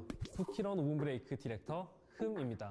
쿠키런 5분 브레이크의 e스포츠는 작년에 진행한 쿨림픽을 통해 국내 e스포츠의 저력을, 그리고 올해 3월 글로벌 인비테이션을 통해 세계 e스포츠로서의 가능성을 확인했습니다. 2025년 우리는 더 크고 더 본격적인 쿠키런 5분 브레이크 e스포츠의 새로운 이름으로 거듭납니다. 이제는 세계 챔피언을 뽑을 시간, 바로 월드 챔피언십입니다. 월드 챔피언십은 작년의 쿨림픽과는 완전히 달라진 새로운 선발, 그리고 새로운 대회 방식을 도입하게 되었는데요. 더 박진감 넘치고 더 많은 세계 플레이어들이 함께하는 e스포츠가 되기 위해 쿠키런 5분 브레이크 팀이 준비한 2025년의 e스포츠 로드맵, 지금부터 공개합니다. 여러분의 참여와 응원이 이 여정에 큰 힘이 될 거예요. 자, 그럼 본격적으로 시작해볼까요? 올해부터는 모든 선수가 자신의 지역에 배정되어 경쟁하고, 하이라이트는 바로 최강자 토너먼트입니다. 2025년에는 밀란마 시즌, 라인마 시즌 총 2회의 그랜드 챔피언스 리그가 개최됩니다. 플레이어는 그랜드 챔피언스 리그를 통해 지역별 랭킹 포인트를 의미하는 RP를 획득하고, 2번의 그랜드 챔피언스 리그 RP의 총합에 따라 월드 챔피언십 지역 예선에 진출할 수 있는 자격이 주어집니다. RP의 합산으로 월드 챔피언십 지역 예선의 진출자가 결정되기 때문에 밀란마 시즌, 라인마 시즌 2번의 그랜드 챔피언스 리그 모두 정말 중요하겠죠? 2025년 그랜드 챔피언스 리그는 월드 챔피언십을 향한 여정이 될 것이기 때문에 기존 그랜드 챔피언스 리그에서 개편되는 사항들이 있는데요.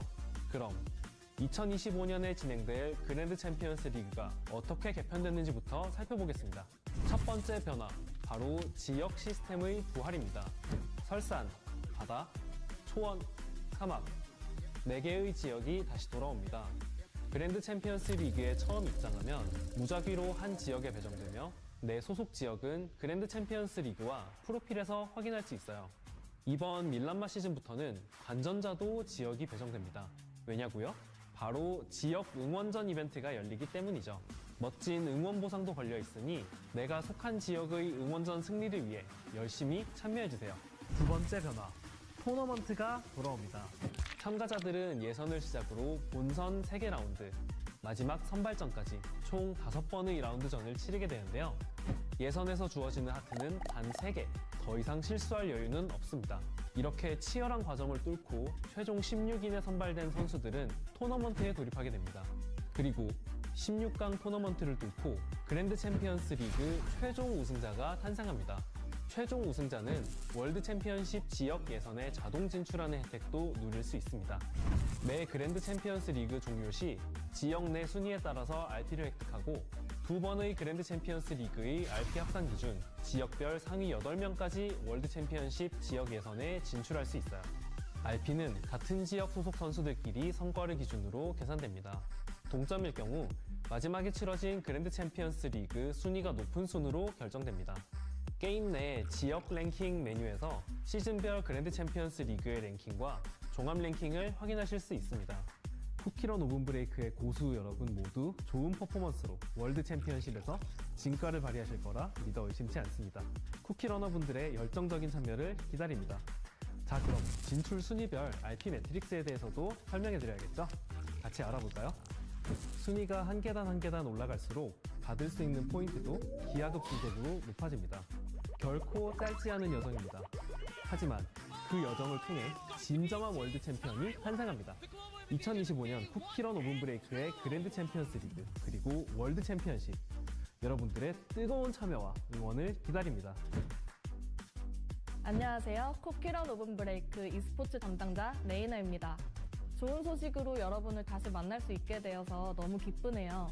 자, 이제 그랜드 챔피언스 리그를 뚫고 올라온 최강자들이 어떤 무대에서 경기를 펼치게 되는지 살펴볼 차례입니다.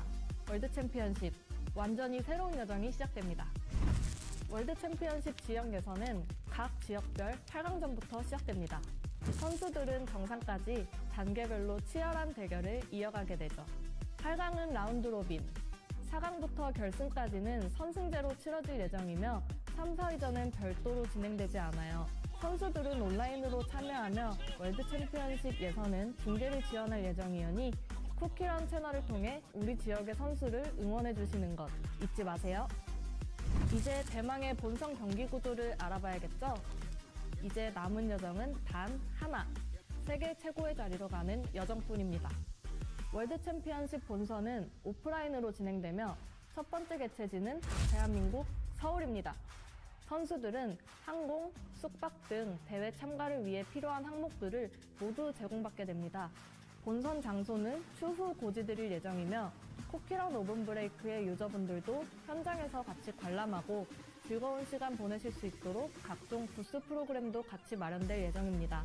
많은 기대 부탁드립니다. 월드 챔피언십 본선은 예선과 동일한 방식으로 진행되지만 본선이니만큼 3, 4위전이 별도로 진행됩니다. 챔피언이 탄생하는 순간까지 꼭 함께 해주시길 바랍니다. 이렇게 치열하게 진행되는 월드 챔피언십에서 부정한 방법으로 진출한 유저가 있어서는 안 되겠죠. 쿠키런 오븐 브레이크 e스포츠 팀은 어뷰징 및 비정상 행위에 대한 추적과 제재를 더욱 강화할 예정입니다. 정당한 승부 그리고 깨끗한 실력 대결이 될 수 있도록 모든 플레이어 여러분들의 협조를 부탁드립니다. 지금까지 2025년 쿠키런 오븐 브레이크 e스포츠의 월드 챔피언십과 그랜드 챔피언스 리그에 대해 안내드렸습니다. 작년 풀림픽에 보내주신 큰 성원 덕분에 이제는 전 세계가 주목하는 월드 챔피언십으로 나아갈 수 있게 되었어요. 그리고 월드 챔피언십에 많은 기대감을 보내주고 계시는 유저분들께도 진심으로 감사드립니다. 2025년 전 세계가 함께 뛰는 쿠키런 오븐 브레이크 e스포츠 월드 챔피언십, 지금부터 여러분의 플레이가 역사가 됩니다. 많은 참여 부탁드립니다. 감사합니다.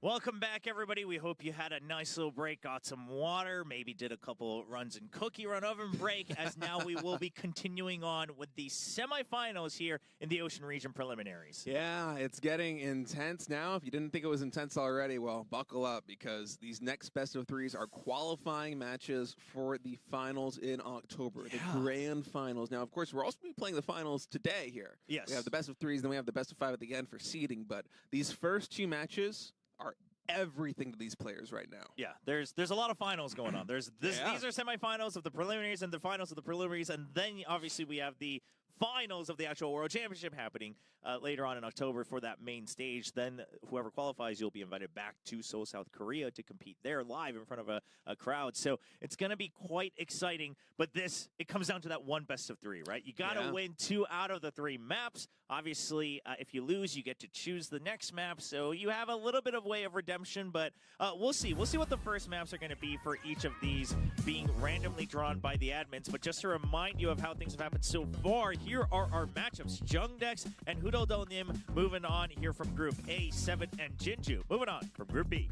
Yeah, these are going to be some really fun semifinal matches. Of course, these are those qualifying matches. So to find out whether our one non-Korean player from Group B, 7, hailing from Thailand, is going to be able to be victorious there, or whether Jung Dex will continue his role, who looked so good earlier on in the day. And then Hudodonim, another player who really has surprised me thus far earlier on in Group A. You know, they enter with the lowest ranking in the GCL. The personal best scores were actually lower than a lot of the other players also in their groups. And despite that, they were able to win their first 2 matches and then survive a crazy tiebreaker, a 3-way tie. Yeah, it was quite the intense Group A. Now 7 continues to remain the only non-Korean here in the Ocean Region preliminaries. Of course, earlier, unfortunately, we had to send Gojek home here trying to represent Indonesia, but 7 continuing to try to represent Thailand here. If he qualifies, he's going to be bringing yet another non-Korean to the World Championship Finals main stage. Of course, if he loses in the semifinal, that's going to be only Korean players qualifying here from the Ocean Region. Yeah, from the Ocean Region, although we did have 2 win during week number 1 there on Saturday, so yeah, I mean, there's going to be a stat competition there in October. I cannot wait. I mean, you see how close some of these matches are and the skill expression that happens just in the preliminaries, and you're like, okay, wait, we're going to be taking the cream of the crop from the preliminaries, and then they are going to be competing in October. It is going to be crazy. Exactly. Only 2 of those players are going to be emerging victorious today. I'm excited to find out who it's going to be on stage. Oh, wait, actually, before we go on stage, wait a second. Chobra, they made a mistake. This isn't 300 crystals. It's 500 crystals. It's 500 crystals. Blue Ocean Jelly with 3 Ys. They can't take this back. So before they potentially take it back, which they can't, it's 500 crystals. It's been bumped up. Everybody go put in the code Blue Ocean Jelly. It's 3 Ys. So Blue Ocean Jelly YY. Make sure you share the wealth as well. Everybody who inputs the code can receive their 500 crystals. So make sure you get them. Get your friends and family to come in as well. You never want to miss another code. Come watch the broadcast. Enjoy some Cookie Run. Get your crystals. It's going to be a good weekend. Yeah, 500 instead of 300, man. See, Jung Dex, he's already inputted the code. That's why he's sitting so comfortably. He knows. He's already got the 500 crystals. Yeah, he's like, you know what? What are we playing for? Qualifying spot in the World Championship? No, I want my crystals, baby. Give me those 500.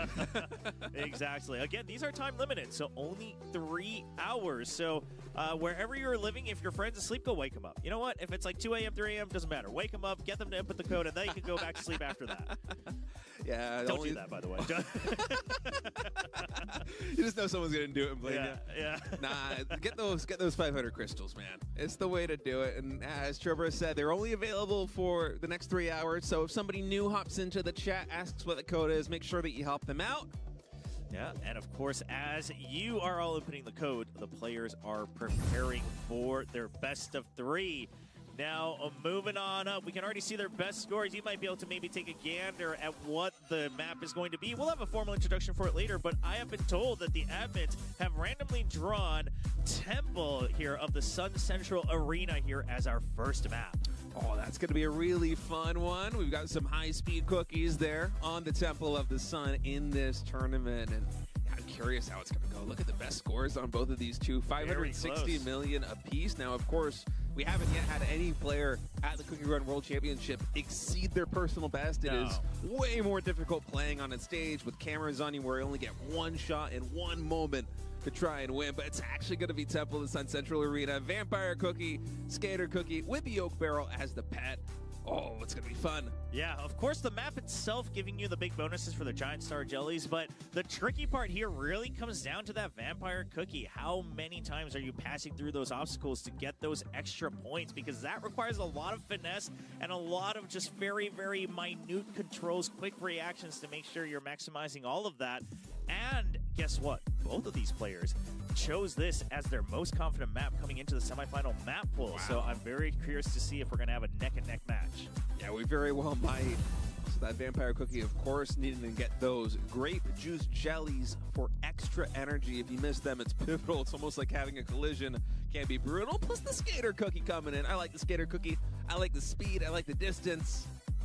Yeah, so we do have both of them going for the same costume. The bonus not listed on 7's side, but I'm going to assume that we should have it coming through for 7.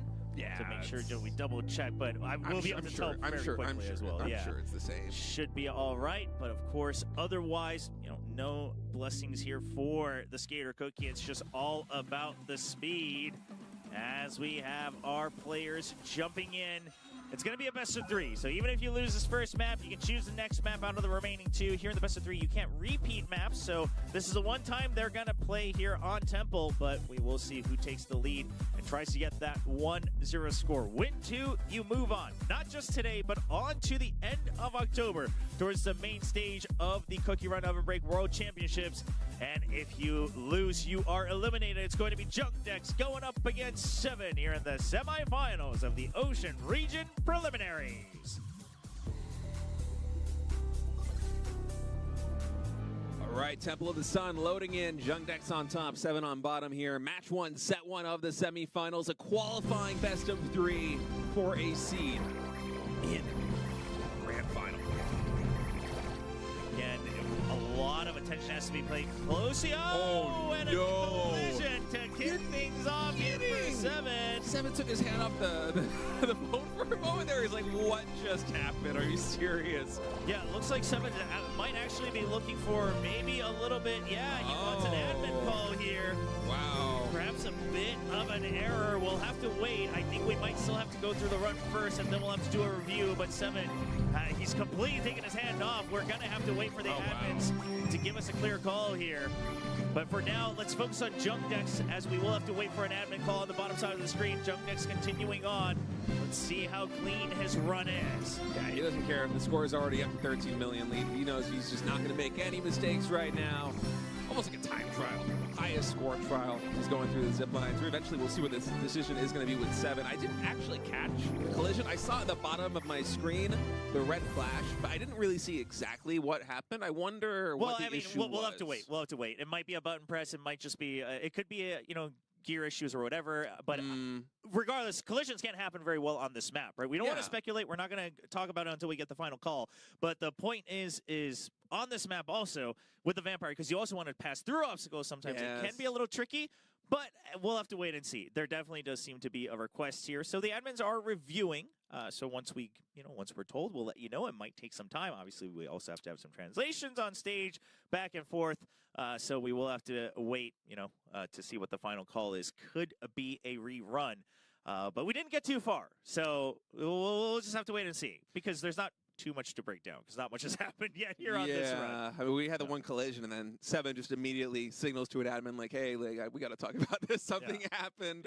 So I'm very curious what the situation was. And of course, the admins, they will be able to resolve that with the players. So talking about the map itself, though, as we were saying, big focus on the Vampire Cookie, of course. Because the giant star jellies, there's a lot of jumping and whatnot involved as well. So yes, obviously you don't want to miss those.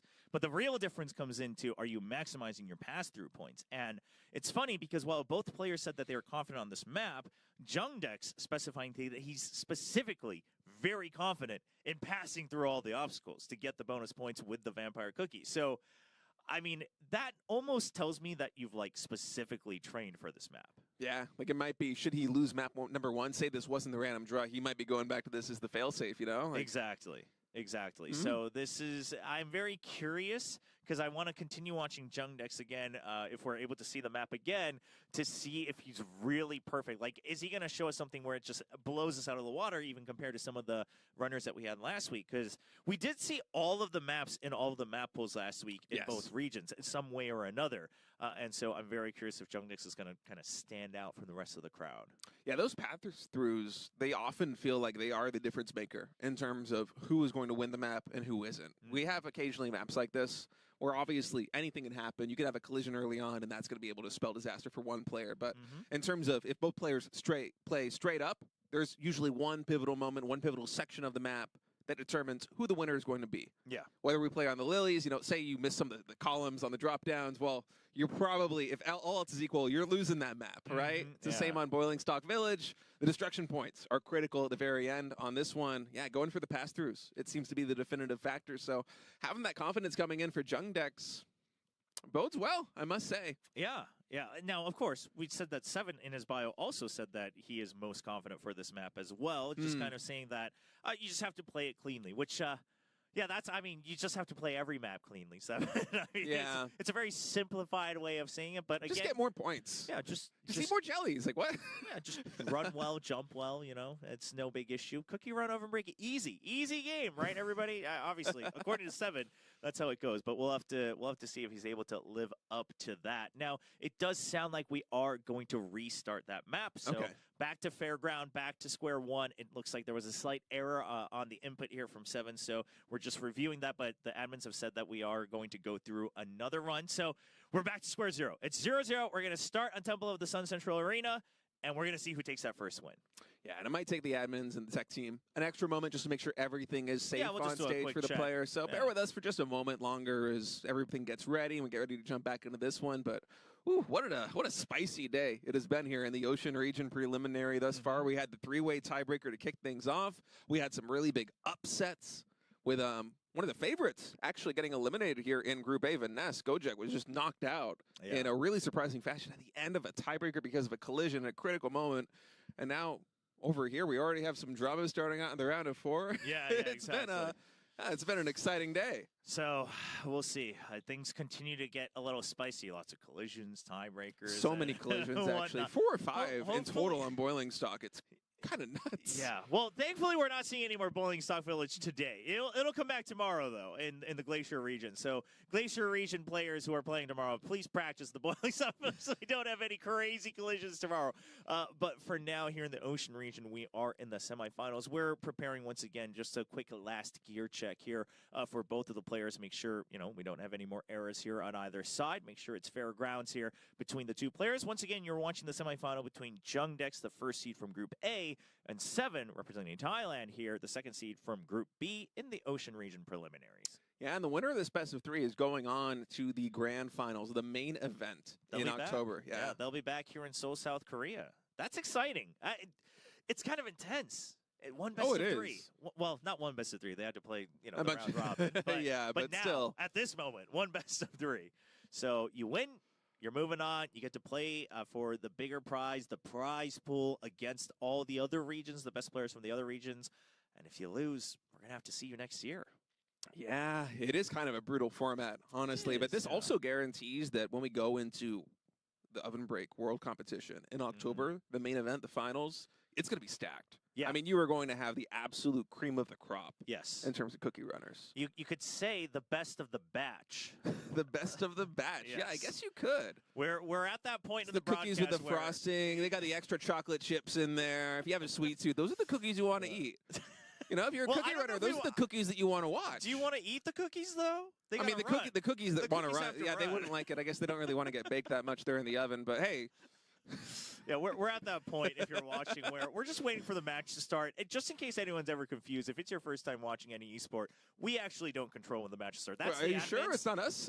It's actually not us. I know it's crazy. But also, the admins are also not purposely delaying. They're just making sure, obviously, again, that the players have everything they need to make sure that we jump into the match. So, again, we're waiting for this best of 3 between 2 of our players here in the Ocean region preliminaries. Yeah, it's going to be a fun match, man. The anticipation building up with this, and not just from the break. We came back for that 10-minute break. Finally, the players are getting locked in. They're loading up the map. But then the added anticipation of now we're waiting for the admins to make sure everything is good, the tech team to confirm an issue is not going to arise again in the next match. I'm getting antsy. I really want to jump into this next best of 3. I'm just curious, because Jung Dex, just from the vibes and how the matches went so far, it feels like Jung Dex. Again, there's no statistics involved in it, but it feels like Jung Dex should look like favorites for the rest here in the top 4.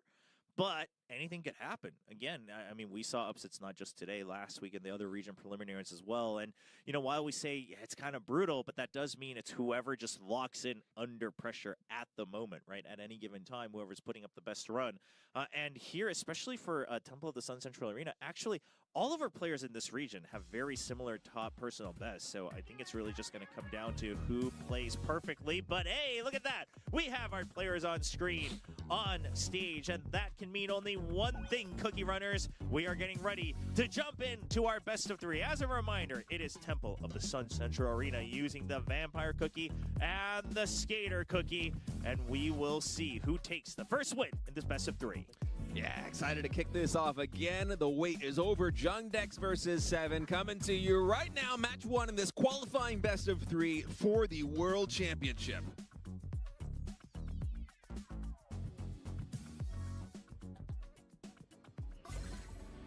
Game start. Jung Dex on the top screen. 7 representing Thailand on the bottom screen. Of course, both starting with the Vampire Cookie. Vampire Cookie to start things out. Pass-through is going to be absolutely critical here in this first map. Yep, able to get that last pass-through as well for both. So staying very close to the points so far.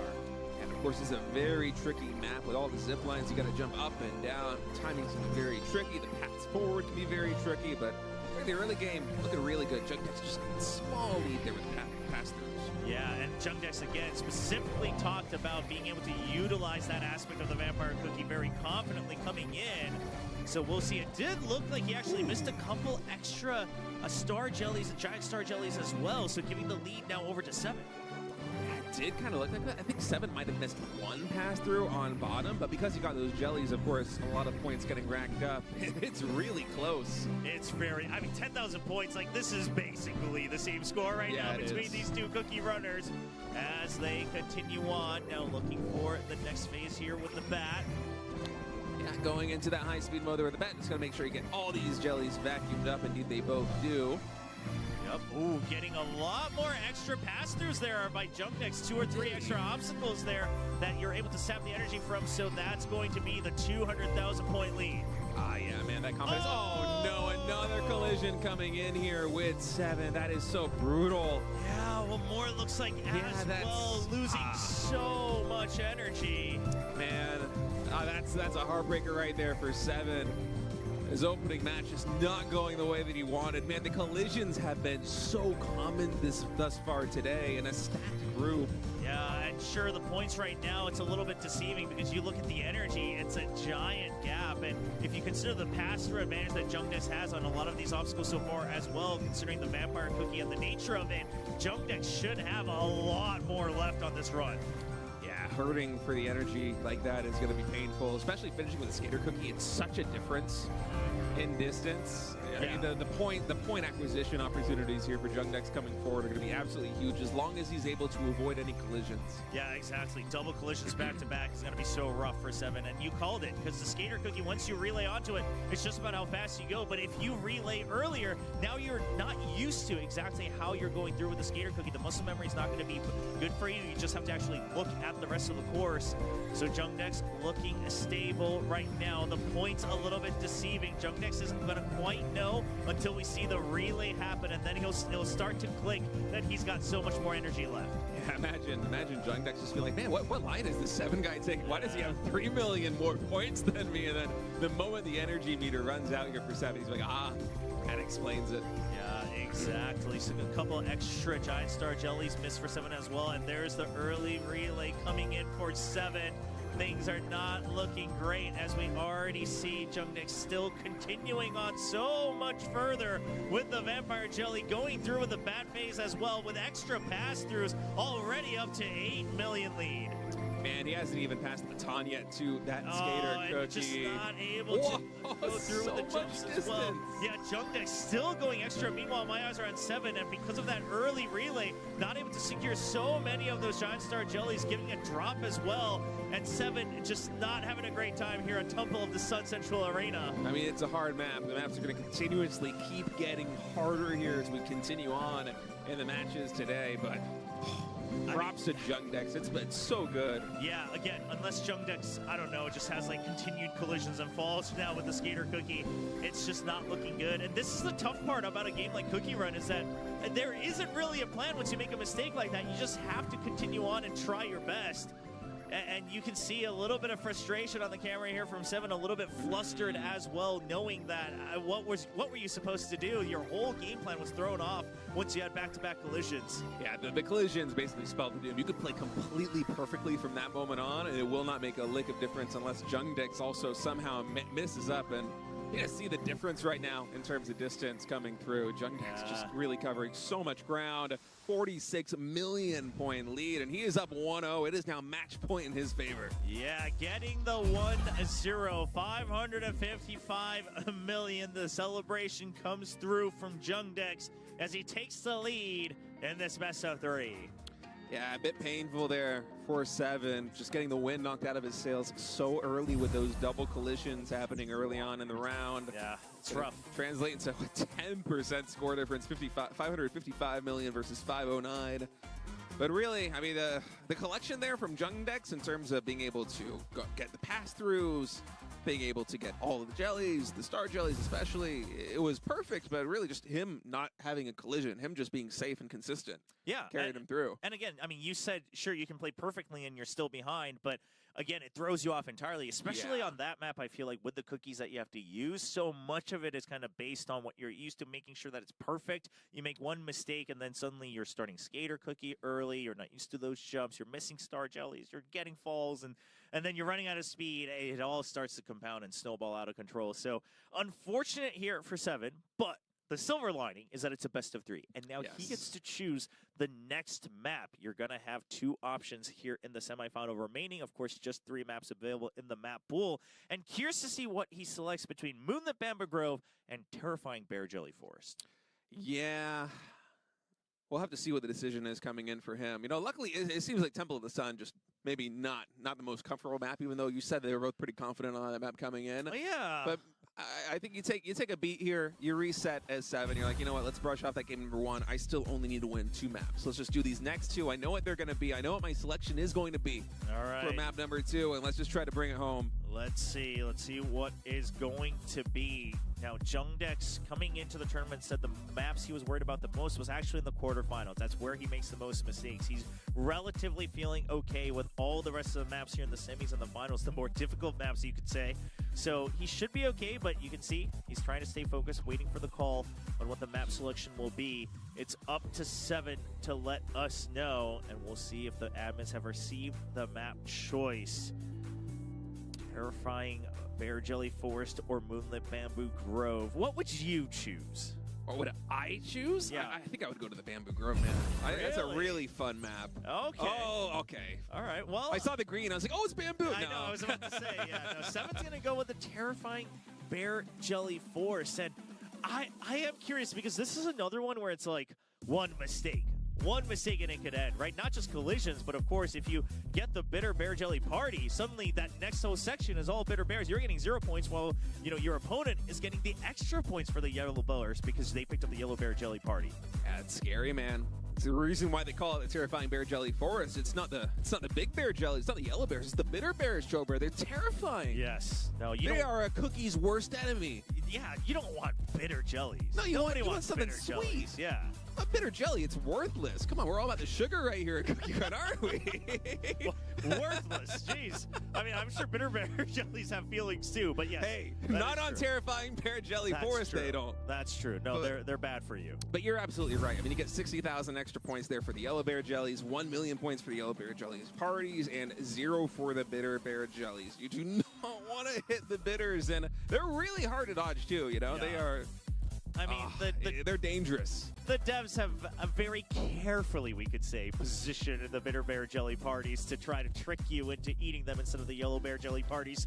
So we will have to see, of course, the blessings all doubling down on the extra Yellow Bear Jellies. You want those anyways. There's tons of Yellow Bear Jelly parties here, so it'll start to add on to itself. We're going to have the Schneeball cookie and the Cream Puff cookie, but you know, every time we've watched this, it just came down to, did somebody eat a Bitter Bear Jelly party, right? Did they suddenly transform the whole next section to 0 complete points while the other opponent is getting, you know, 100, 300 extra K?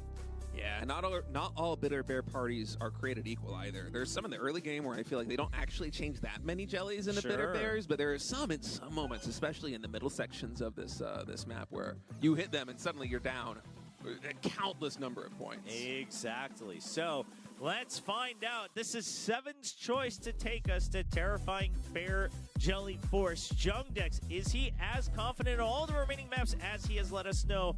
Or is it going to be 7 trying to find that weak spot, knowing that he can redeem himself? No mistakes made this time around. It was just the collisions. 7 trying to tell himself that he's going to be able to play cleanly here for the rest of this tournament. A best of 3. Jung Dex on match point, on qualifying point for the main stage of the Cookie Run Oven Break World Championships. Let's jump into Terrifying Bear Jelly Forest.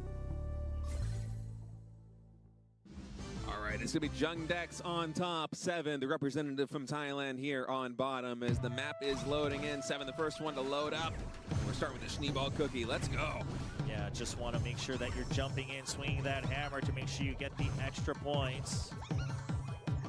Of course, just want to rack those up as much as possible here in the early game. Yeah, both of them going for the drop to get rescued here and then come back up to pick up the extra points.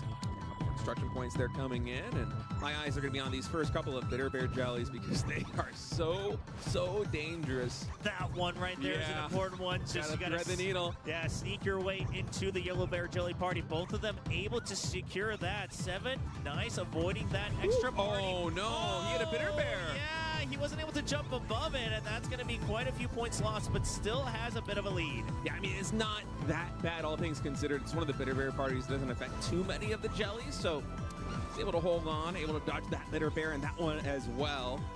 And here you don't want to get baited into jumping, but now again, just these carefully crafted designs for the devs to weave in and out, above and below. Yeah, it's very tricky going for these timings. One false step and you're eating the bitter bear jelly, losing a ton of points, but look at this, both players able to collect every single one. Yeah, avoiding that last bit of the bitter bear party as well. Nice, getting the extra yellow bear party here for 7, continuing on with the lead. Yeah, it's looking really good. As long as we don't have any more connections here on the bitter bears for 7, I'm feeling pretty confident in their chances thus far, but no lead is safe, not even a 500,000 point one. No, that's still so small. Anything could change. Again, it all just comes down to whoever's making a mistake at this point.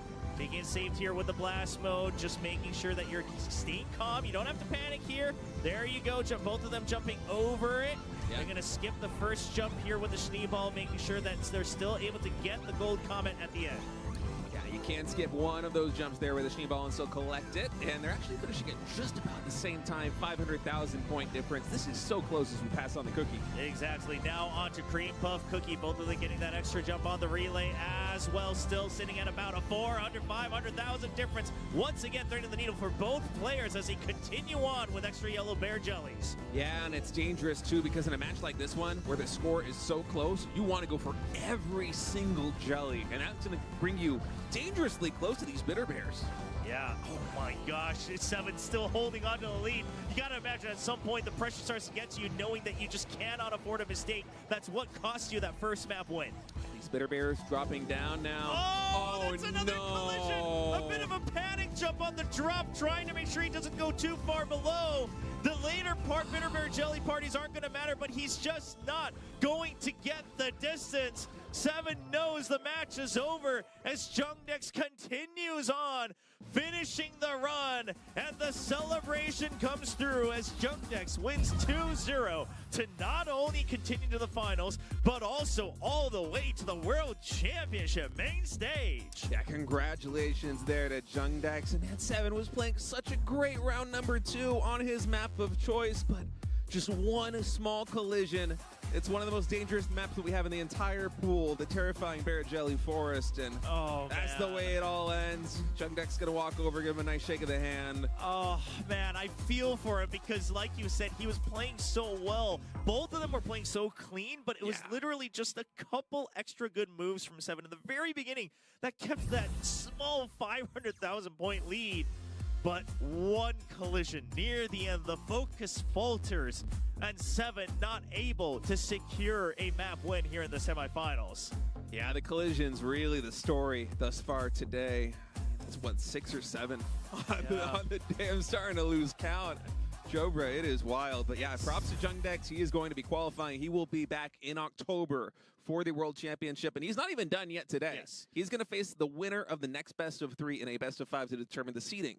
Yes. So he still has a chance to go even higher, get an advantage going into the main stage. So we'll see him later in just about, an hour or so. But I want to give props to 7 because when he was playing, without the mistakes, he still played so cleanly. Like outside of that, it's not consistent small mistakes, but it's always just these big ones, which to me shouts the pressure, right? It's different from playing from home. You got to imagine at home, this isn't happening that often, but now you're playing in a different environment. You've had to fly into Seoul, South Korea. So hopefully we can see 7 again in the future because I think if he's playing in a different comfort zone, things could look very different for him. Oh yeah, for sure. I mean, he demonstrated there in 95% of set number 2 on Terrifying Bear Jelly Forest. He demonstrated by getting second place in this group and advancing here in the first place to the semifinals. This is a performance he'd be proud of. Unfortunately, he will not be coming back in October, but I am sure we will see him again in the future. And now Jung Dex in the finals, a best of 5 will be waiting for the winner. Yep, it's going to be Hudodonim versus Jingu next. We're not done just yet. Still a couple more matches to go.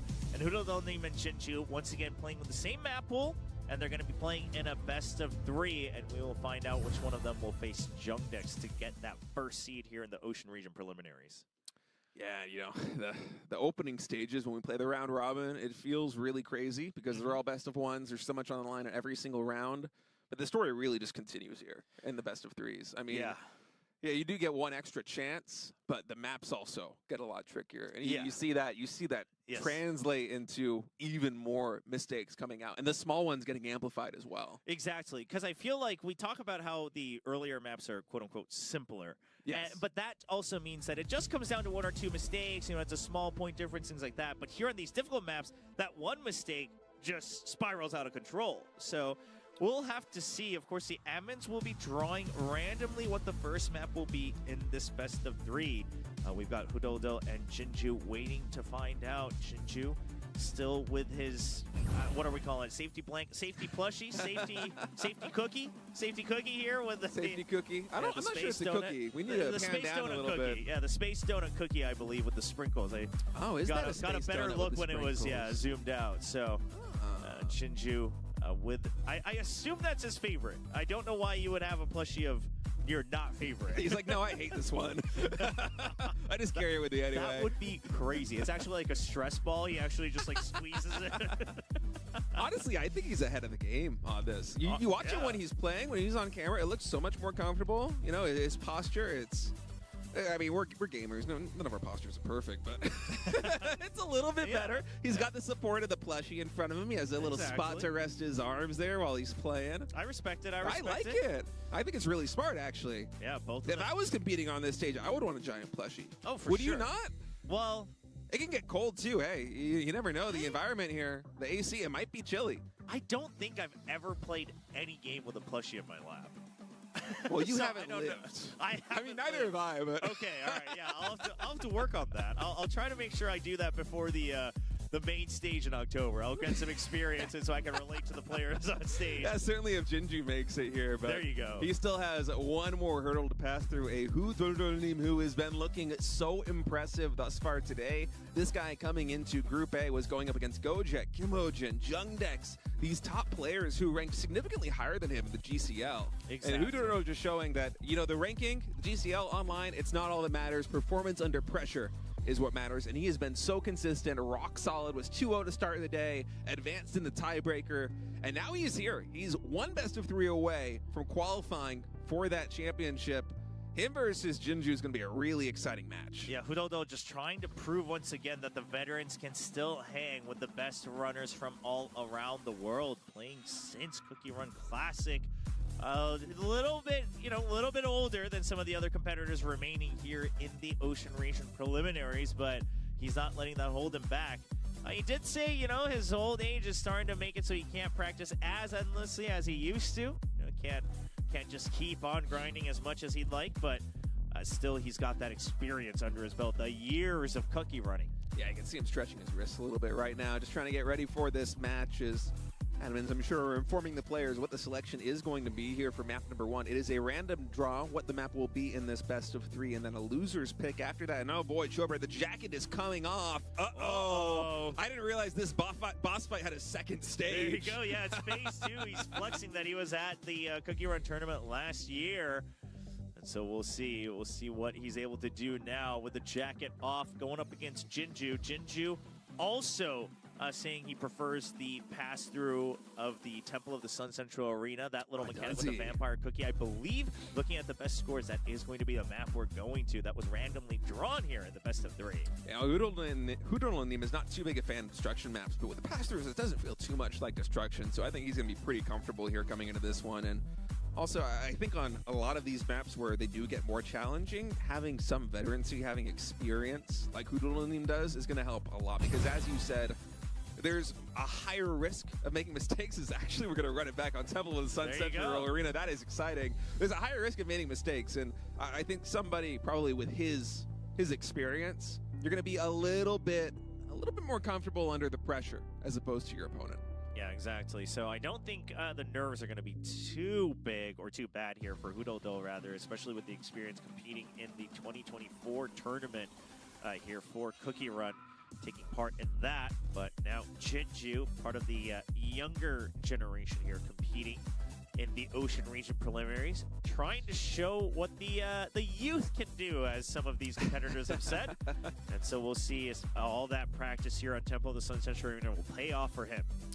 Yeah, actually looking at the ages of the players here. Coming out of Group A, Hudoldonim and Jung Dex. Hudoldonim born in 1988, Jung Dex in 1992. Jingu, much younger, born in 2004. You know, Group A is like the old veterans, old grizzled veterans, and then Group B have all these young kids coming up. Listen, I'm going to show my age with this one, but Jinju wasn't even born in Korea for the 2002 Korean World Cup. He didn't witness the legends of Korean sports making history, which, by the way, probably a ton of you in chat also did not witness, but that's okay, because you know what? Hudoldonim was there for sure. He watched the legendary national team of Korea perform in the 2002 World Cup, and we'll see if that age and experience will pay off for him. Again, I don't think we've ever seen anything different here. It's all about the pass through, the extra 20,000 points through obstacles passed through here for the Vampire Cookie for both players. Yeah, assuming there's no, again, fingers crossed, assuming there is no hits, no energy getting depleted by collisions with these obstacles, usually it's going to come down to skill expression like those pass-throughs of the Vampires. They're absolutely crucial here in set number one as our players are getting ready. Hudoldonim with a little bit more of a stretcher of the wrist, just making sure that he is all warmed up for this best of three, because the winner of this best of three is going on to the final event in October. The loser is out of the World Championship. Let's get this thing started.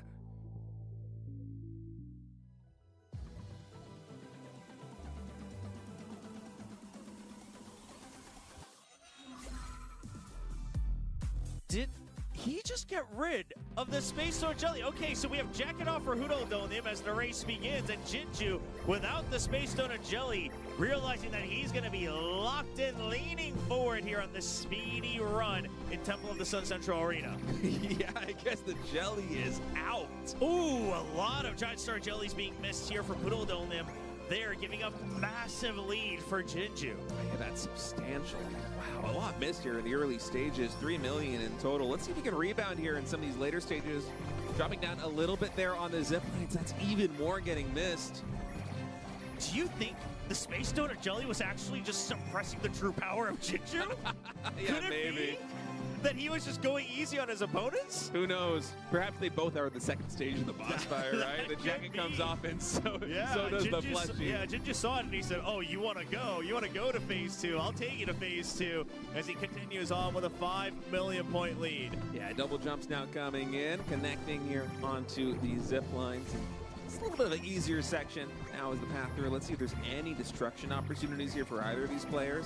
Yeah. Just a 1 for 56K. And the pass through there, oh, Jinju's maximizing that as well, getting one extra one. Hudoldonim not able to get the full pass through there.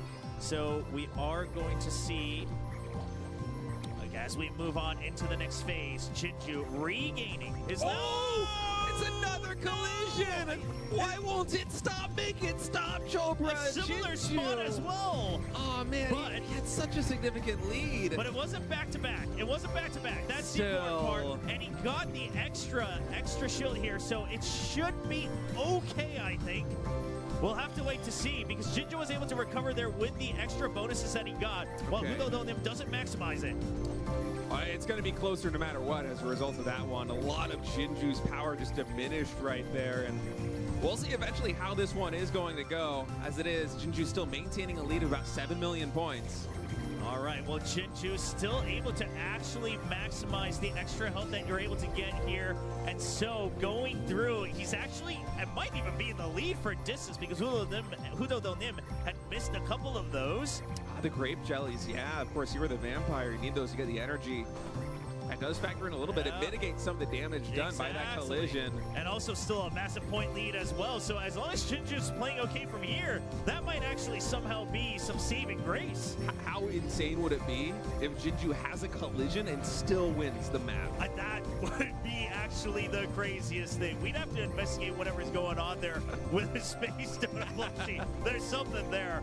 But right now, both runners continuing on, trying to maximize all of them. Of course, Hudoldonim a little bit ahead on our sync, so we'll see where he's going to land on the relay here for the Skater Cookie. All right, some more jumps now coming in. Everything collected, actually, yeah. Look at that. So much extra distance here for Jinju with the Skater Cookie start. Yeah, those grape jellies really proven to be a difference maker right now here for Jinju. Was so much better at collecting them. Apparently, you know, it's not as flashy as the collision, but it really seems to have added up. Oh, boy, Hudodonim trying to stay locked in. Now the lead continuing to compound itself for Jinju. Oh, and no! That's a collision for Hudodonim. Oh, man, the collisions are rampant today. And now Jinju, it was looking like a comeback already. That might have just solidified his position right here. Barring another mistake, if he can navigate the latter portion of this map, and we're almost at the finish line, this could be a map 1 win.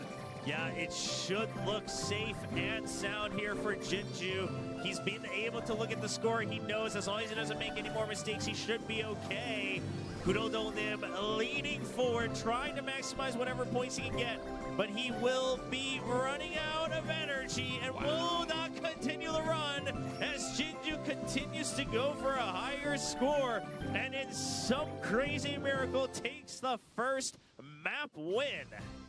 Wow, what a game from Jinju. Coming back after that early collision, so many players would have that collision and suffer for it. Not just instantly because you're losing the energy, because you're losing points, but in the moments that followed because it can knock you off balance. Suddenly you lose all momentum, you start messing up a little bit more, it begins to compound. Jinju, he stayed cool under the pressure, even in a qualifying match like this one, he remained locked in. And what a comeback victory here in match number 1 for Jinju. I am so impressed. Dude, there's something with this guy. He's just somehow able to manipulate his opponents into making mistakes in the later half of the run and just steals the wins from him every time. Plushy power, man. There's something there, man. We gotta investigate. Yeah, it's magical. We gotta add the plushie onto his loadout next time we load out the info screen, dude. There's some kind of bonus that's going on. I don't know if it's tangible, but I can feel it. Yeah, I mean, we can't deny it. The results are there. He's continuing to just clutch out these wins. And, I mean, we got to give credit, right? Despite the collision, making sure that he's getting all the bonus health so that he can continue on further. He actually gets the, further relay into the skater cookie as well. So a very impressive showing, if anything, from Jinju here on the first map. Yeah, just the perseverance to not skip a beat after that collision and be like, you know what? I took the L, but I'm just going to continue to carry on despite it. I'm going to give my best performance no matter what, and hopefully I will have an opportunity to come back. Hey, it happened. Wait, it really did. And the plushie's back. He's like, oh, yeah. Wait, where was it? I don't know. Maybe it was in his lap. Maybe it never really left him. Oh, yeah, maybe he was actually... Oh, man, that's trickery. That's trickery, Jinju. I had this power all along. Yeah, he's like, oh, you thought I gave up my true powers, but it's been with me the entire run. The donut just needed to take a break, man. It came back in the second half of that map. That's crazy. All right, well, this is going to be loser's pick in this best of 3. It is now match point, so Hudodonim is going to have another selection. He will get to choose what map 2 will be. Are we going to go to the Moonlit Bamboo Grove or the terrifying Bear Jelly Forest? Bring me the Bamboo Grove, just so we can see all the maps today. Yeah, I like seeing all the maps. Yeah. But I feel like most of the runners don't like Moonlit Bamboo Grove because it's a little bit random in terms of every run is different. Of course, I like that, though. Yeah, they'll both be playing the same run at the same time, but you just won't know exactly how the leaves drop. Now, we like it as spectators, but I'm sure as, players who have been practicing grinding away the whole time, it's like, well, the muscle memory isn't exactly accurate for that map. So we'll have to wait and see. I like it a lot more. It's actually going to be terrifying Bear Jelly Forest. So if Hudodonim wins, we can talk a little bit more about the Bamboo Grove. But before we get there, we got to go through this scary, scary woods, Mr. Trobra. Yeah, terrifying Bear Jelly Forest. And it kind of makes sense, of course, this map continuing on, returning from last year as well. So Hudodonim even competing last year, you got to imagine that he's had a lot of time to practice on this map. We saw it earlier in the first semi-final, all about the Bear Jelly parties. But is it the yellow Bear Jelly parties, or is it the bitter jelly It's a tongue twister, right? A jelly party. Say that past 10 times. Yeah, I was fumbling over that one last week when I was trying to say Bear Jelly party. Oh, boy. All right, player info now loading in here for Hudodonim and Jinju. Yellow Bear Jellies on both of them here for the Schneeball Cookie in the first stage. And then the baton is passed. We're just going to stick with the Yellow Bear Jellies. It makes sense here on this map. You want to play to the strength of the map. There's a ton of Yellow Bears. Yes. Yeah, just get all those points. Well, there's a ton of Yellow Bears as long as you hit the right parties. Oh, yeah. There might not be. Yeah, there might not be any Yellow Bears if you're not hitting the right parties. It's you and me on stage. There certainly are not very many Yellow Bears, but... Yeah, we'll have to see how clean we are here. Now, earlier, we saw Seven take his opponent to this map. He played it so well, had the lead for the entire run. and it came down to one collision at the end. So it wasn't even about the most important Bear Jelly parties. It came down to a slip up in focus near the end of the run. We'll see if either of these players make the same mistake or if they will be locked in for the entire race. This is going to be map number 2 between Hudol-Nim and Jingu. Jingu looking to qualify on to the main stage of the World Championships.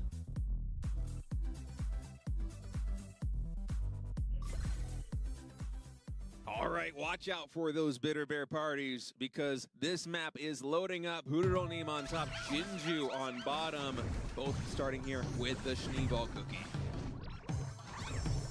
All right, we'll see those early Bear Jelly parties coming in now. The real tricky ones will come out later, both going for that intentional fall to rise back up to make sure they can get that yellow Bear Jelly party. Yeah, good moves on both sides, and I'm really just waiting for the first needles to get thread through those Bitter Bears because they are absolutely dangerous, especially that one right there. And no, Jingu gets hit. No yellow bears for you. Oh, man. Hudol-Nim already paying the dividends and a collision. It gets worse. Wait, that's another Bitter Bear. hold on. This is a collapse. This is the true test. If Jingu somehow still wins this map, I want the admins to rip apart the Space Donut plushie because there's something going on. If Jingu somehow still wins this race, well, there's definitely special powers at play here because these are massive blunders in the early part of this run. I mean, everything that could go wrong basically did go wrong right here for Jingu.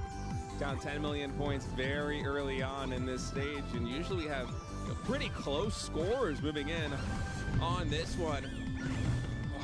Yeah, it's kind of tough to take our eyes away from Jinju's screen right now to see if there anything else starts to collapse because it really just feels like it's starting to spiral out of control. He's trying to regain himself, but look at that. He's starting to play safe because he's scared of making mistakes. He's missing some of these yellow bear jellies. Yeah, he might be playing a little bit too safe right there. Threads the needle again, able to catch another one of these yellow bear jellies, and much like map number 1, he needs to hope that Hudol-Nim is going to have some kind of collision, hit some kind of bears because oh, it is so painful. You can see Jingu actually opting to go for distance instead of getting the yellow bears. Exactly. He just wants to make sure that he can maximize the run to get as many jellies as possible rather than, you know, the 10, 20 extra yellow bear jellies. Of course, a costly one, but it's a choice he had to make because of the mistake earlier. Almost secures all of those on the drop, but look at the point difference. I mean, this is just so far ahead here for Hudol-Nim. Yeah, and Hudol-Nim again threads the needle on these bears. He's doing such a good job, man. It is so impressive. Once more, double jumps right through. Yeah, and it looks like we might actually just see the run end here soon enough for Jingu. He tried to get as many destructions here as possible with Green Puff as well, but again, I mean, we just have to mention, it's the early falls, the early Bitter Bear into the collision, everything that could go wrong, like you said, State.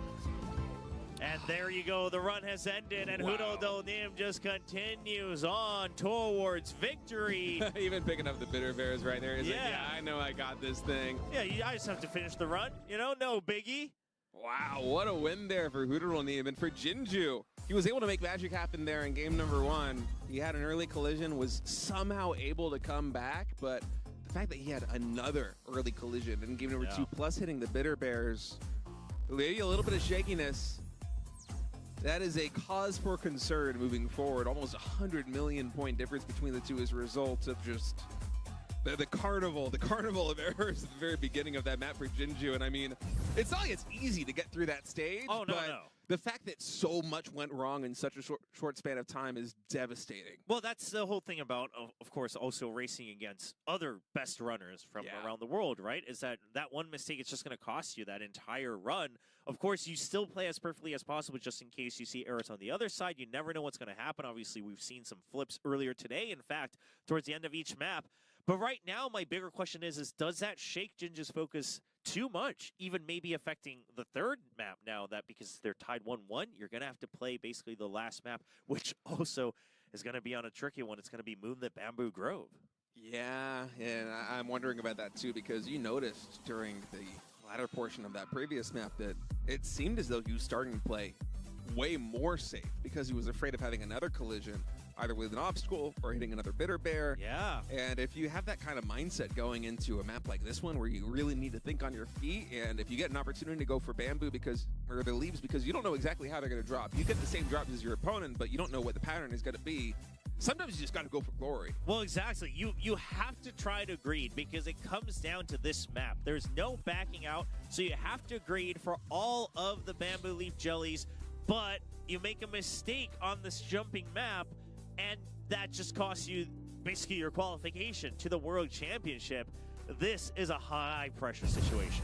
Moonlit Bamboo Grove, 300,000 bonus points for the bamboo leaves. Those are the real moneymakers on this one, and a big limiting factor as well with the jumps, 300 total. It limits your mobility significantly. It means that you have to understand and recognize the opportunities to greed a little bit for the bamboo leaves, but if it's too expensive in terms of your movement ability, sometimes it's better to pass it up. It's hard. You have to make a judgment call constantly, yes, especially in the early stages. Yeah, again, both of them, of course, will get the same patterns, but it differs every single time. So it's going to be a tough one. All jelly bonuses here for the pomegranate cookie, and it will be the same here going on to cinnamon cookie as well. I feel like we basically always see the all jellies come through here on the Bamboo Grove. I mean, there's so many jellies, so many bamboo leaves as well.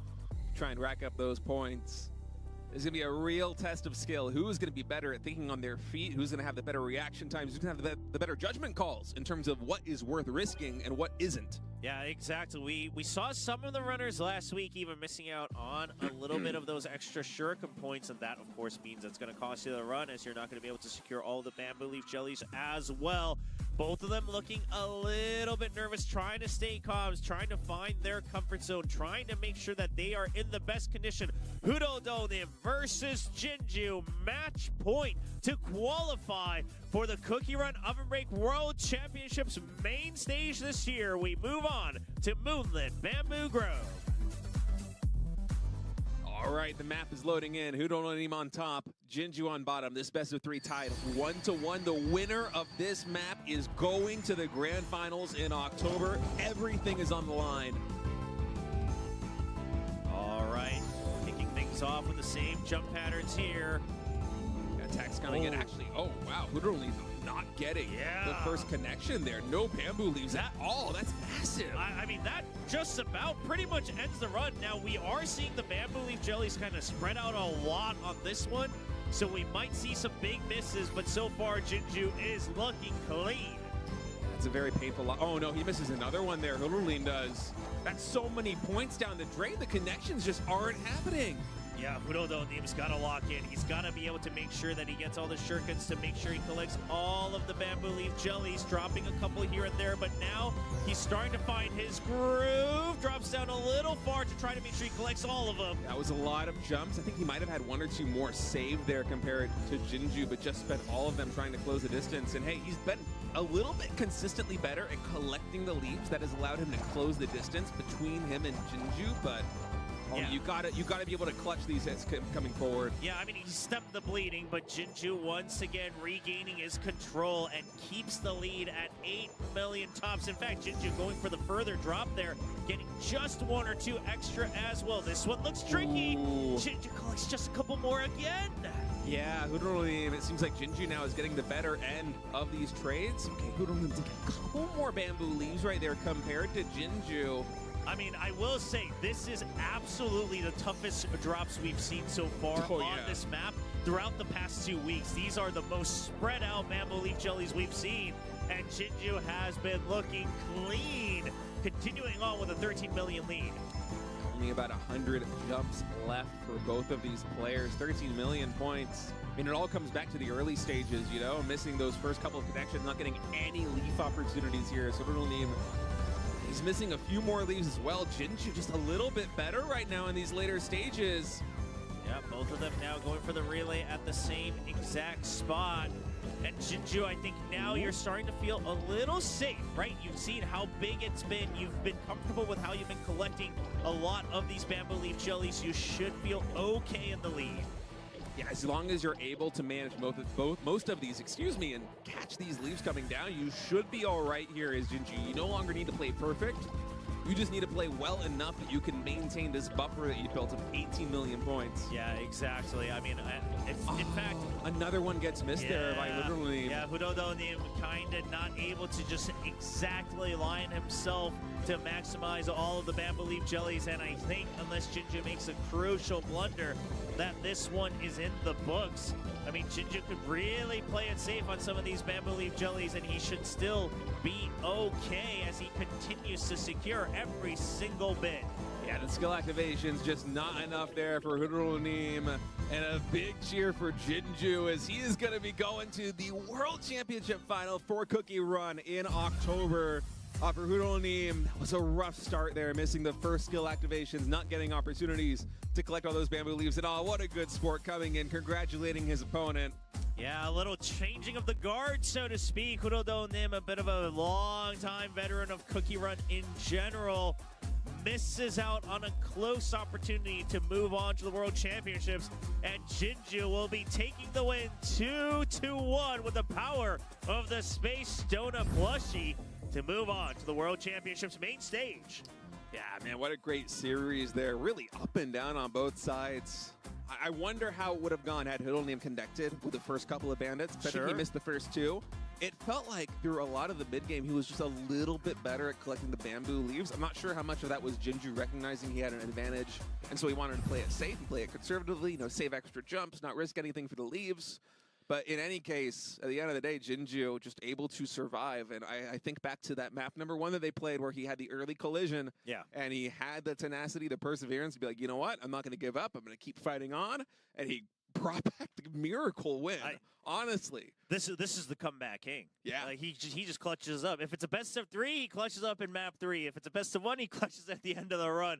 Whatever it might be, Jingu looking incredible. Now, we aren't done just yet. Of course, we've already qualified 2 players towards the main stage of the World Championships. But now with this 2-1 win from Jingu, that means he will be moving on in the bracket, and we will see a best of 5 between Jung Dex and Jingu. It's going to be a lot of fun. Of course, both these players have qualified for the World Championship Finals in October already. That is signified here on the bracket.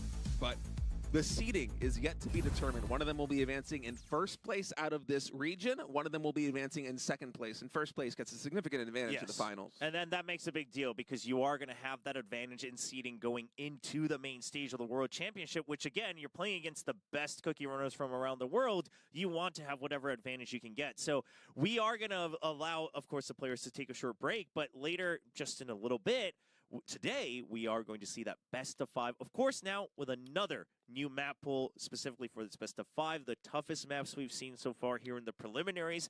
Some, maybe we have some old-time favorite maps, crazy difficult maps. Of course, we have some newer ones as well. And this could lead to even more collisions here in the ocean. I feel like it's inevitable. We always, whenever we move to the 5-star maps, there's always going to be some danger. But today has been very spicy. Yeah, so it's going to be a tough one. But we will be taking a short break, allowing the players to recover. And when we come back, it's a best of 5 between Jung Dex and Jingu.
안녕하세요. 쿠키런 오븐 브레이크 디렉터 흠입니다. 쿠키런 오븐 브레이크의 e스포츠는 작년에 진행한 쿨림픽을 통해 국내 e스포츠의 저력을, 그리고 올해 3월 글로벌 인비테이션을 통해 세계 e스포츠로서의 가능성을 확인했습니다. 2025년 우리는 더 크고 더 본격적인 쿠키런 오븐 브레이크 e스포츠의 새로운 이름으로 거듭납니다. 이제는 세계 챔피언을 뽑을 시간, 바로 월드 챔피언십입니다. 월드 챔피언십은 작년의 쿨림픽과는 완전히 달라진 새로운 선발, 그리고 새로운 대회 방식을 도입하게 되었는데요. 더 박진감 넘치고 더 많은 세계 플레이어들이 함께하는 e스포츠가 되기 위해 쿠키런 오븐 브레이크 팀이 준비한 2025년의 e스포츠 로드맵, 지금부터 공개합니다. 여러분의 참여와 응원이 이 여정에 큰 힘이 될 거예요. 자, 그럼 본격적으로 시작해볼까요? 올해부터는 모든 선수가 자신의 지역에 배정되어 경쟁하고, 하이라이트는 바로 최강자 토너먼트입니다. 2025년에는 밀란마 시즌, 라인마 시즌 총 2회의 그랜드 챔피언스 리그가 개최됩니다. 플레이어는 그랜드 챔피언스 리그를 통해 지역별 랭킹 포인트를 의미하는 RP를 획득하고, 2번의 그랜드 챔피언스 리그 RP의 총합에 따라 월드 챔피언십 지역 예선에 진출할 수 있는 자격이 주어집니다. RP의 합산으로 월드 챔피언십 지역 예선의 진출자가 결정되기 때문에 밀란마 시즌, 라인마 시즌 2번의 그랜드 챔피언스 리그 모두 정말 중요하겠죠? 2025년 그랜드 챔피언스 리그는 월드 챔피언십을 향한 여정이 될 것이기 때문에 기존 그랜드 챔피언스 리그에서 개편되는 사항들이 있는데요. 그럼 2025년에 진행될 그랜드 챔피언스 리그가 어떻게 개편됐는지부터 살펴보겠습니다. 첫 번째 변화, 바로 지역 시스템의 부활입니다. 설산, 바다, 초원, 사막 4개의 지역이 다시 돌아옵니다. 그랜드 챔피언스 리그에 처음 입장하면 무작위로 한 지역에 배정되며, 내 소속 지역은 그랜드 챔피언스 리그와 프로필에서 확인할 수 있어요. 이번 밀란마 시즌부터는 관전자도 지역이 배정됩니다. 왜냐고요? 바로 지역 응원전 이벤트가 열리기 때문이죠. 멋진 응원 보상도 걸려 있으니 내가 속한 지역의 응원전 승리를 위해 열심히 참여해주세요. 두 번째 변화, 토너먼트가 돌아옵니다. 참가자들은 예선을 시작으로 본선 3개 라운드, 마지막 선발전까지 총 5번의 라운드전을 치르게 되는데요. 예선에서 주어지는 하트는 단 3개, 더 이상 실수할 여유는 없습니다. 이렇게 치열한 과정을 뚫고 최종 16인에 선발된 선수들은 토너먼트에 돌입하게 됩니다. 그리고 16강 토너먼트를 뚫고 그랜드 챔피언스 리그 최종 우승자가 탄생합니다. 최종 우승자는 월드 챔피언십 지역 예선에 자동 진출하는 혜택도 누릴 수 있습니다. 매 그랜드 챔피언스 리그 종료 시 지역 내 순위에 따라서 RP를 획득하고, 2번의 그랜드 챔피언스 리그의 RP 합산 기준 지역별 상위 8명까지 월드 챔피언십 지역 예선에 진출할 수 있어요. RP는 같은 지역 소속 선수들끼리 성과를 기준으로 계산됩니다. 동점일 경우 마지막에 치러진 그랜드 챔피언스 리그 순위가 높은 순으로 결정됩니다. 게임 내 지역 랭킹 메뉴에서 시즌별 그랜드 챔피언스 리그의 랭킹과 종합 랭킹을 확인하실 수 있습니다. 쿠키런 오븐 브레이크의 고수 여러분 모두 좋은 퍼포먼스로 월드 챔피언십에서 진가를 발휘하실 거라 믿어 의심치 않습니다. 쿠키러너분들의 열정적인 참여를 기다립니다. 자, 그럼 진출 순위별 RP 매트릭스에 대해서도 설명해드려야겠죠? 같이 알아볼까요? 순위가 한 계단 한 계단 올라갈수록 받을 수 있는 포인트도 기하급수적으로 높아집니다. 결코 짧지 않은 여정입니다. 하지만 그 여정을 통해 진정한 월드 챔피언이 탄생합니다. 2025년 쿠키런 오븐 브레이크의 그랜드 챔피언스 리그, 그리고 월드 챔피언십, 여러분들의 뜨거운 참여와 응원을 기다립니다. 안녕하세요. 쿠키런 오븐 브레이크 e스포츠 담당자 레이나입니다. 좋은 소식으로 여러분을 다시 만날 수 있게 되어서 너무 기쁘네요. 자, 이제 그랜드 챔피언스 리그를 뚫고 올라온 최강자들이 어떤 무대에서 경기를 펼치게 되는지 살펴볼 차례입니다. 월드 챔피언십, 완전히 새로운 여정이 시작됩니다. 월드 챔피언십 지역 예선은 각 지역별 8강전부터 시작됩니다. 선수들은 정상까지 단계별로 치열한 대결을 이어가게 되죠. 8강은 라운드 로빈, 4강부터 결승까지는 선승제로 치러질 예정이며 3, 4위전은 별도로 진행되지 않아요. 선수들은 온라인으로 참여하며 월드 챔피언십 예선은 중계를 지원할 예정이오니 쿠키런 채널을 통해 우리 지역의 선수를 응원해주시는 것 잊지 마세요. 이제 대망의 본선 경기 구조를 알아봐야겠죠? 이제 남은 여정은 단 하나, 세계 최고의 자리로 가는 여정뿐입니다. 월드 챔피언십 본선은 오프라인으로 진행되며 첫 번째 개최지는 대한민국 서울입니다. 선수들은 항공, 숙박 등 대회 참가를 위해 필요한 항목들을 모두 제공받게 됩니다. 본선 장소는 추후 고지드릴 예정이며 쿠키런 오븐 브레이크의 유저분들도 현장에서 같이 관람하고 즐거운 시간 보내실 수 있도록 각종 부스 프로그램도 같이 마련될 예정입니다. 많은 기대 부탁드립니다. 월드 챔피언십 본선은 예선과 동일한 방식으로 진행되지만 본선이니만큼 3, 4위전이 별도로 진행됩니다. 챔피언이 탄생하는 순간까지 꼭 함께 해주시길 바랍니다. 이렇게 치열하게 진행되는 월드 챔피언십에서 부정한 방법으로 진출한 유저가 있어서는 안 되겠죠. 쿠키런 오븐 브레이크 e스포츠 팀은 어뷰징 및 비정상 행위에 대한 추적과 제재를 더욱 강화할 예정입니다. 정당한 승부 그리고 깨끗한 실력 대결이 될 수 있도록 모든 플레이어 여러분들의 협조를 부탁드립니다. 지금까지 2025년 쿠키런 오븐 브레이크 e스포츠의 월드 챔피언십과 그랜드 챔피언스 리그에 대해 안내드렸습니다. 작년 프림픽에 보내주신 큰 성원 덕분에 이제는 전 세계가 주목하는 월드 챔피언십으로 나아갈 수 있게 되었어요. 그리고 월드 챔피언십에 많은 기대감을 보내주고 계시는 유저분들께도 진심으로 감사드립니다. 2025년 전 세계가 함께 뛰는 쿠키런 오븐 브레이크 e스포츠 월드 챔피언십, 지금부터 여러분의 플레이가 역사가 됩니다. 많은 참여 부탁드립니다. 감사합니다.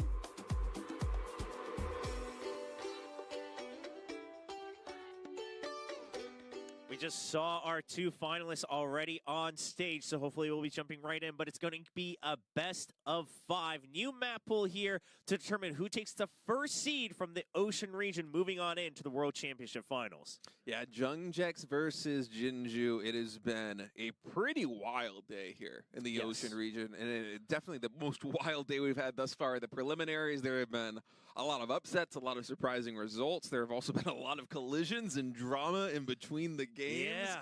It's been a fun one, but it's going to be coming to a close pretty soon, Trobra. We already have our two players who have qualified for the World Championship in October, but only one of them is going to be the #1 seed. The other one's going to be the #2 seed coming in. Exactly. Now, Jung Dex coming in with a 2-0 clean win in the semifinals over 7, but Jingu had to go all the way to map 3 against Hudodonim. So we'll see if Jinju is able to maybe redeem himself, try to go for a clean sweep here in the grand finals, or if Jung Dex continues on with a nice pace. Yeah, I'm feeling pretty good about Jingu, though. I feel like there's something about the plushie that is just giving him this power that cannot be explained by facts and logic. All right, I feel like even when you expect him to be completely out, the plushie pushes him through. He's able to get a victory. You know, we saw that in game number 1 of the semifinal when he was going up against Hudodonim. It looked like he was out, and the plushie whispers in his ear, it's like, no, just fight a little bit harder. You can do this. You can do this, Jinju. And then he does it. He perseveres. He sticks through. He wins the game. Now he's here in the finals. He's already qualified for the World Championship. Look at he knows. Look at that. He knows. Oh my gosh. He's becoming part of the Space Donut Cookie. It's like watching evolution in real time, man. You will become the space cookie. Yeah, by the end, it's actually just going to be on his head. The Space Donut's going to eat Jinju. It's possible, man. And then at the World Championship, we'll just have Space Donut on the stage. Jinju won't even be there. He'll just have consumed Jinju. It's exciting, and it's an exciting feature to look forward to, but the first step has to be a victory here over Jung Dex. Yeah, and it's not an easy opponent. Jung Dex has looked very, very confident today. Obviously not a completely undefeated run, but he's just looked very confident in his own abilities at every single match on stage, you know, looking just comfortable enough to always celebrate after each win, looking like he's having fun, and I think that's always going to be the most important thing in any of these matchups. Yeah, and especially as we move on to the most difficult maps in the entire pool. Oh, it's Torchlit Trail. Speaking of the maps, is actually going to be randomly selected as map #1 of this best of 5. It's a 5-star difficulty map. I think these are all actually 5-star difficulty maps. We have Torchlit Trial, One Future of TBD, and Sprinkled Ice Cream Land. And I mean, I can't count on one hand the number of collisions we've had on Sprinkled Ice Cream Land. It is crazy. So this is going to be a fast-paced, high-powered best of 5. Now, you might be wondering, it's a best of 5. There's only 3 maps. How does that work? So it's just like the best of 3 where the loser gets to choose the next map. However, there is one addition in the best of 5. You can only play any single map twice. True. So as a result, should we go to game number 5 at the very end, we will see every single map here in this best of 5 series. No matter what, it will be 2-2, and then the third map once at the very least. Let's take a look, as Jingu has told us that he's got the best combos here on Torchlit Trial. He's very confident on this map coming into the finals. The blessings will all be the same. Here as we see the plus 400 for the cherry jellies here, for the cherry cookie as well. Yeah, and let's see if that is true. Does Jingu actually have the best combi, or is Jung Dex going to make him eat his words? There's a lot of confidence coming in for both of these players in this match. You know, Jung Dex actually, when he was interviewed heading into this tournament, asked about these 3 maps. He's like, oh, well, they're all hard. What are you going to do? He's not a big fan of any of these. I mean, it makes sense. You and me, we get to sit here and cast it. The fans at home get to sit and watch and enjoy. And these guys have to battle on some of the hardest maps ever crafted here at Cookie Run. That's true. I mean, these maps almost specifically designed to really push the limits and challenge some of the best Cookie Runners around the world. Well, beginning on Torchlit Trial, Jingu should be happy with how this random selection happened, as he specifically said this is his favorite map out of the 3 in the grand finals. Does that give him an edge? Can he lead 1-0, or will we see Jung Dex continue on strong here in the bracket to move into a position to try to take the first seed of the Ocean Region preliminaries? Jung Dex on the left going up against Jingu on the right. This is the best of 5 finals of the Ocean Region.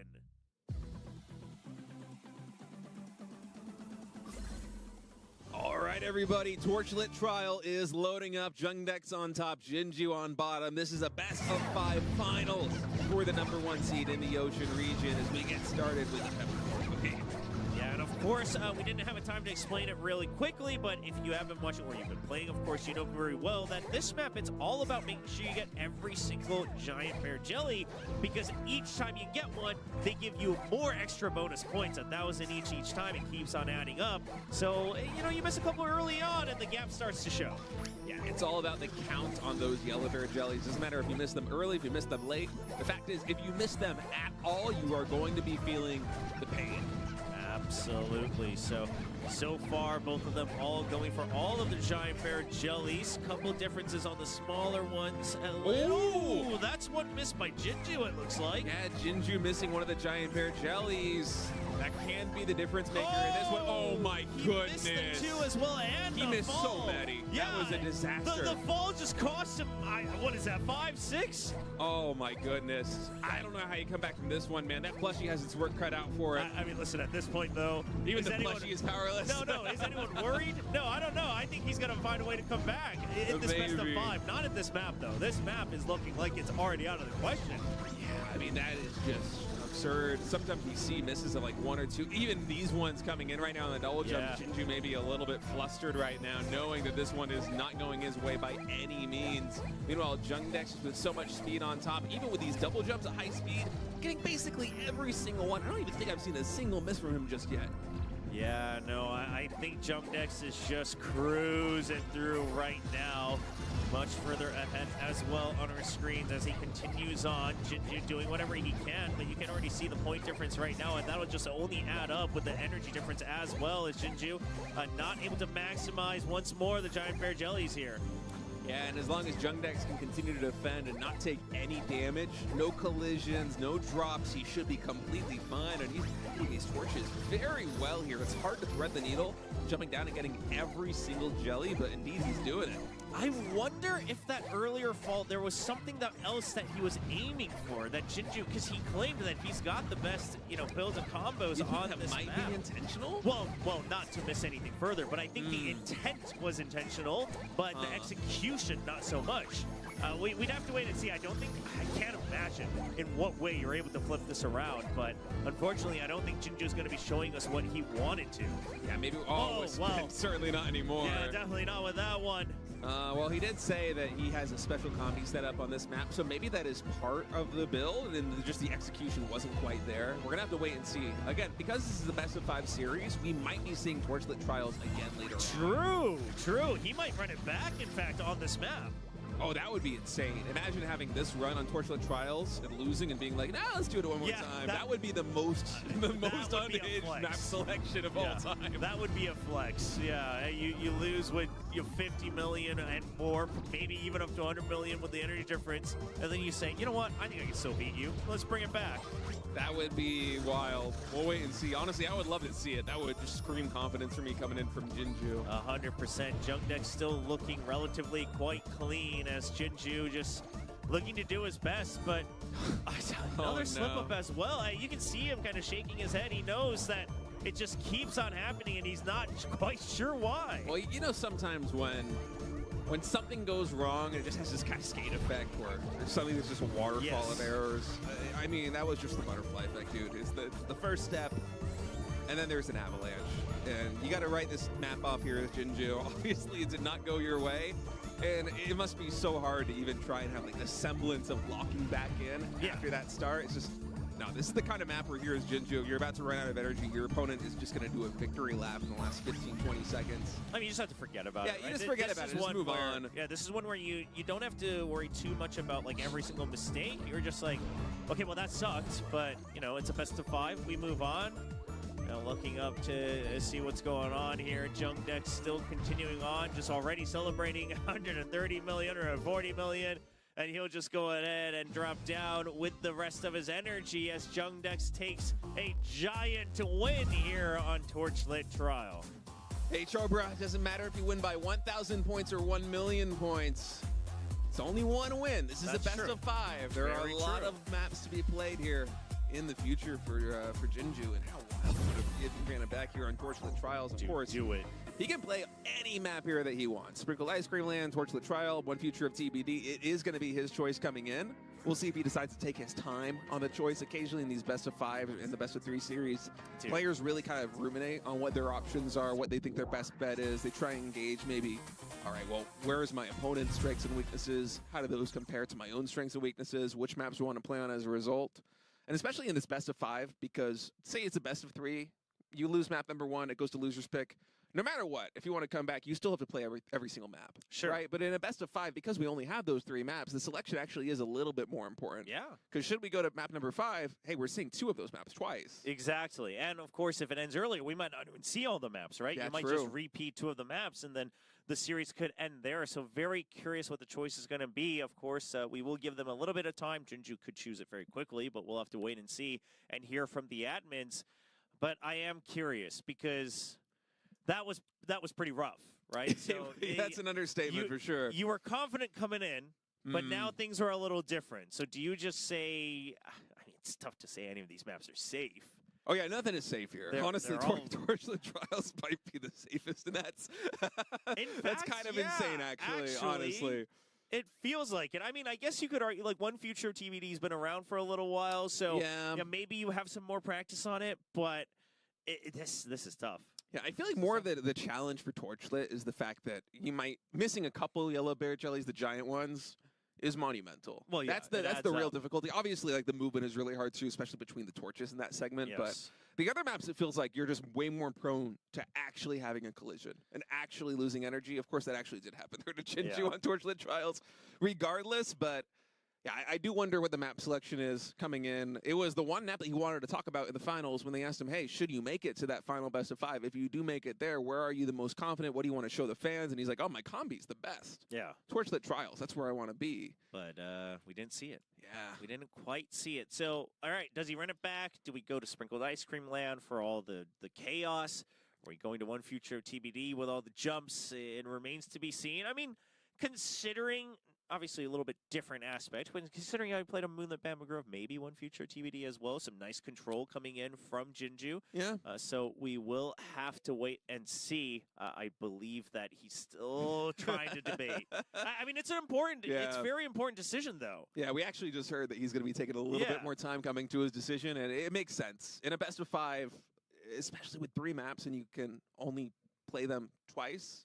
You don't play every map twice should you go to a game number 5. So exactly, yeah. This is a very important choice for Jingu. And I'm trying to think back, not just in Cookie Run Esports, but in esports in general, how often you see a player in a best of 5 go down 0-2 and come back, or in a best of 7 go down 0-3 and come back. It feels like it basically never happens. If it does happen, it's like a 10 or 20% chance. It's like a shot in the dark. So for Jingu, I think even taking the time, not just to select the map, but also to be like, you know what, that was a disaster. Sure. Let's just decompress for a moment. True. Maybe let's go to the bathroom. Let's just chill out. Let's try and reset mentally, because if he wants to win this best of 5, it's going to be a marathon. He still needs to win 3 more maps. Yes, yeah. You might have to win them all in a row, but of course that also means that Jung Dex will have the opportunity to choose the maps as well. So there is a lot at stake, and we should talk about what's really at stake here, because both of these players have already qualified to the main stage of the World Championship Finals. So we will see them return to the competition in front of a crowd on stage in 1 month's time at the end of October. However, whoever wins this best of 5 will be the first seed. So they'll have a significant advantage in the seeding going in which case, for those who want to know, the first seeds of every region, so, those who won last week, whoever wins today, and then the one that wins tomorrow, the first seeds will gather, and they will play another match to determine which region gets the highest seed. So you get a big advantage going into the finals of the World Championship. And you want that. You want that because you're playing against the best. So it is going to be a very, very important thing here for the best of 5. And we saw the players gave it all that last week, right? I mean, they kept trying to run it back. We saw back and forth games as well. Curious to see what the choice is going to be here from Jingu. Yeah, and if you're new to esports and you're wondering what is the seeding that we keep talking about, when a bracket is drawn, you have a player who is rank 1 going down to, say it's an 8-player tournament, rank 8. Sure. And you want match number 1, or rank number 1 will match up against rank number 8. Yeah. Number 2 will match up against number 7, and so on. And that is the advantage of the player coming in. That is how the seeding is determined. And so it's actually a pretty significant difference when you go to like the cream of the crop, like we are going to be going to in October, where you have just the 8 best players in the entire world competing. Obviously, every opponent is going to be tough, but knowing that you're going against the 8th best instead of like the 2nd best or the 1st best, it is a massive difference. And so there actually is a lot to play for. All these series, the final series that are happening this week and last week, are going to have a big impact on what the results should be in the finals. Yes, exactly. And also just in general, like you're most likely going to be facing off against a 2nd seed from any of the regions. Yes. And then, if you're 2nd seed, you'd face against whoever won in their own region. So it's going to be a tough one. I was going to call you out. This is how we know you're a gamer, because you were trying to explain that if it's your first time watching esports, but in general, seedings apply to all sports. Yeah. I mean, so we're if not, you've watched what sports in general, sport like, come on, nobody watches sports, Chobra. We're here to watch cookies run. We're here to watch cookies run. Well, that's a sport. They're running. They're very athletic. It's an electronic sport. This is an esport. Well, are you saying these cookies aren't real? Are you telling me these cookies? You can't tell me the cookies aren't real when we've seen the power of the space donut. Okay, I will give you that one. Cookies are real. I will give you that one. You're right. I didn't actually consider. Yeah, that is really a telling sign that I am a gamer. That I'm not thinking about I'm not thinking about soccer or the AFL or baseball. Well, I'm thinking about the seating is the most important thing. Oh yeah, because I said soccer. Hey. All right. You're just outing yourself. I'm getting beaten up right now, but hey, I think map selection is coming in here for number 2. Yes, and guess what? Guess what? I think it's going to come out on screen, but you're not going to believe this. Jung Dex versus Jingu. And we may be seeing a crazy choice. Jung Dex. What's going on with the pin here? You got to make sure we can read it. Well, anyone who can read Korean can read it, which it just says Jung Dex, his ID. Just marketing himself out here in the grand finals. Now locking back in with the headphones on. And Jingu is going to run it back. Okay, let's torchlit trial. Let's see what that combi is, dude. I'm so curious because it was a disaster piece. It was kind of It was interesting to watch. It was like a Shakespearean tragedy watching the early game there. It only got worse. You're right. It was a Shakespearean tragedy. It was brutal. And you just lost with an absolute train wreck, and you said, we're running it back. Hey, I kind of like it. And I think this is part of him taking that extra time, too, in between the games. Be like, hey, just give me a moment. You know, it's the final match. I need a minute or two to reset because we are going to go back to Torchlit Trials. And I need to make sure that I run back what went wrong mentally in my head first to gear myself up for this match. Listen, what a bold choice. This can only go one of two ways. Either Jinju's going to look like an absolute genius, or it's going to be a little bit embarrassing. And so we will have to wait to find out. I mean, Jinju clearly very determined to prove himself on this map. What we saw in game one was not the real Jinju. That's what he's trying to tell us. Can he run it back and tie it 1-1 in this best of 5? Or will Jung Dex simply say, no, I think I might just be better, leading 2-0 in this best of 5. A race to see who will get the first seed in the Ocean region towards the World Championship here for Cookie Run Oven Break. All right, Torchlit Trials coming out once more here in set number 2 of this best of 5. Jung Dex on top, Jinju on bottom, and I think we're all wondering what the plan is going to be here for Jinju after that game number 1 went so astray. Exactly. I mean, I'm almost exclusively watching Jinju right now because regardless of who wins, I just my goodness. It's the combi. It's the combi. Relax. No, you can't possibly tell me that a collision is in the plan. Yeah. I mean, sometimes falls are part of the plans, but collisions, that's a whole different story. Oh, man. I'm not sure what to make of it. I mean, this is one of the hardest maps in the pool. You know, now that we're in the finals in the best of 5, these are the 5-star difficulty maps. These are the trickiest of the bunch. Yes. It's natural that you're going to have some collisions. The odds of Jung Dex having a collision in the remaining amount of the map is also significantly high. But true, but that's another for Rainbow Jinju. Jelly lost as well from Jinju. It feels like whatever the plan is requires like so much minute perfection that the pressure is affecting Jinju quite a bit on stage.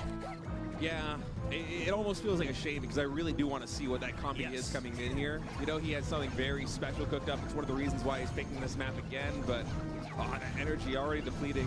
A very early collision for Jinju. He's navigating the rest of the map very well. I'm just wondering about what could have been. Yeah, he actually did take a slightly different line there, going for the slight extra drop, but again, it's the difference in energy that we have to keep our eyes on. Yeah, because if the combi is dropping to try and find some way to get extra distance, that could make sense, but if you're factoring the collisions, well, suddenly you're losing energy, so you're just getting less distance in general. Yeah, it's gonna look a little bit rough. Jung Dex, of course, continuing on very smooth, and while the point difference isn't massive yet, it is gonna be that energy difference. Once again, missing those bottom giant bear jellies here for Jinju. It just starts to add up. Hey, so did Jung Dex, though. They actually missed the exact same amount of yellow bears as they played it quite conservatively in that earlier stage. Okay, now Jinju -1 here in this sequence. Yeah, and of course right now the points, it's not going to be the true difference, right? Because of that energy change, or energy difference rather, where Jung Dex is going to get so much more distance. All right, we're continuing on here. More yellow bear jellies, giant bear jellies getting collected. Of course, on this map, the points increase the more you get, so it's incremental. The boon that you join from these yellow bear jellies, and I'm wondering what Jinju could possibly do, because you can see there is some potential here, but that early collision, I just keep thinking back to it. It was devastating, Chobra. Yeah, it has been rough, but let's keep our eyes on him, as we are going to see the relay come in for Jinju just a bit earlier. Meanwhile, Jung Dex able to jump through the whole next group of giant bear jellies before going for the relay. Even goes through another use of the skill as well for the extra transformation. 3 more giant yellow bear jellies get missed there by Jinju as he's feeling the pain a little bit now. You can see that on the side of the screen, -25 million there for a moment. He is catching up a bit because they're out of sync, but he is feeling the pain right now. Yeah, it's not looking so good as they both continue running on with the cherry cookie, but I think this may have been yet another mistake from Jingu, costing him what might be the first seed in the Ocean Region preliminaries. Yeah, I would be speechless if he was able to bring this one back without Jung Dex just collapsing here in the final portions of Torchlit Trials. Yeah, I mean, listen, at the very least, I do want, regardless of who actually wins the finals, we need the interviewer to ask the question about what really was the plan here on Torchlit Trial, because he's got us all curious. Yeah, he kept talking about how his combi is special, how he has something cooked up, prepared for us, and he's ready to serve, and then it just doesn't happen. And maybe he doesn't even get the opportunity to try and make it happen because of that early collision, right? It might require a lot of setup. You might need to have perfect play up until a certain point. And we can only just ponder what it would be, but as it is right now, entering the twilight here of set number 2, it looks like Jung Dex is likely going to be going to a 2-0 lead. Yeah, and Jinju slowly draining out that energy. Jung Dex looking calm and collected with a hefty lead. Knows that he should pretty much all but be done. As Jinju, another collision at the end as well as he drops. And that's the end of the run as Jung Dex secures his win with another 40 million points ahead. Yeah. Yeah, Jung Dex just cocking his head a little bit, you know, like, okay, all right. Might be a little easier than I thought here in the grand finals. I mean, going up 2-0 in this best of 5, a little bit sad there is Jinju. I mean, listen, I get it, though. I respect it. Yeah, honestly, yeah, that was a brave choice. Yes. Coming in to run it back for set number 2. It did not work out for him. I am so curious. Of course, we're going to see both these guys again in October, and I'm going to pull for Jinju to succeed because I want to see the combi on Torchlit Trials in October. We didn't get to see it here versus Jung Dex in Game 1 or in Game 2. Despite that early, misstep in Game number 1, he still ran it back, and for better or for worse, Jinju cannot choose Torchlit Trial again. Yes. I mean, I think we all agree for now for the better. Yeah, you might disagree, but no, I'm stepping later, in. It's better. Yes, a month later, maybe we'd want to see it again. But now Torchlit Trial is out of the pool. We've already played it twice. Now we have 2 maps remaining, and we will see. Will it be Sprinkled Ice Cream Land, or will it be one future of TBD? It's up to Jinju. Yeah, it is up to Jinju. It is his map choice once more, having lost in map number 2. And of course, in this best of 5, with only 3 maps in the pool, you can only choose each map 2 times. And so, one future of TBD or Ice Cream Land. Personally, for me, I would just like to go to Ice Cream Land. The chaos? The chaos is very fun. Speed, the chaos. I love this. There's a reason why I like Skater Cookie so much, man. It's nice and simple. Yeah, you're all about the Skater Cookie. It's the macro cookie of Cookie Run. Yeah, there you go. Let's find out. Jung Dex continuing to try to stay calm. He's only 1 step away, but he doesn't want to celebrate too early just yet. Of course, he could get the clean sweep. Oh, yeah. It will be Sprinkled Ice Cream Land. All jellies are important here, as every single jelly will net you an extra 55,000 points. Yeah, this is a proper obstacle course. There are so many obstacles you got to avoid. A collision is, I don't want to say guaranteed, but it feels almost guaranteed. I'm trying to think back to the finals that we cast last week, and it felt like the odds of one player having a collision were just through the roof. Yes. They were absolutely massive. It's a very tricky map. We're going to be playing it with the Candy Corn Cookie, the Princess Cookie. Candy corn, for me, always one of my favorite treats when I was a kid. That thing is pure sugar. It's very delicious. Yeah, true. I agree with you on that one. It's a good selection. I'm glad you agree. A lot of people would disagree with me on that one. Candy corns are surprisingly unpopular. I wonder what the general populace feels, but I feel like anytime I tell people that as a kid I like the candy corns, they always look at me a little bit skeptical. Yeah, those people are wrong, let me tell you. Well, let's see how they perform with the Candy Corn Cookie here. Same setups on both sides. Yeah, exact same setup. So going to be pure mechanical skill here in map number 3. And for Jinju, he is hoping for a reverse sweep. This is the best of 5. He's down 0-2. He needs to win every single stage from here on out. And against a Jung Dex that, we haven't really been hyping up so much because we've been so focused on what Jinju is doing. Jinju's really getting the brunt of the attention. Jung Dex has quietly just been perfect here in these finals. He's taken no collisions. He's been running these really incredible lines. You can tell he's a little bit conservative at times, not going for every single possible greed move. But against a player who's taking risks like Jinju, it's a smart way to play, man. He is looking so solid. Can he continue and deliver a perfect performance here with a sweep over Jinju? That would be very impressive because, like you said, he's had some celebrations on camera, but he's just been playing his own game. He's been quietly cruising his way through the Ocean region preliminaries, and will he rise all the way to the top, or will Jingu start to mount to come back in this best of 5 as Jingu takes us to map number 3, Sprinkled Ice Cream Land?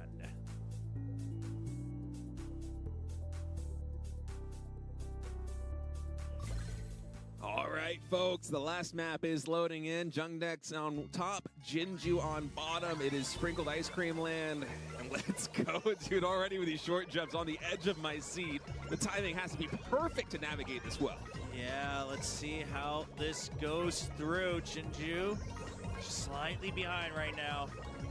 Timing absolutely pivotal right now. Okay, Jung Dex able to go through that. So does Jingu. No collisions just yet. That's one of the most dangerous parts of this entire map. Absolutely, going for the Bear Jelly Party as well, securing that but not making the collision, so both of them still able to maximize their points. Yeah, very tricky, quite close. Jung Dex just with a slight lead right now. Okay, first column drop comes in. Both players able to get every single jelly, and then the second column also. Can we do it again on the third? Have they both been perfect? Yeah, Jingu goes for that. He missed a couple on the first jump, so he falls a little bit far behind again.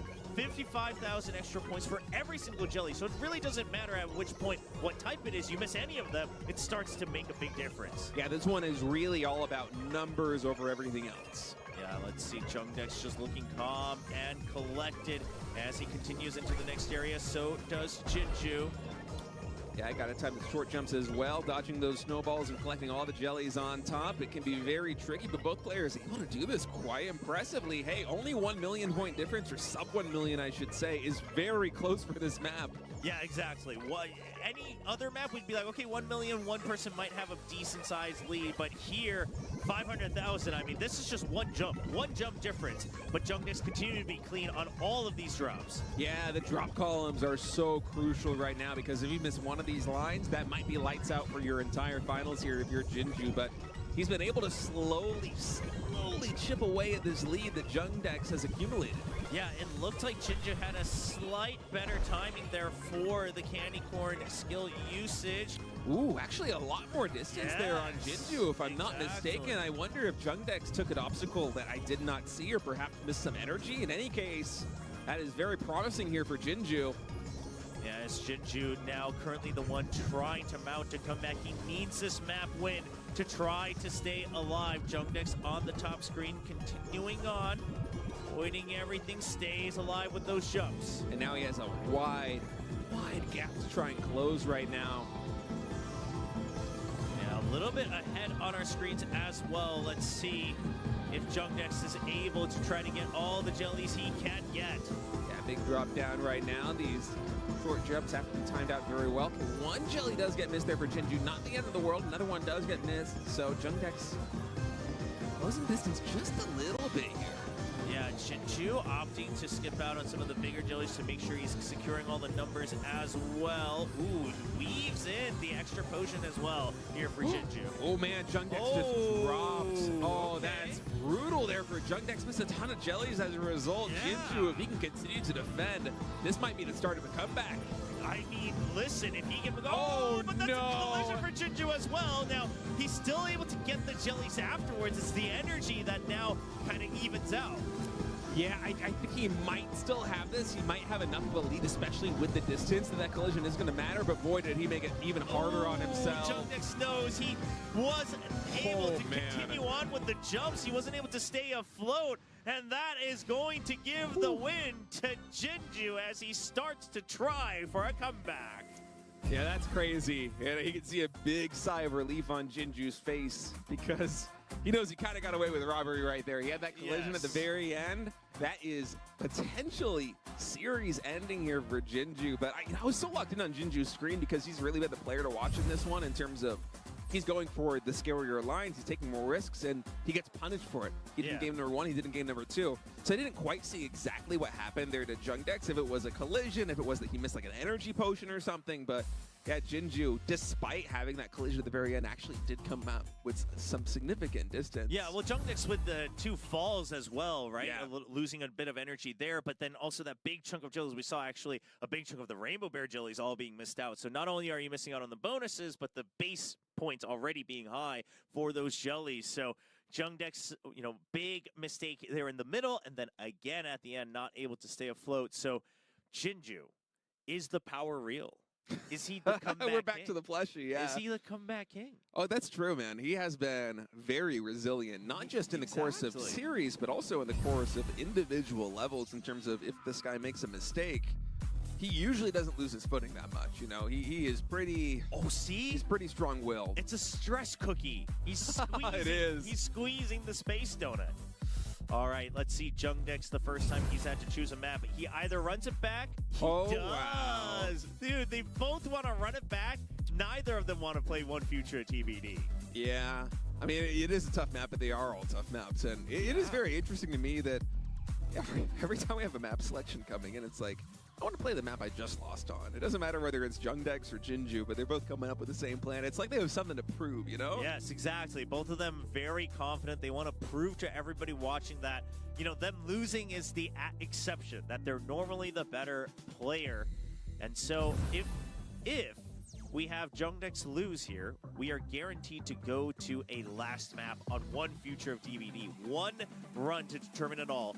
But if Jung Dex wins, that ends the match right there. Jung Dex will take the first seed.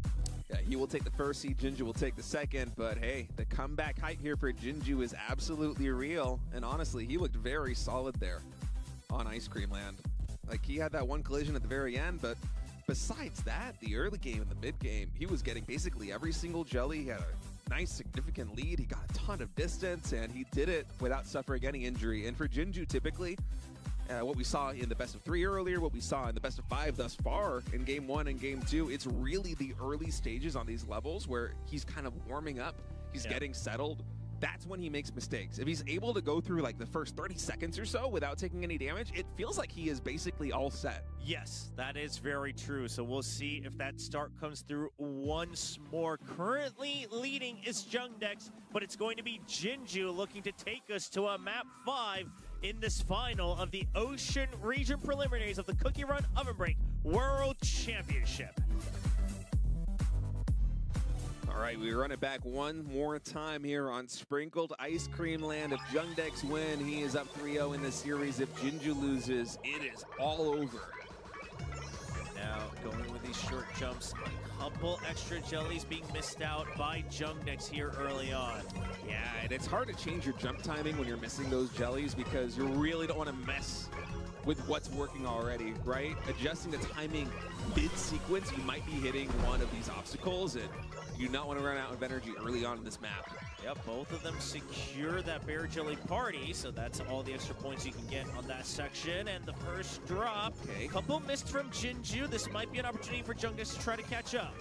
And not the end of the world there. Those are very tight columns, so if you're going to connect with most of them, you're probably going to get basically all of them, even on those misses. It was, what, 2 or 3 down the drain? And Jingu now navigating the rest of them very easily. We have a couple more drops are coming through. Yeah, both players collecting absolutely everything. Oh boy, it's getting tense. Another series of big jumps here, weaving in and out of the ice cream cones. Yeah, very tricky, especially with those frosted trees. You got to watch out. Now we're heading into the second stage of this level. Yeah, and the points still in favor of Jingu, but okay, first, in this section with the snowballs, we've got to watch out for those collisions. Yeah, Jung Dex had a little bit of trouble, I think, around this time on the previous map. Now, it seems like he has the confidence he's able to fix it coming in. This is a very dangerous drop between those snowballs. Both players able to do it. Yeah, but misses out on, I think, 1 or 2 extra from Jung Dex compared to Jingu. So, once again, the lead still in favor, but you see it. It's below 500,000 on this map. It could be anybody's game. I mean, you get so many bonus points just for the basic jellies that this kind of lead, it's basically a wash. This is deadlocked, completely even between these two. One mistake could be game-ending for either of them. In fact, I would say that it probably is. In terms of distance, Jung Dex knows that he messed up because he was trying to, I believe, maybe go for a little bit extra distance, but he missed out on the entire top row of jellies. Yeah, I think he might have thought he could get a little bit more potentially with a drop off that ledge, but just didn't have the distance to make it. So the risk-reward really not going his way.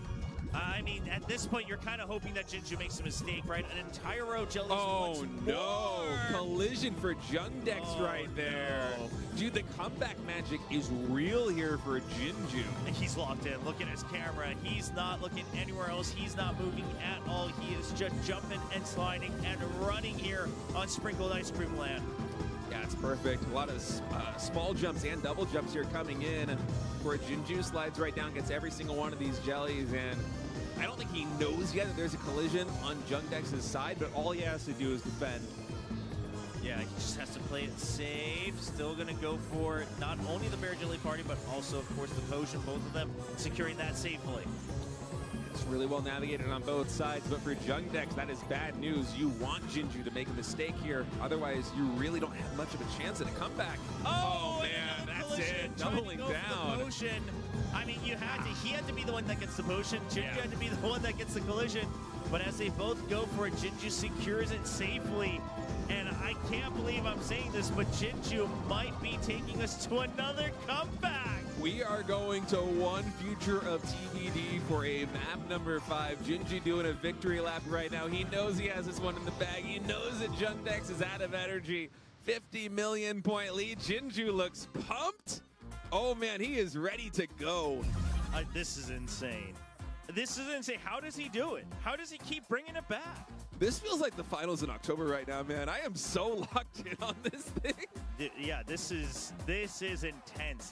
What a hype finals to determine the number 1 seed. Jingu breaks his personal best. Wait, are you kidding? Coming in, he self-reported personal best was 812 million. He just broke it with 813 million. I think it's the first time in the entire preliminaries that a player on stage has beaten their personal best record practicing at home. Yeah, I mean, that is crazy that you're actually performing better than you did in your comfort zone. Wow. And not even just the comfort. Think about the volume of games that you play. You play that map here, you might play it twice. In the entire series, right? That's what we saw right there. He played it twice. Think of how many times he probably played that game at home leading into this one. Exactly. Thousands of times. I mean, tens of thousands of times. Hundreds of thousands of times, Trober. It's possible. We don't know how much these guys practice. Well, they might be in like a Dragon Ball Z hyperbolic time chamber, just getting every single round in here on these stages. And the fact that he comes in on the main stage, tournament life on the line. It's 2-1 in this best of 5. He needs to win to force a map number 5, and he sets a new personal best. Are you kidding me? I mean, I respect it because this might just be one of those players that just thrives better when he's pushed to the edge. You know, there's always some of those players and athletes and competitors that actually do better when they're about to get eliminated. Something just unlocks in that pressure point. And now the map that neither chose, but they have to face their fate now on one future of TBD. Yeah, it's all going to come down to this. Who is going to be more clutch? Pink Choco Cookie and Chess Coco Cookie. So the twins coming out here on one future of TBD. Oh, man. I am hyped to get into this one. Infinite jump. 200,000 extra points for the Giant Bear Jellies. 600,000 points for the Rainbow Giant Bear Jellies. It's going to be wild. Oh, boy. Unlimited jumps here between Jung Dex and Jingu. Who will take it? We've seen this map over the course of time. So it really just comes down to who's more accustomed for it. Looking at their setups here. 10,000 destruction points here for the Pink Choco Cookie. And continuing on with the destruction with the Chess Choco Cookie. Yeah, going to be a lot of fun. Those rooks going to be coming out here for those chess pieces. Work their way up the ranks, get all those destruction points, of course, in the latter stage. Also frees you up because there's so many obstacles on this map. You just got to break them down to clear a path. And folks, we're getting ready to go into map number 5. I am super hyped for this. Yeah, this is exciting. Jung Dex trying to smile, but you know that it's only getting to him because so far he's been quietly cruising along. Now he's been pushed to the edge. So trying to regain his composure. Meanwhile, Jinju is the one who's actually feeling better now that he's gotten his 2 wins in a row. He's coming in with the momentum behind his back. Oh, yeah, he's playing hot right now, man. He was near flawless in the last one. Actually, what am I talking about? He was flawless. He set a new personal best. True. And the map leading into it, just so clutch. Will the clutchness continue here for Jinju, or will Jung Dex win this final map and secure the #1 seed? We are going into Game 5. One future of TBD. Let's do this. Jung Dex on the top, Jingu on the bottom. One map to determine it all. And here we go. Get ready to fly with unlimited jumps right now on both sides. Getting those simple ones in the beginning here for the Giant Bear Jellies. Of course, the big bonuses coming in with the Giant Bear Jellies this time around. Yeah, 200K plus 600,000 for the Rainbow Giant Bear Jellies. So there's a lot of potential here for point gathering. Yeah, I mean, especially those Rainbow Bear Jellies, right? The giant ones, you missed out on that. That only just swings an entire run. Yeah, man, on these small jumps, it feels like Jinju's just getting a little bit of a better trade. Jung Dex, it feels like, is missing a little bit more of the small guys. Now, of course, these Giant Bear Jellies are just the end-all, be-all on this map, but Jung Dex misses one. Ooh, that's a big one. Oh, my. Jung Dex knows he has to try to play catch-up here. Man, the plushie power might be real. This is pretty wild what we're seeing right now, Chobra. All right, Jung Dex, can he lock in right now? He already missed that one Giant Bear. You do not want to miss another. It's still relatively close. Exactly. I mean, considering what just happened, sure, but Jinju's not looking to make any mistakes as he continues on with several million in the bank ahead of Jung Dex. Both players getting instruction points right now as we're going through, able to catch all these Giant Bear Jellies. Not the most difficult section on this map thus far, so both players able to navigate it quite flawlessly. Oh, yeah, okay. Neither of them going perfectly for the Bear Jelly party, but you know, it equals out right now. And again, all eyes on the giant ones as Jingu continues to collect them all. So does Jung Dex here in this section. Yeah, this section's getting a little bit more challenging. You want to make sure that you can avoid these obstacles when they get in front of you. Okay, that's one extra Giant Bear Jelly here missed from Jingu, giving an opportunity for Jung Dex, but he still is so healthily ahead right now. Actually, a couple more skill activations were available there for Jung Dex for a moment. Yeah, of course, we weren't really paying too much attention to that, but the destruction's going to matter a little bit as well.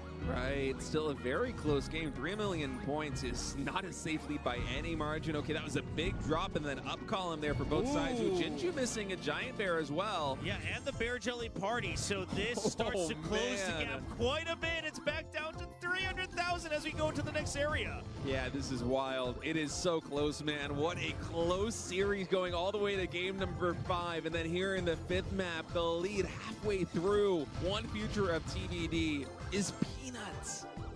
Jung Dex trying to stay focused, trying not to get too shaken. Jinju also trying to make sure he keeps the lead, but he knows that Jung Dex is following right along, but that's more giant Rainbow Bear Jellies missed from Jung Dex. You see him smile and shake his head.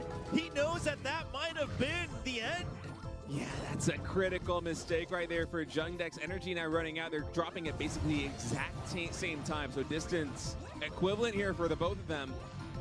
Oh boy, Jinju, he doesn't want to celebrate too early. He has to stay calm. A collision could still flip everything on this final run of the night between Jung Dex and Jinju.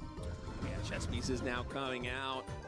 Those destruction points to be able to rack up later on here. Maybe that will be Jung Dex's angle to try and close the gap. As it is right now, he cannot afford to miss any more of these Giant Bears. And okay, Jinju missing one of them.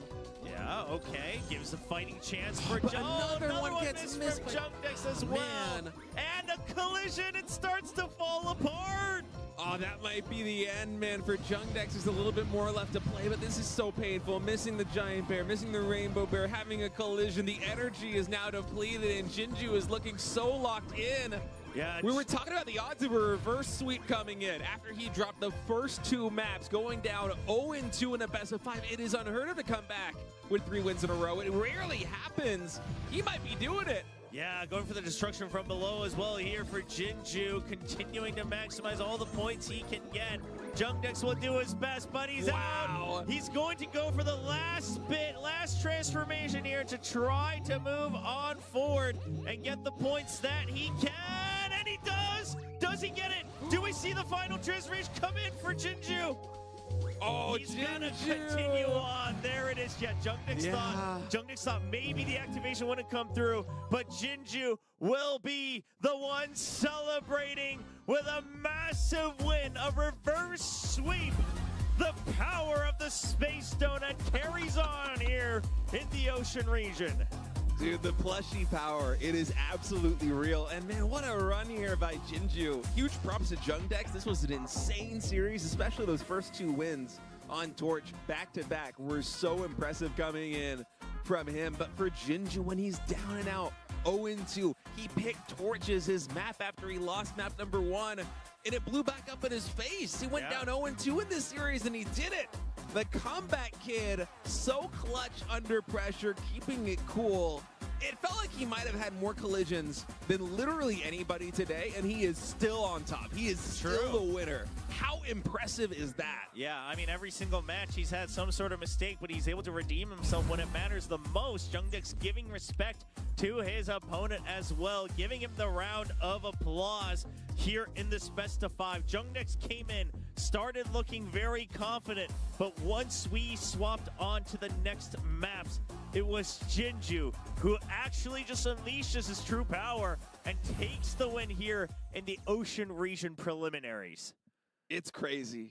What a comeback coming in, and for Jinju, what a great story heading into the finals in October. Of course, Jung Dex, we are going to be seeing him in October as well. This was a battle for the number 1 and number 2 seed, but we talked about it already. Having that seed advantage going into the finals, it's going to make your bracket a lot easier. It's going to give you your breathing room going in, gives you a little bit of room for error there against the weaker oppositions, and there's a lot on the line, and I'm telling you, dude, Jinju, if he continues to play at this caliber heading into October, he might be one of the favorites to win the whole thing. Yeah, I mean, most importantly, first of all, he's got to keep that space donut safe. Yeah, he's got to bring it back. We got to see it on stage again in late October, because that's the only way we can explain this. I honestly don't know how he does it.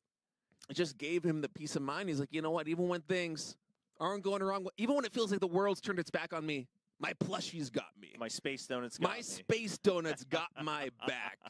Because he really did keep it cool under pressure. Even remember some of those maps that he played in the best of 3s and the best of 5s. He had a collision early on in the map, and he continued to win. True.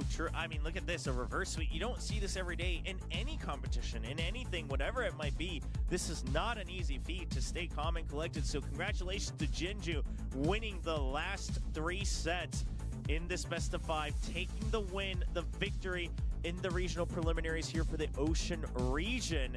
And Jung Dex will be moving on to the World Championship Finals as 2nd seed from the Ocean Region. Yeah, Jinju, of course, the victor here in Ocean.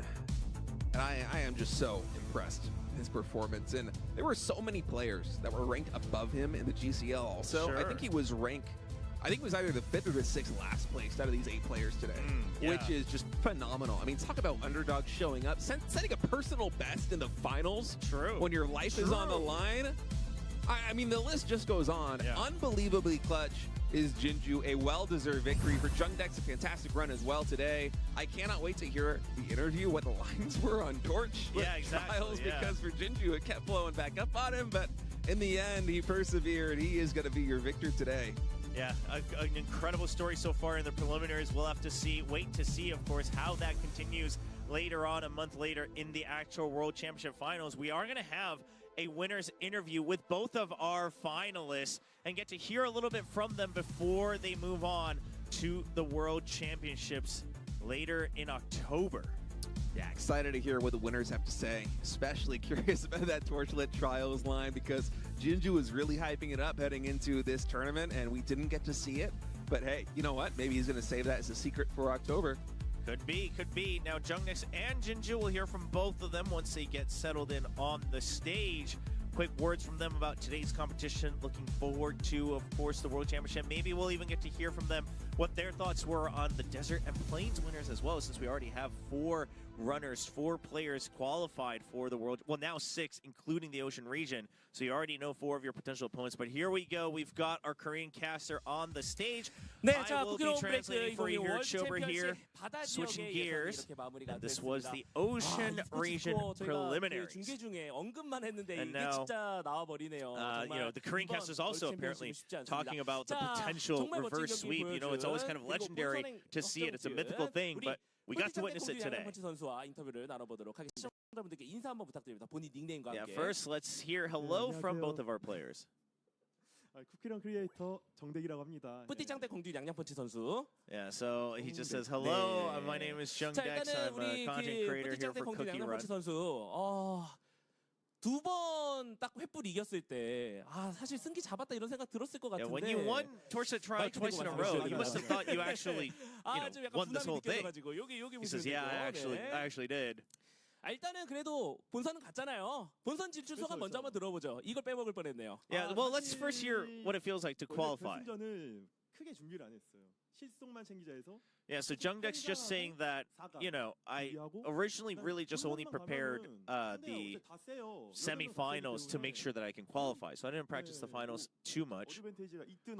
But, I just thought, everybody's strong anyway. So going into the finals, my plan was, everyone's strong anyway. So I'm just going to have to just win. I'm just going to do my best and just win. 분기점이 어디였다고 생각하시나요? And the question following is, well, okay, you were so confident, but you gave up the reverse sweep.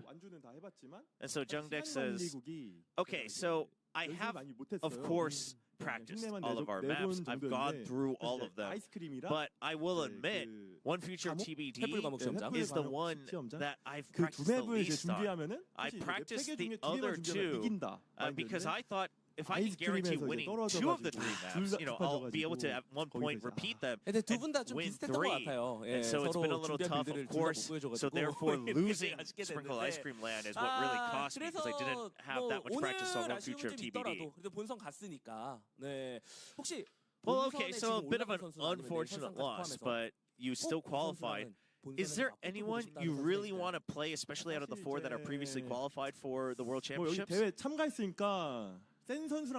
Well, I've already entered the best competition, so, I want to face against the best. And so while we don't know yet, but if I'm going to play against the best, I want to play against the winner of last year's tournament, Kimho Jin, who still awaits at the Glacier preliminaries tomorrow. So I'd love for him to move on and qualify because I want to play against the best. 전할 수 있는 시간을 좀 드릴 수 있도록 하겠습니다.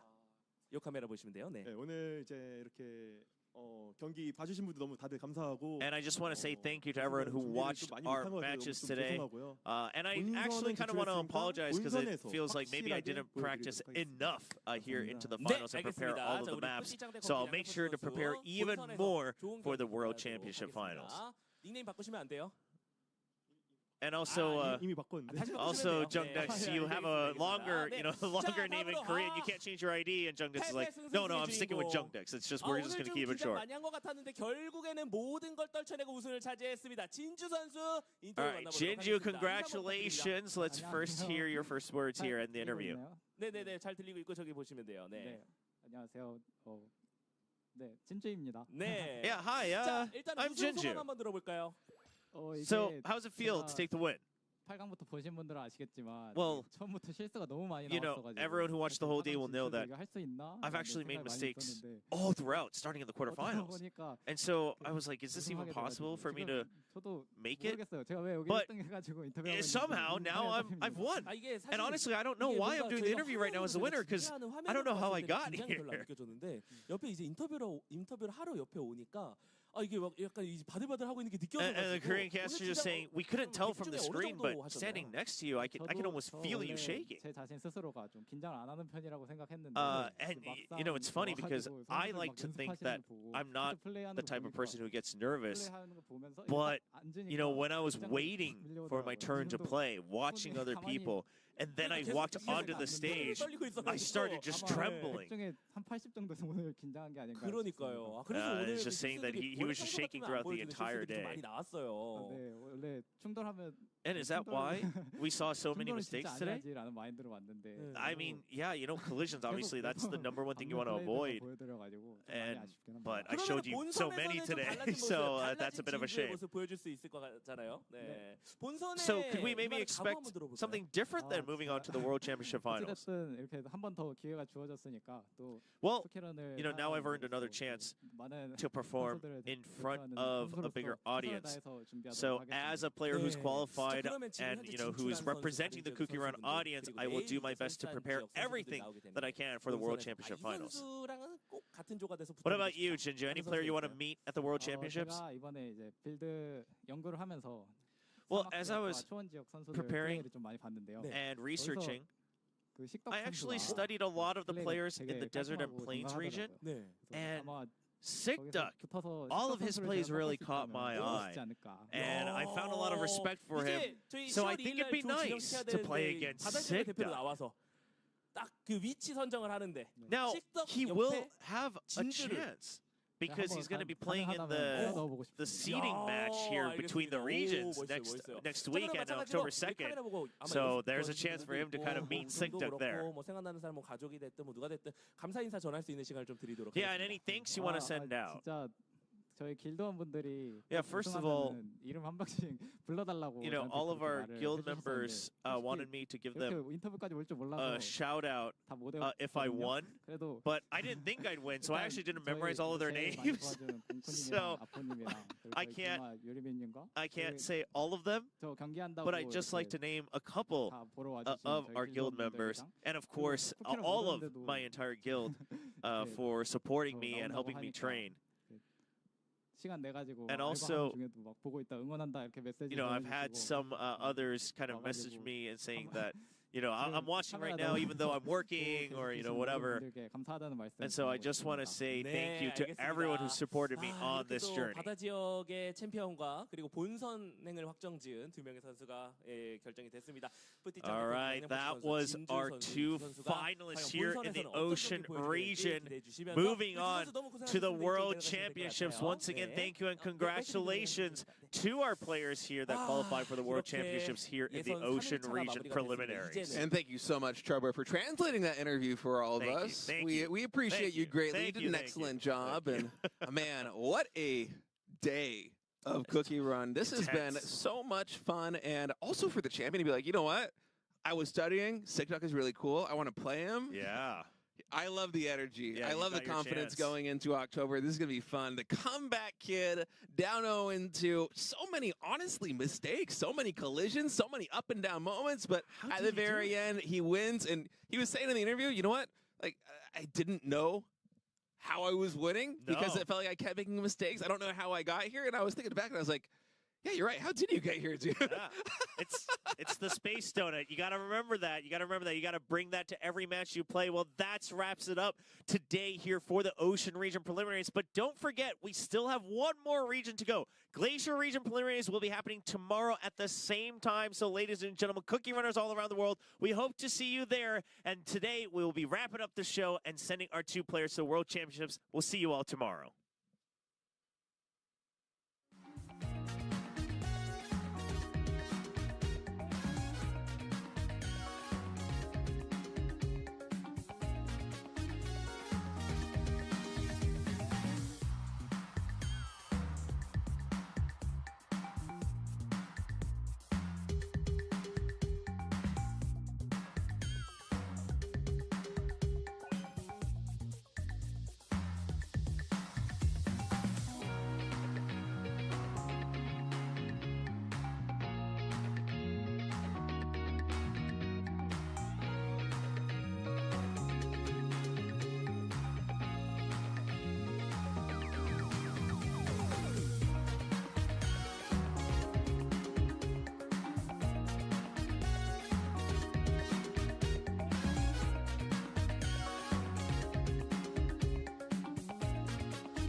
Cookie run oven break.